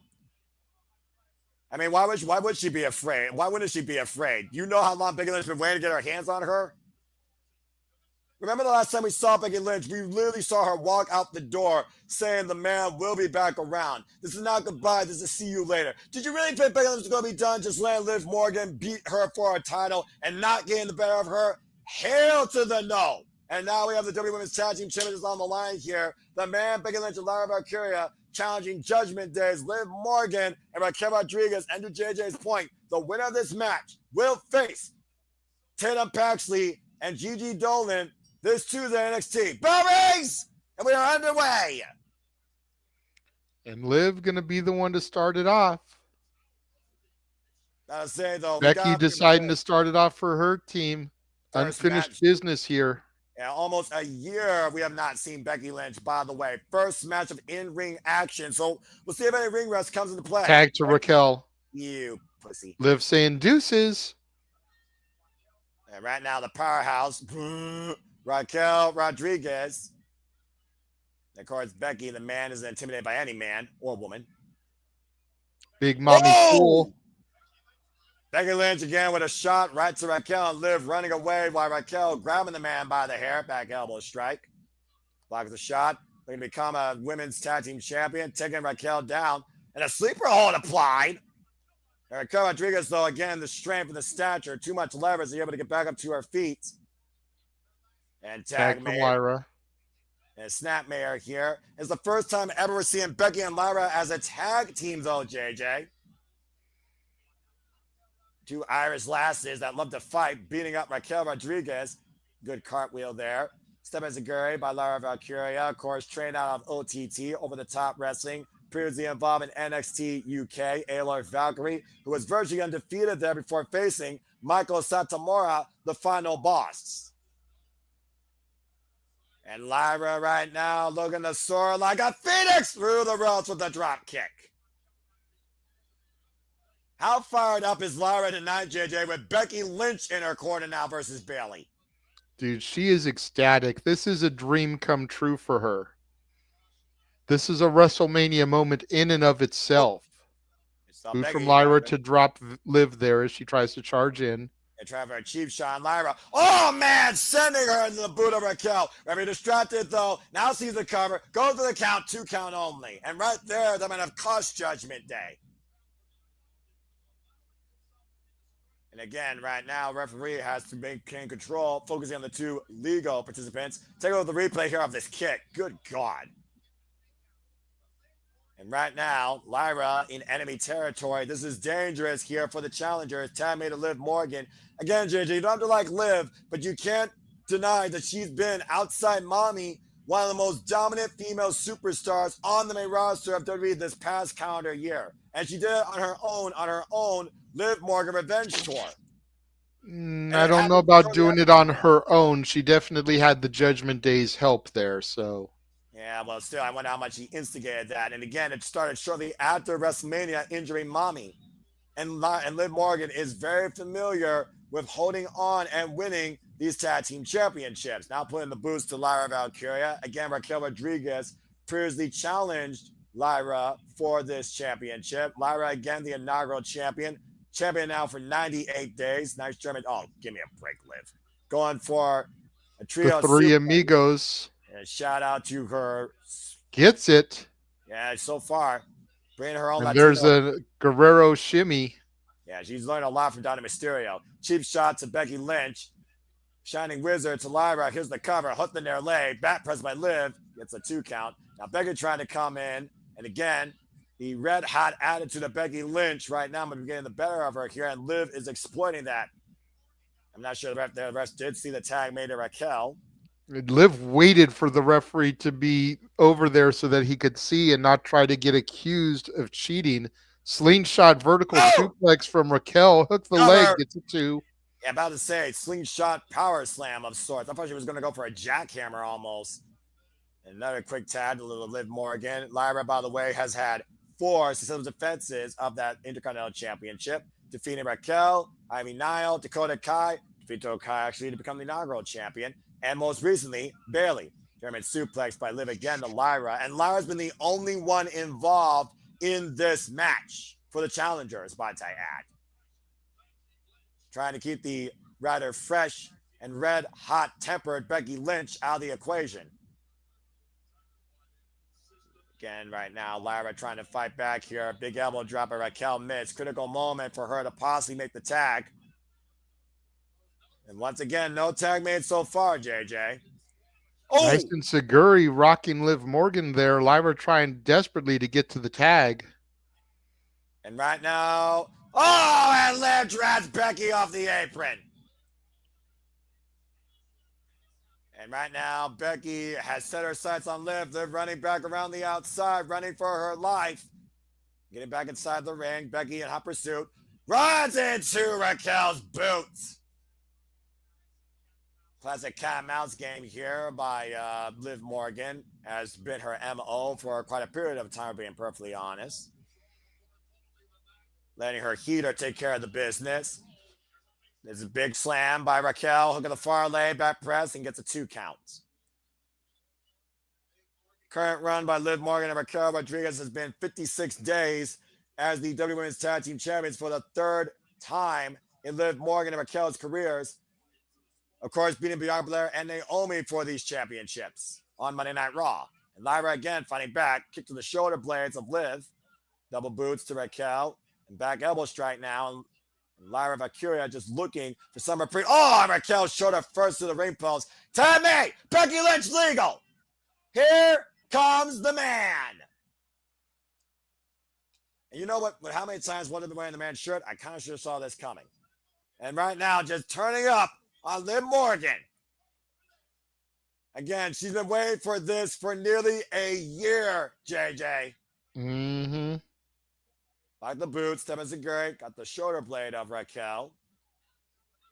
Didn't get all of it, but got enough of it. Rocking Raquel in the corner. Now teeing up against Liv in the opposite corner. And up and over. And right now, Becky Lynch trying to show exactly why she's been the man of this division. Molly go round. Shout out to one of her all-time greats. Good call there. Bexploder. Oh, man.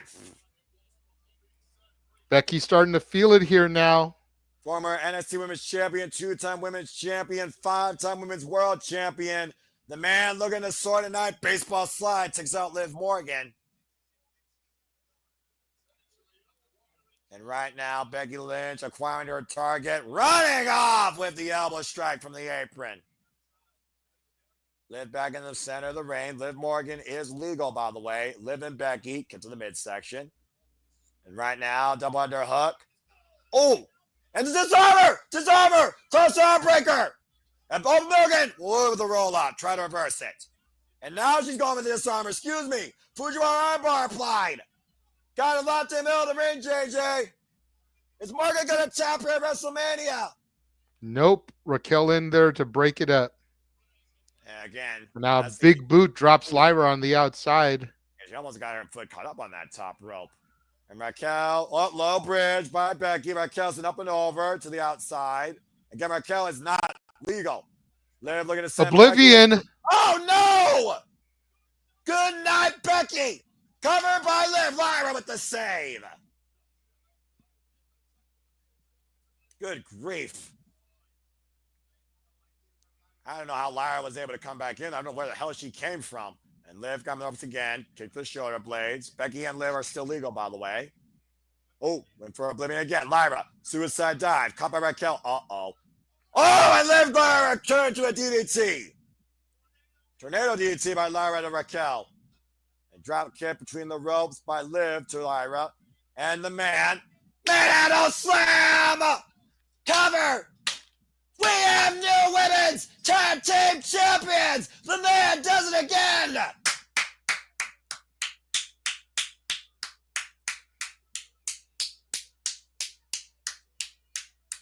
Revenge served!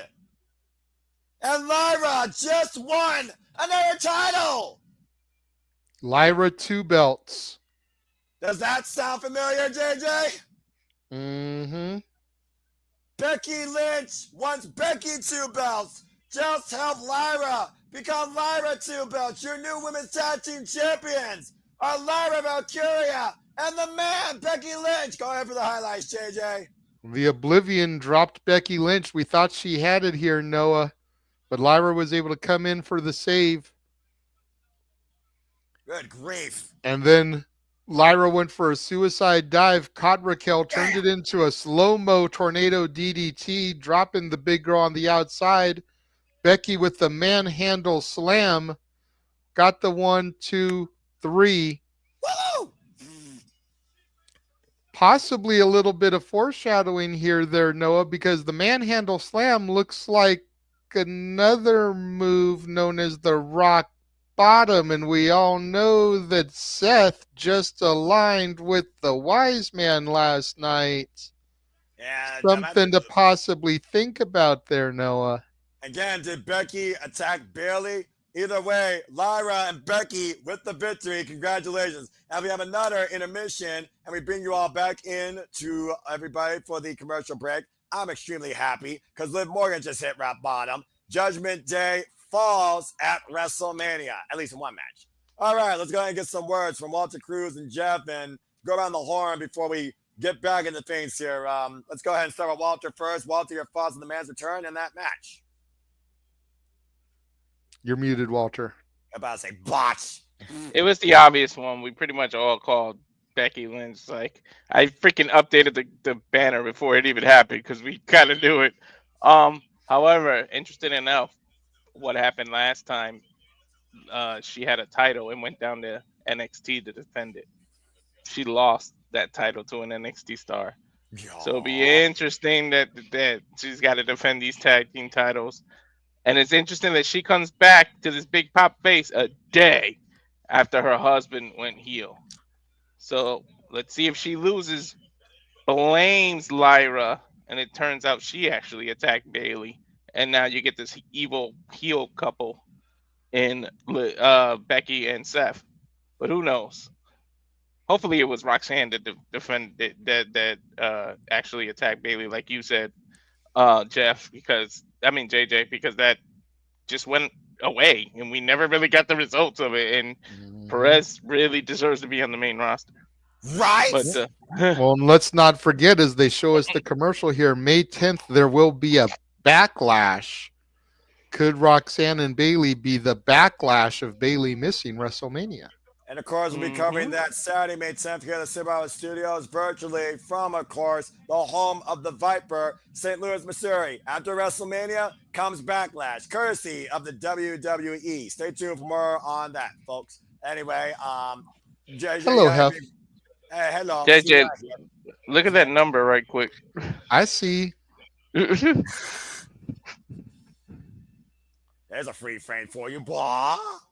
Yeah, 389. And freaking, I went blah when Dominik Mysterio won the freaking Intercontinental Championship and Carlito got killed by Bron. Again, that might be the greatest spear I've ever seen in my life. Good God.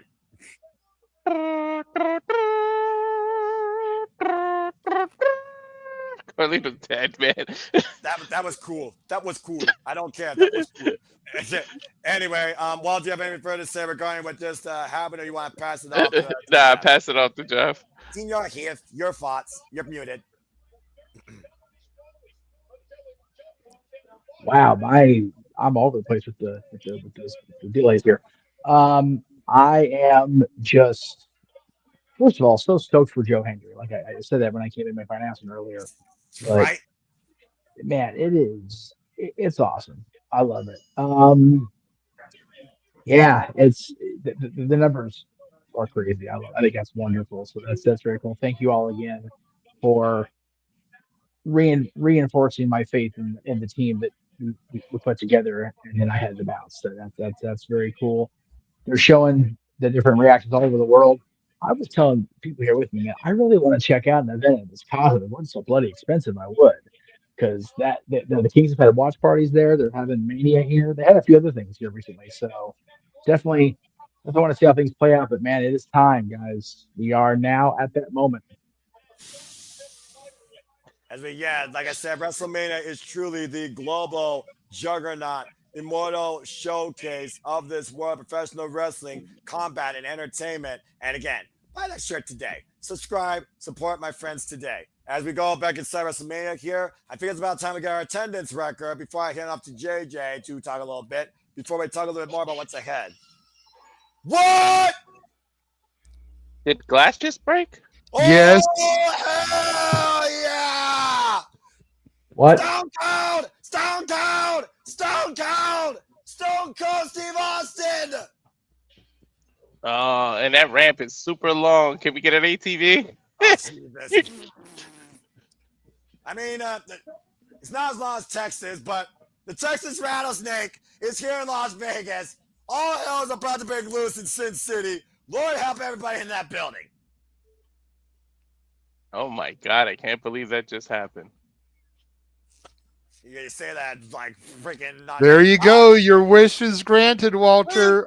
Will you Called it. Will you stop calling things in existence? Hey, man, when you Austin on an ATV riding down to the ring, middle finger in the air. What? What? Do me a favor, guys. Let me know when he gets off the ATV at ringside, so I know exactly how far ahead you are. Okay, he's just really riding around the ring. Freaking Stone time Cold. Time to play the lotto since I called that. I'm about to say, Walter, don't risk something of actual value versus your opinion. Just got off the ATV. Yep. Oh, I like how he checked on the I'm fan. a solid damn near minute ahead of y'all. Oh boy. Good thing I'm it's not play by play. He checked on that fan because he bumped that LED board kind of hard. He was like, "You all right?" Yeah, about to say, you gotta wonder what the little fans are. I guess Stone Cold's gonna give our maybe record here. I like that. Hell shirt, yeah. Hell yeah!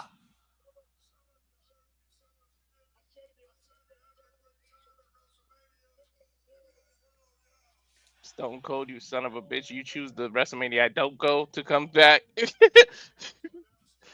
closer to Texas. He also lives in parts unknown Nevada. Keep that in mind also. 63,226. They did more than last night. Yep. Mm-hmm.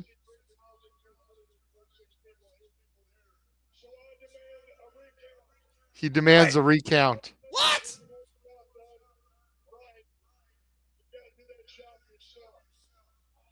What? He's gonna count people. What? So cold. We're on a time clock here. What? What? What? What? What? What? What? 2 What? hours. What? What? What? What? Oh my god. Hey, I gotta be out the door under an hour. WWE, can we move this along? I actually want to call the match. He's gonna say the combined total. 124,693 combined. It's a lot of What happened to WWE? They can't even sell out WrestleMania. Fuck you. God, Stone Cold said so. Think about it too. Times that times the average pipe, what, $600-700 a ticket? Like times that. And you know, a few of them are like $20,000-$30,000 to sit way down in the front. WWE continues to make record-breaking revenue and attendance records all over the world at any venue, any show, and they broke the scale again here tonight at WrestleMania 41 in Las Vegas at Allegiant Stadium as Stone Cold celebrates with the WWE Universe with a couple of beers, a couple of Steve Weisers, and 63,000 people saying hell yeah to that. Hell yeah. Got a beer bash, why not? Celebrate. And cheers to everybody here on the screen. Cheers to the near 400 fucking of you that are watching. Oh, wait, let me recount that. 1, 2, 3, 5, 7, 20, 85, 109, 207. Anyway, you know who you are. Thank you so much to the near 400 of you. There are a lot of us for the ride tonight for WrestleMania 41 in Las Vegas. And I hope that you are having a great time like us here. And I'm pretty sure we're all going to remember this night forever. And that's all I have to say for now. Welcome back, Stone Cold. Well, at least he did the smart thing. He didn't drink it and ride an ATV again. Don't drink and drive it. Go ahead, Stone Cold. Yeah, it promotes smart driving. Don't drink and drive, folks. This is a public service announcement, courtesy of the Simple Man, the Simple Hour Studios. Please be safe. There's also Nick Khan is sitting out there with that kid that got hit. He's not going to drive it out. Like that'd be wild. I'm about to say that kid's got. Oh man, that kid's going to have a hell of an insurance reclaim. He's going to have free WrestleManias for the rest of his life. That's why Nick Khan is Nick Khan. That's why they're like damage control, like immediately. We can make the stable damage control work, but by God, we'll make your damage control work for real. Look at that. Look at they're promoting the Pat McAfee show. I don't know how far. I don't know if you guys got there yet, but haven't got there. Okay. The hell of a guest list they got for tomorrow morning at 9 Pacific, noon Eastern. Well. Yo, hold up. Pat and Wade are actually drinking. Stone Cold now they're promoting it. Yeah, there you go. Paul Heyman, John Cena. Oh shit! What a coinkydink, huh? What are you trying to put? What are you trying to put out there in the ether? We're not trying to put anything, sir. But the clues have been there all along. The question is, are you Steve or are you Joe to be able to help solve Blue's Clues?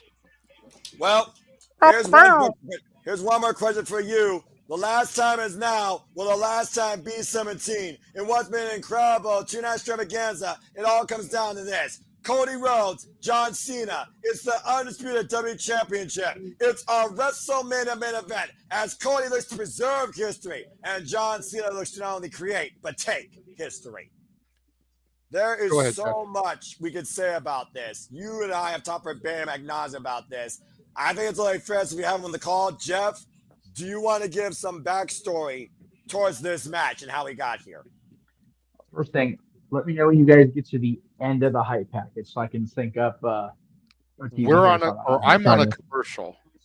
Yeah, I know. I'm on a hype package. Oh, okay, okay. I'm looking at a thing for Peacock Poker Face.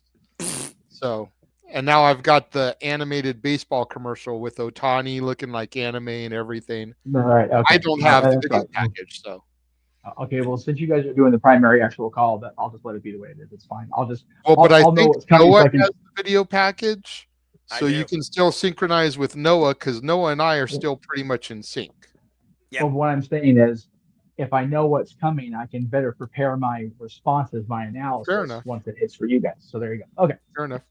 The Sandy statement there in the thing, no disrespect intended, but don't care that the Vegas Knights playoff game is happening right now.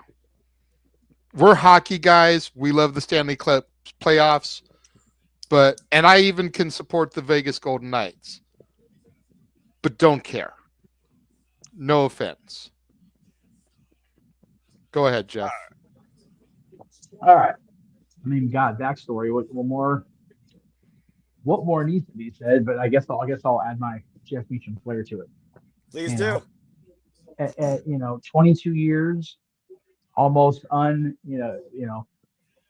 entire WWE career as the man who, did it, for the kids, did it for the family, was out there representing the company as the face, never wavered, never had anything remotely like that, where he would waver. He walked into the Hammerstein ballroom and, probably would have been killed if he'd have won that match. If we're being real with New York.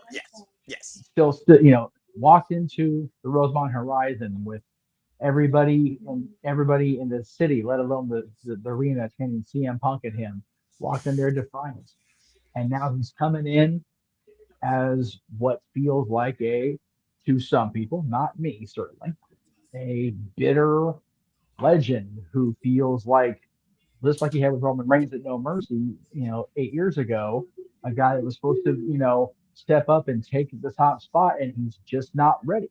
He's just not ready to be that guy. At the time, Roman wasn't ready to be that guy. Whether Cody is going to be determined right now, because for my money, John Cena is going to walk out of here as a 17-time world champion within WWE. I firmly have believed that from the moment he hugged Cody Rhodes and gave that look that has been memed to bloody death since my birthday. So here we go. It is time for John Cena's last entrance as an in-ring competitor at a WrestleMania. That's where I'm at. I will let you guys do your thing. And bottom line, will it be solved by wrestling or solved by John Cena doing what he's done all these years, being the talent, as we are back inside the stadium? Oh boy. There we go. The man that went heel didn't change a single thing about his theme or appearance. Looks to take everything that he's given to WWE and the fans for the last 2 decades. 2 words, 1 man, John Cena. This is so weird. No flashing lights, no bright colors, black and white. Again, walking to the ring defiant as he has so many times before, but nobody in this building seems to want him to walk back with that in the 17th. And again, it's the way it's lit. You can't see the people cheering or booing really well. but it's a different presentation than we've had other than the music. This is wild, guys. And to your point, John Cena notorious for his over-the-top thematic WrestleMania entrances. None of that here. It's just a man walking a ramp in darkness. There's not even any lights on the Tron. It is literally just his name. And he might end up retiring with one other thing along that walk one more time. The WWE Championship. It is game time. It is our main event. It is WrestleMania 41, Sunday night in Las Vegas. The time is now, and there will be no turning back. This will be their 29th match against each other. I want to give a quick shout out to Statboy. Give me some stats here real quick. Their fourth one-on-one match against each other. Second match against each other for a title. John Cena has 20 victories over Cody Rhodes. Cody Rhodes is beating John Cena 4 times. If Cody Rhodes is able to continue his story, he would have been champion now for over a calendar year at 378 days as John Cena looks to break his kingdom. Well, win or lose, Cody's been champion for more than a calendar year because it's been more than a calendar year since last year's WrestleMania. And John Cena was part of the finish to that story, JJ. He was one of the Avengers in the Infinity War that helped Cody Rhodes beat the Bloodline. But did he do it to help beat the Bloodline, or did he do it because he knew he could defeat Cody Rhodes? Is this something Cena has been planning for over a year? We talk all the time about how heels are slower, more methodical, more deliberate. Has Cena been concocting this plan since he helped Cody win the title? To the 71 of you that filled out the predictions, 64% of you went with John Cena leaving with the championship. 30% of you went with Cody Rhodes retaining. What? Ooh. We saw Seth burn down the set yesterday. The set just went up in smoke. What the? It's like a Daredevil rally here. Evil Knievel. Very Evil Knievel-esque, as we saw in the video packages. Evil Knievel making history in Las Vegas. Well, from one history maker to another history maker. A man once a throne breaker. A man once undesirable became undeniable and has been unfucking disputed. Our champion, Cody Rhodes, has arrived at WrestleMania. I like the way the skull of his face mask just raised up to reveal him. That was pretty damn cool. I'm just taking it in. I'm just taking it in right now. This is too damn fucking real and awesome.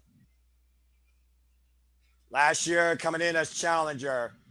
1 year later, coming in as the champion. Whoa! Boom! Roughly 25 seconds ahead of you guys. All good. Better man. I would sing it, but non-copyright. And also my voice is almost nearly gone. I fear it's going to be gone after I see what happens here. Because, guys, we got about an hour to see who makes history. And whether they're going to be infamous or whether they're going to change the business entirely. No, man. above your head. What? To the 400 plus of you that are tuning in, Cody Rhodes has been champion now for 378 days. He's going into his 9th defense, his 10th career WrestleMania appearance.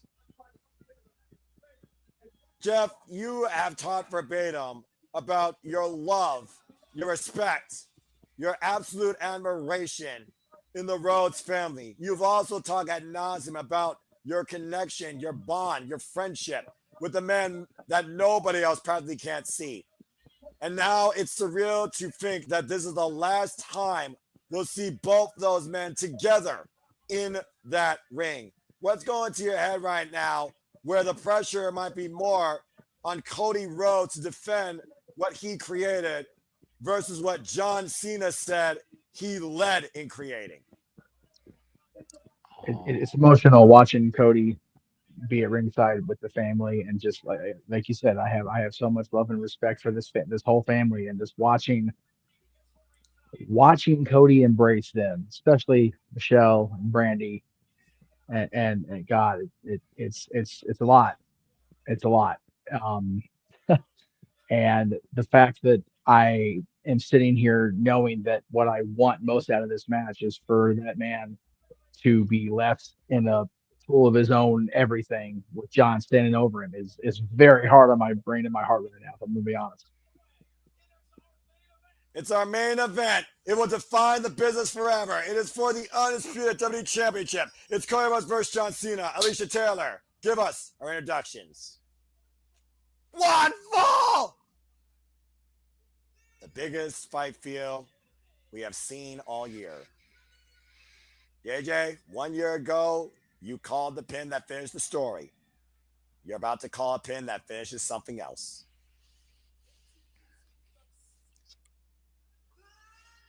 Challenger, the 16-time world champion, 17th career WrestleMania with 10 WrestleMania wins, 47 years of age, 25 years in this business. You can see him clearly on your screen. There's only one John Cena. 17 WrestleManias means he's lost 7 of them, though, Noah. He almost has a 50-50 record.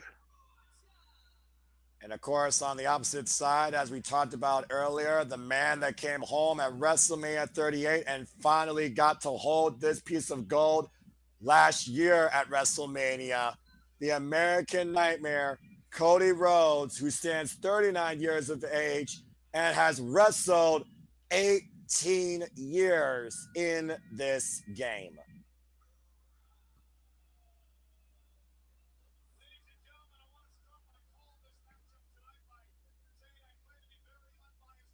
It's one of those things where I almost feel like JJ, like Jeff, there's going to be bias amongst us, and I don't blame you guys. As one of the people here that has literally followed both of these men's careers, WWE particularly, Cody Rhodes on the independent scene through Ring of Honor, AEW, New Japan Pro Wrestling, Impact Wrestling, I'm very torn here also, quite literally. But we're all here tonight to witness history. So, JJ, I give it to you. You know what we're about to fucking do. Yeah, absolutely. Cody Rhodes handing the championship to the referee. Referee holding the prize up above in the air. The WWE Championship is on the line. Oh, shit.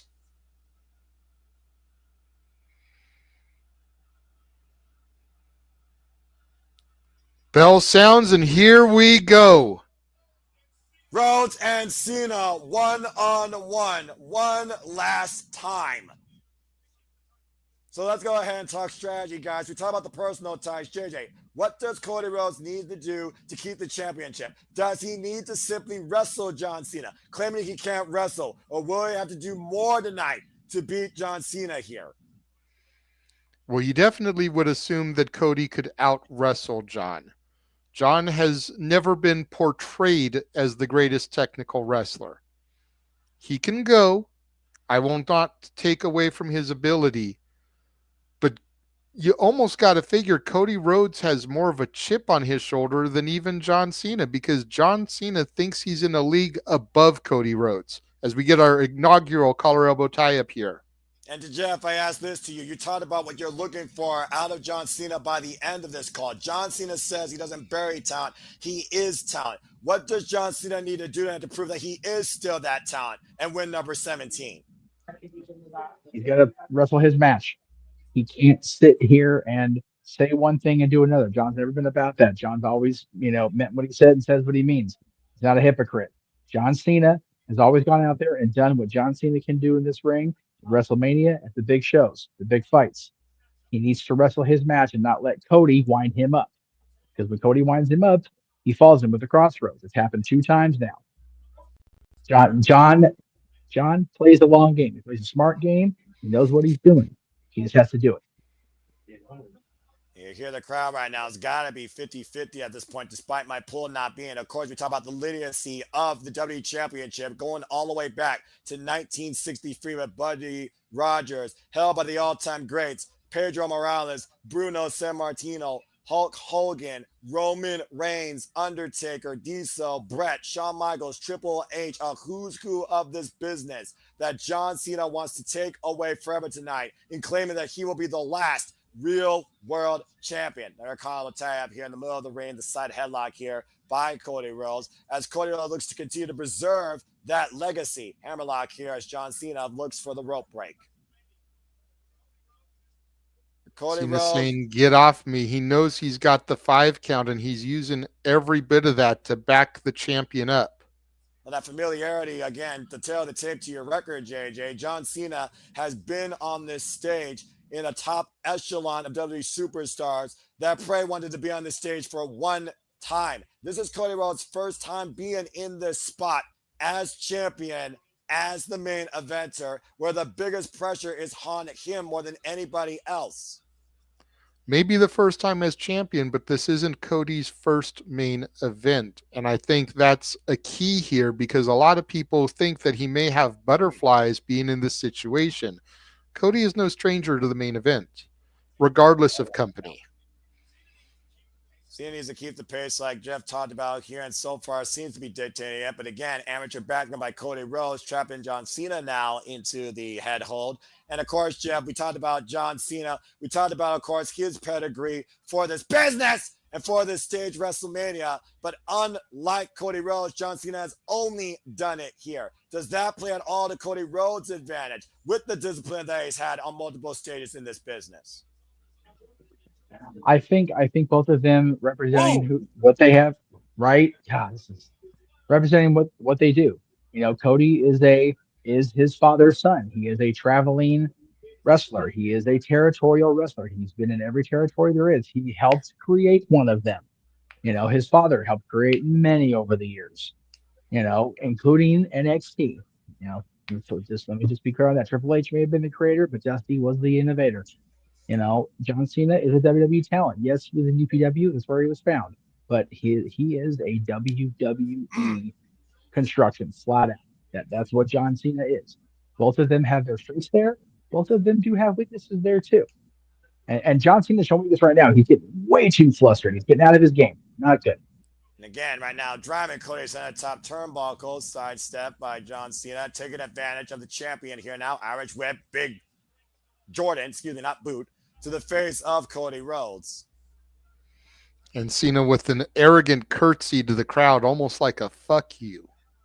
Well, again, we talked about before. This is literally, we talked about your styles, talking about this is the house he built, and why Vince McMahon might have been the pioneer. John Cena has been the chief architect for this business for over the last 20 years.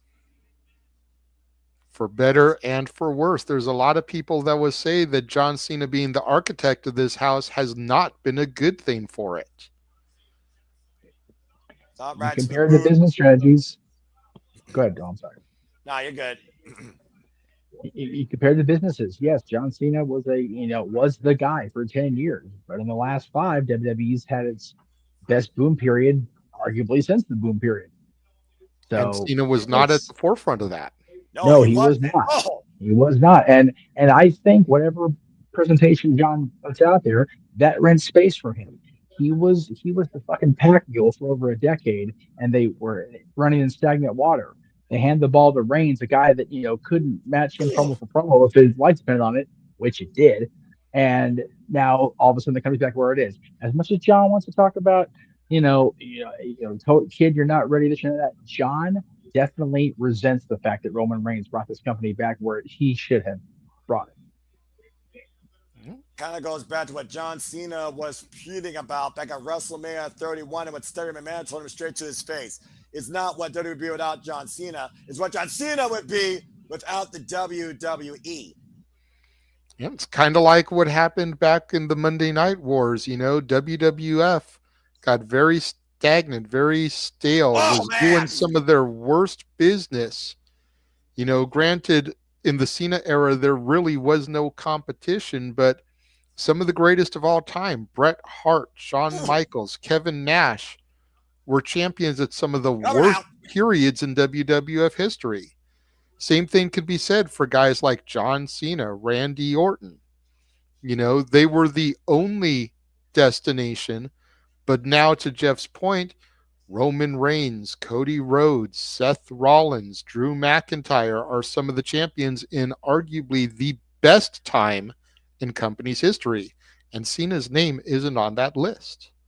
It's almost like at the point John Cena was on top, John Cena was in competition only with himself. And I wonder if the pressure finally got the best of him when he didn't have the way to stay on top in this business. Cody Rhodes trying to fight back here after the chin lock, by the way. And even though we say that John Cena can't wrestle, your context on the word wrestle, John Cena is a fighter. He's a brawler. He still could probably bring the heavier strikes here against the American Nightmare. As we just saw a moment ago, Irish whip, hoisted up. John Cena, sidewalk slam to Cody Rhodes. Cover, hook the near leg. It's a 2 count.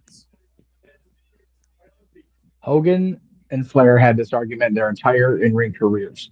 The best worker is the one that makes the most money. And right now, that's contradicting statement, but that's what John is. Right now, it almost feels like John Cena has that confidence back. He knows he's in control. He is back where he is at his best and at his most dangerous, with doing so little that he's done consistently the last 20 years. And right now, scouting Cody, axe handle, top of the head, takes down the champion. Cody looks a bit out of sorts here, if I'm being perfectly honest. I'm not sure if he's a little frustrated or he's a little just off his equilibrium. He hasn't been able to get out of the block since those 2 clotheslines. Cody driven into the top turnbuckle. And John Cena, once again, slowly approaching this match. Not even figured about taking advantage of Cody at this point. Almost calls him for him, but waiting for him to get up. John's got his swagger back now that he's driving the car again. It's amazing to think, JJ, that John Cena has done so much with doing so little in this heel turn towards what he became in WWE and what he blames the fans that made him to be. Yeah, no doubt. I mean, sometimes less is more. And Cena is definitely proving that with this heel turn as Cody Rhodes here tries to turn the tides on the former franchise player. On the eye, though, again, as John Cena said, he doesn't have to wrestle. He simply has to win. Cena now just driving down his fist on the champion. Cover, lateral press, and a 2 counts. That is it. Again, that eye got a little deep. Yeah, no, you made the point that John made. He doesn't have to wrestle. He just has to win. And that's what he did. If he's not going to out wrestle him like people think, he's just got to beat the fuck out of him. What he's got to do. I mean, it's what it is. I mean, again, this is a game of inches. All that matters is how you get the 3 count. Again, championship match, folks. Only way title change hands is via pinfall or submission inside the ring. And once again, those polarizing chants that have defined John Cena's career are coming into play tonight here in the main event of Las Vegas. Irish whip right now. You don't have to like John Cena. You can like John Cena, but bottom line, you react to John Cena. Tornado DDT out of the corner to Cody Rhodes. Cover now to win the title. Kick out at 2. Seeing a lot of stuff here from Cena that he never used to do in matches. Double axe handle, tornado DDT, definitely trying to get away from the quote-unquote John Cena greatest hits that everybody has come to know and love. Trying to show people that he can do more. He actually can wrestle. He does know these maneuvers. He just didn't need to use them. All right, you know this move. Shoulder tackle. Oh, here we go.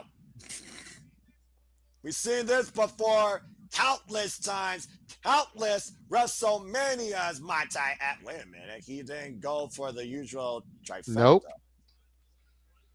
Because that's what people are expecting. That's what this new scene has been about, is not giving the fans what they want. Now there's another one. He's almost waiting for Cody Rhodes to get up each time versus potentially falling through to your points.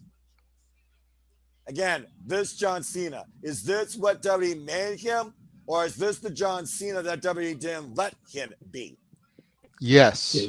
Yeah. Yes. Exactly. Yes. Cena right That now, is proving everybody. right. Proto bomb. There's that proto again. Didn't have to do them fast, but they still can be doom ready. People are They are still deadly. reacting. They still know Yep. what's coming. And you know both what's exactly about coming with a wave of that hand. I love it. I love it. Whoa, Cody didn't love it. No. From the eye. What Right a in the corner. Oh man, a power slam by Cody Rhodes. Shades of his former mentor, the Viper, Randy Orton. Yep. That's Multiple fair. legacies at play here. Disaster kick connects. Here comes Rhodes trying to mount some momentum. The crowd right now is giving us Booing Cody.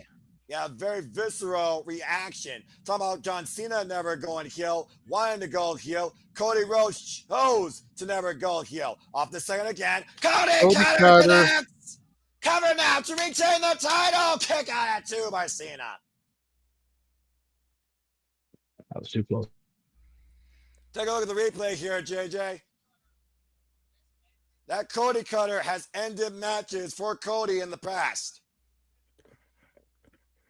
Right now, Cody, squaring up with the Short jab. jabs, just like yeah. his daddy.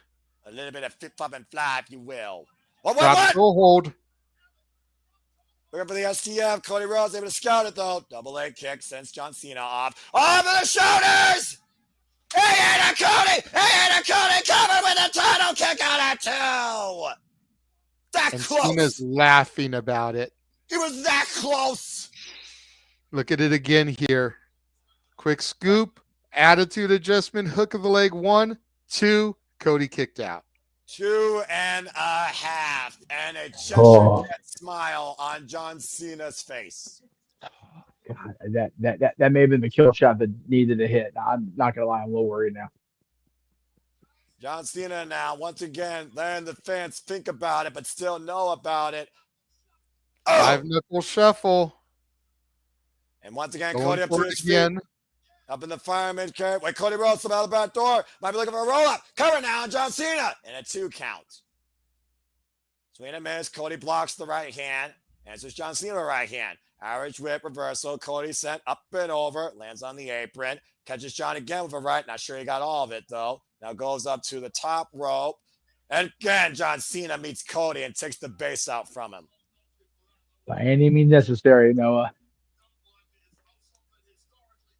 Again, it's not something you would expect from John Cena at all previously in his career. Shows that John Cena has that killer instinct with added momentum now. Motivation, excuse me. Cena up to the second rope, and John Cena Looking for an avalanche FU. He's looking for an exclamation point on this match, JJ. Connects. Avalanche! Attitude adjustment cover! Kick out at 2.5! And now Cena's starting to get pissed. You can see it in his eyes. Yeah, he's worried now. Oh, that's not good. How quick, though, did John Cena completely almost ended this with the Avalanche AA and nearly took the championship home with him? To Jamboree's point in the chat, to Uncle Noah, he's a heel now. Call it the FU. Because that is exactly what he is trying to say to not just Cody, but the fans. That's right. Jamboree. You're absolutely right. The biggest FU to the entire W universe that made him who he is today for the last 22 years since this man's been involved since 2003. Looking for that for days later. Oh, I got a power bomb! High step, matchbook cover, kick out 2 by Cena. Man, oh Shevitz. How deep are both these men willing to go tonight? What lengths are one willing to go versus the other to leave with the title? By any means necessary, you could say about John Cena, definitely. But is Cody Rhodes the same way, knowing what he's defending? That's what John told him on Friday. Noah, he has to be that guy or he's not going to retain. He has Cody to go. Cutter. Cover, Avalanche, Cody Cutter, kick out at 2.5. Oh my God. Sorry, Jeff, you were saying? Yes. No, please. I was just saying, Cody has to be that guy or he's not going to walk out of here with the title. So John told him the other night. Take a look at the replay, JJ. Great call. Avalanche spring up to the top rope. Cody Cutter shoots the half. Both men right now have put out the super hit so far. And again, what's more dangerous here? A man with everything to lose or a man with nothing to lose? Let's put that also in perspective. That's fair. Can make an argument for either one. Got to tell John Cena with the Cody Rhodes. John Cena, he counted him again. FU connects. And now I'm turning him over. Steps over. STFU from John Cena. And Cody's crawling. He's got to look for the ropes. Carrying John Cena's weight on his back. Cody Rhodes now defending everything he's created. Defending everything WWE has created. The history, the legacy, the story. The story's yet to tell. John Cena, Greg, and Cody back towards center. Lock it in one more time. Cody Rhodes right now in a world of trouble. The human body only goes so far versus the spirit and will of a competitor. The bridge across the nose of Cody Rhodes compromises the breathing, but the vision not impaired. The determination of Cody Rhodes seems unfazed here, gentlemen. Everything on the line here tonight for both men. And John Cena, look at the way John Cena is pulling back. Again, dragging Cody to the center of the ring. And then Cody went, and there goes the ref. Oh! We knew that was going to happen. Cena sets him up.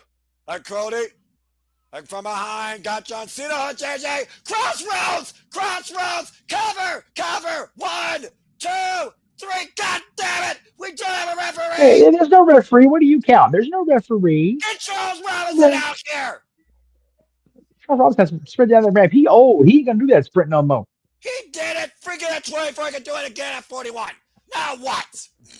That's a long time between two Mania. I'm throwing that out there, dog.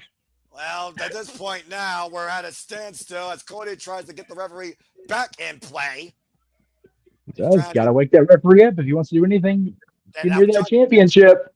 Cena's exposed the turnbuckle there. He sure has. He sure has. That's not good. Again, and Cody Rhodes may not be aware of it. John Cena catches Cena. We're right. Cody Rhodes right now. Cody and Cena fighting back. And yes, rip referee. I just gazed at the chat there. Oh, no, Cody face first in the exposed turnbuckle. And again by John Cena. It's like a hammer to the head right there. And now John, F you to Cody for the 4th time. Referee getting consciousness. Cover. 2 and no. Cody still kicking How the hell? I don't know. I don't know. I asked both of you, gentlemen. How the hell did Cody get out of that? JD, I'll start with you. 2 exposed turnbuckle shots and F you, and he still is alive.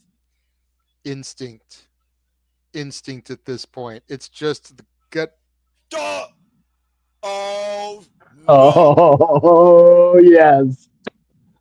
Oh, here we go, folks. Travis Scott. Oh, shit. Well, there's that WWE Championship custom made and given to the man that wrote the official theme for WrestleMania. And Cena's laughing because he knows Travis Scott is on his side. This is great. This is great. This is bad for Cody Rhodes. Oh, it's very bad for Cody Rhodes, but it's a necessary evil, Noah Foster. Well, you said yourself, how far are you willing to go to win by any means necessary? We saw what happened when Cody Rhodes said no to The Rock and broke his heart allegedly for the 2nd time, and Travis Scott literally busted Cody Rhodes' eardrum. Travis Scott taking his sweet time coming down to the ring, though. It's like, I got to get out the door and go to work. Travis, can we walk a little bit faster, maybe? in perspective, Cody Rhodes is getting pressure time to recover. And I gotta put this in perspective. This is not a no disqualification match. It's supposed to be a standard championship match. Disqualification means nothing. If Travis Scott gets involved here, he could cost John Cena everything. Noah, who is in charge here? Is it Who's Paul back here? Levesque? Is it Nick Khan, or is it the final boss? Okay, Board where's the member. final boss? All right, because Travis Scott is a line. He's just a fan. He has no power over this, and he has no right being out here. John Cena right now, eye to eye with Travis Scott. And help him up on the apron, and what the hell? Cena raising Travis Scott's arm in the air. Freaking puff a day habit over glorified pop idol. Travis Scott, you gotta be kidding me. Setting Cody up. I mean, a dangerous situation right now. Cody Rhodes, I was hoping he would knock his freaking sunglasses off. Cody Rhodes looking at John Cena again. Crossroads! Here's the cover. Hook of the leg. Cody wins. You son of a bitch.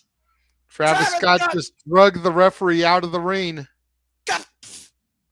I know we don't arrest friggin' felons in Las Vegas nearly as much as other states, but give me a break. Cody's saying, I remember what you did. Come on. Yeah, come on, Travis Scott. You think you're a wrestler? Come on, you friggin' rapper. Cody's been waiting to give this man a long overdue receipt since Elimination Chamber. Nobody knocks his damn head off. That's fair, but just remember the last musician that got in the ring, Bad Bunny. How well did he do? We'll see what happens here if he has any qualifications like Bad Bunny. And no lawsuit in place. He's saying, do it. I dare him. Oh, and Cody Rhodes isn't going to let that happen. Yes, break his fucking neck, Cody. He deserves it. Crossroads of Travis Scott. Good riddance. God, I love that. I've been waiting for that for 2 damn months. Travis Scott got Crossroads out of WrestleMania, and rightfully so. And right now, Cody, though, needs to turn around. John Cena with the title in hand. Uh-oh. Cena with the championship, guys. What? Cody blocked the shot. Caught John Cena coming in. Referee still nowhere in play. Now, both men literally fighting with the championship. Cody with the championship in hand. Now, will Cody, to your point earlier, JJ and Jeff, will he pull the trigger? Will he do anything to win? Remember, he still called John Cena his hero. Are you a good guy or are you a bad guy, Cody? What do you want me to go? Dick Kick City. A low blow to Cody. Just kick them in the nuts. One-way trip to Dick Kick City. No return ticket. And John Cena absolutely don't give a shit with the championship in hand. Cody saw his feet. Championship across the face. Cody wanted to do it the right way. John Cena wants to do it by any way. Jeff Patty coming to consciousness. Give me the evidence. No, not like this. Not like this. The 2, cover and 3. Oh my God. JJ. Yes.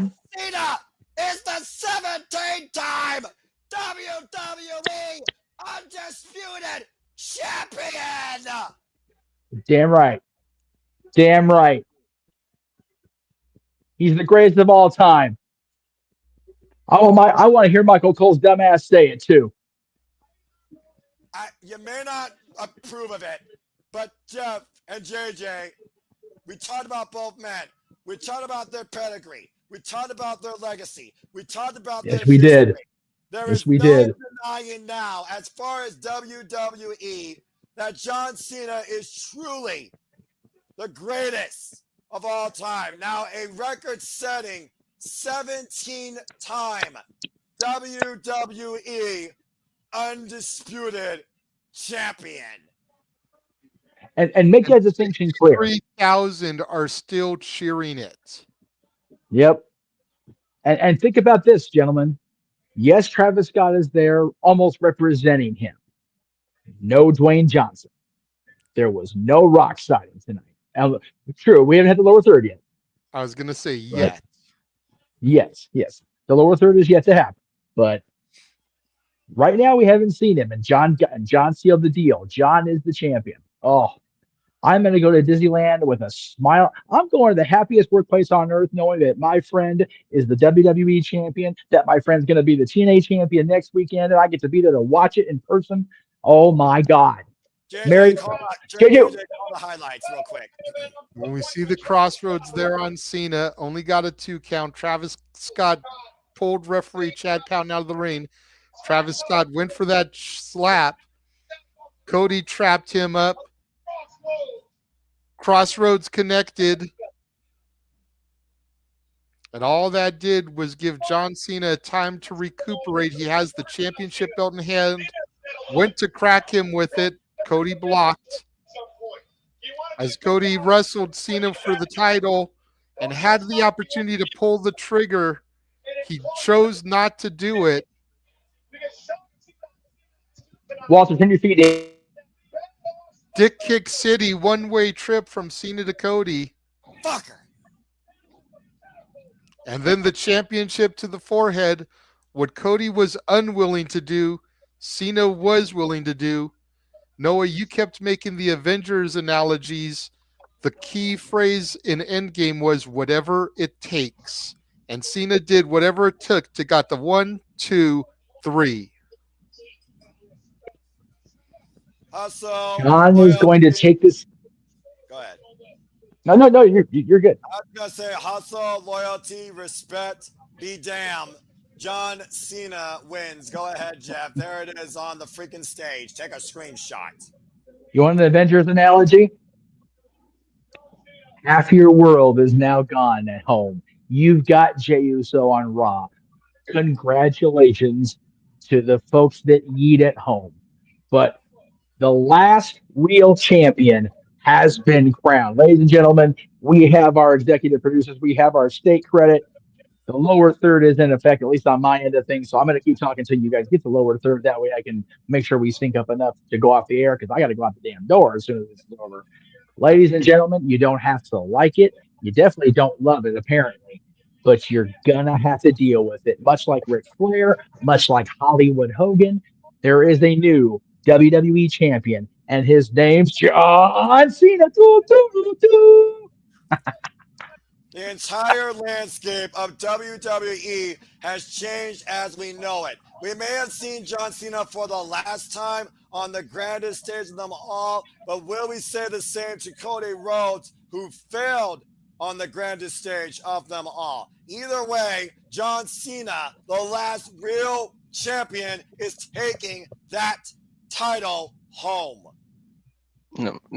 And we fade to black and commercial. We are officially off the air. And for Walter Cruz, for Jeff Meacham, for JJ Williams, I am Noah Foster, thanking the near unbelievably 500, almost 470 plus of you. This has been WrestleMania 41 Sunday. This has been WrestleMania Las Vegas. John Cena just at the Japan and Cody Rhodes just lost everything. Stay tuned to our post-show shenanigans. And if we don't see you anymore tonight, we'll see you tomorrow night for the most unpredictable night of the year, Raw, after WrestleMania. Good night, folks. Told you so. We all did. I told you. Now he needs to bring back the spinner, and instead of the WWE logo, it's the number 17 spinning around just to throw it in people's faces. God damn, that's wild. I need to go, guys, for real. Thank you all for letting me be part of this. This is awesome. Absolutely, Jeff. Thank you for coming in and for participating with us. Yes, sir. Again, to the 474 of you that are currently watching.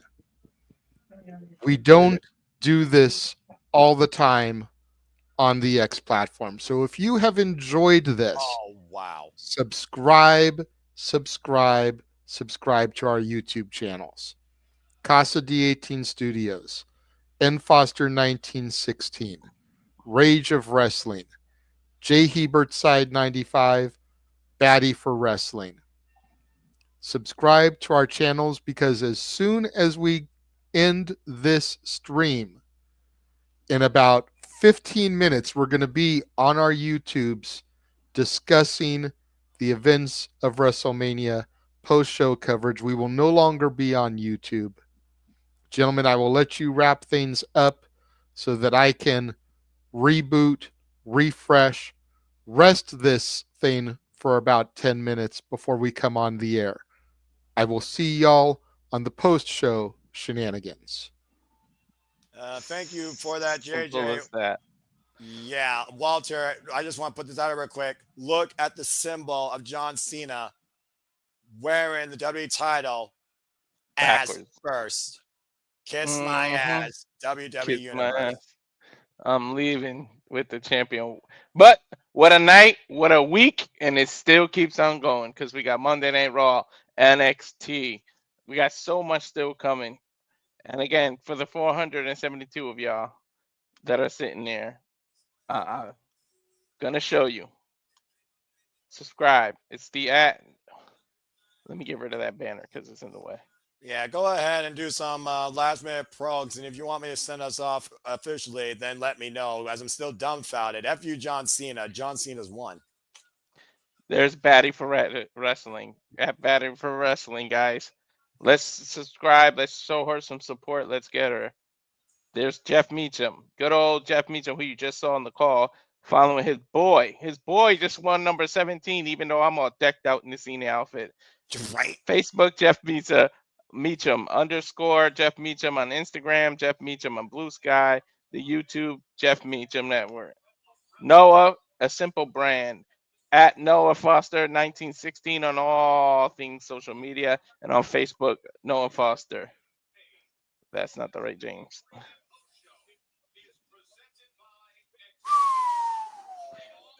There's mine at Rage of Wrestling, Instagram, Walter.Cruz.940, and of course, X at Walter Alice Cruz, which many of you are watching live on X. There's 446 of you watching. If they each go subscribe, 446 on my X. If you go over to YouTube, click the link, I have shared it, and you click, I will get at least that 446 subscribers, and I need that. I definitely need it. If we can all do it. And then here's James. This is the one I was looking for Jay Hebert. Jay Hebert Studios at Jay Hebert Side 1995 at James Facebook. James He-Man Hebert. Noah, take us out as only you can. As damn it, we got a new WWE champion. We got new tag team women's champion. What a freaking night! What a WrestleMania!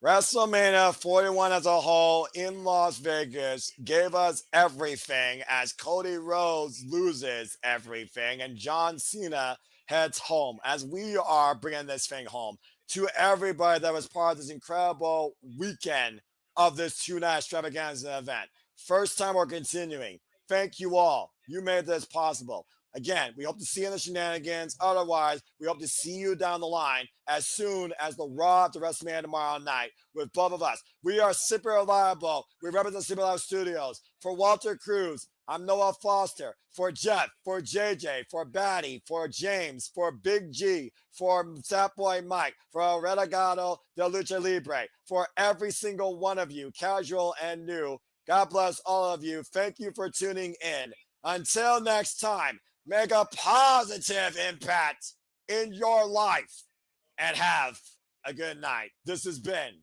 WrestleMania 41 in Las Vegas. Fuck you, John Cena.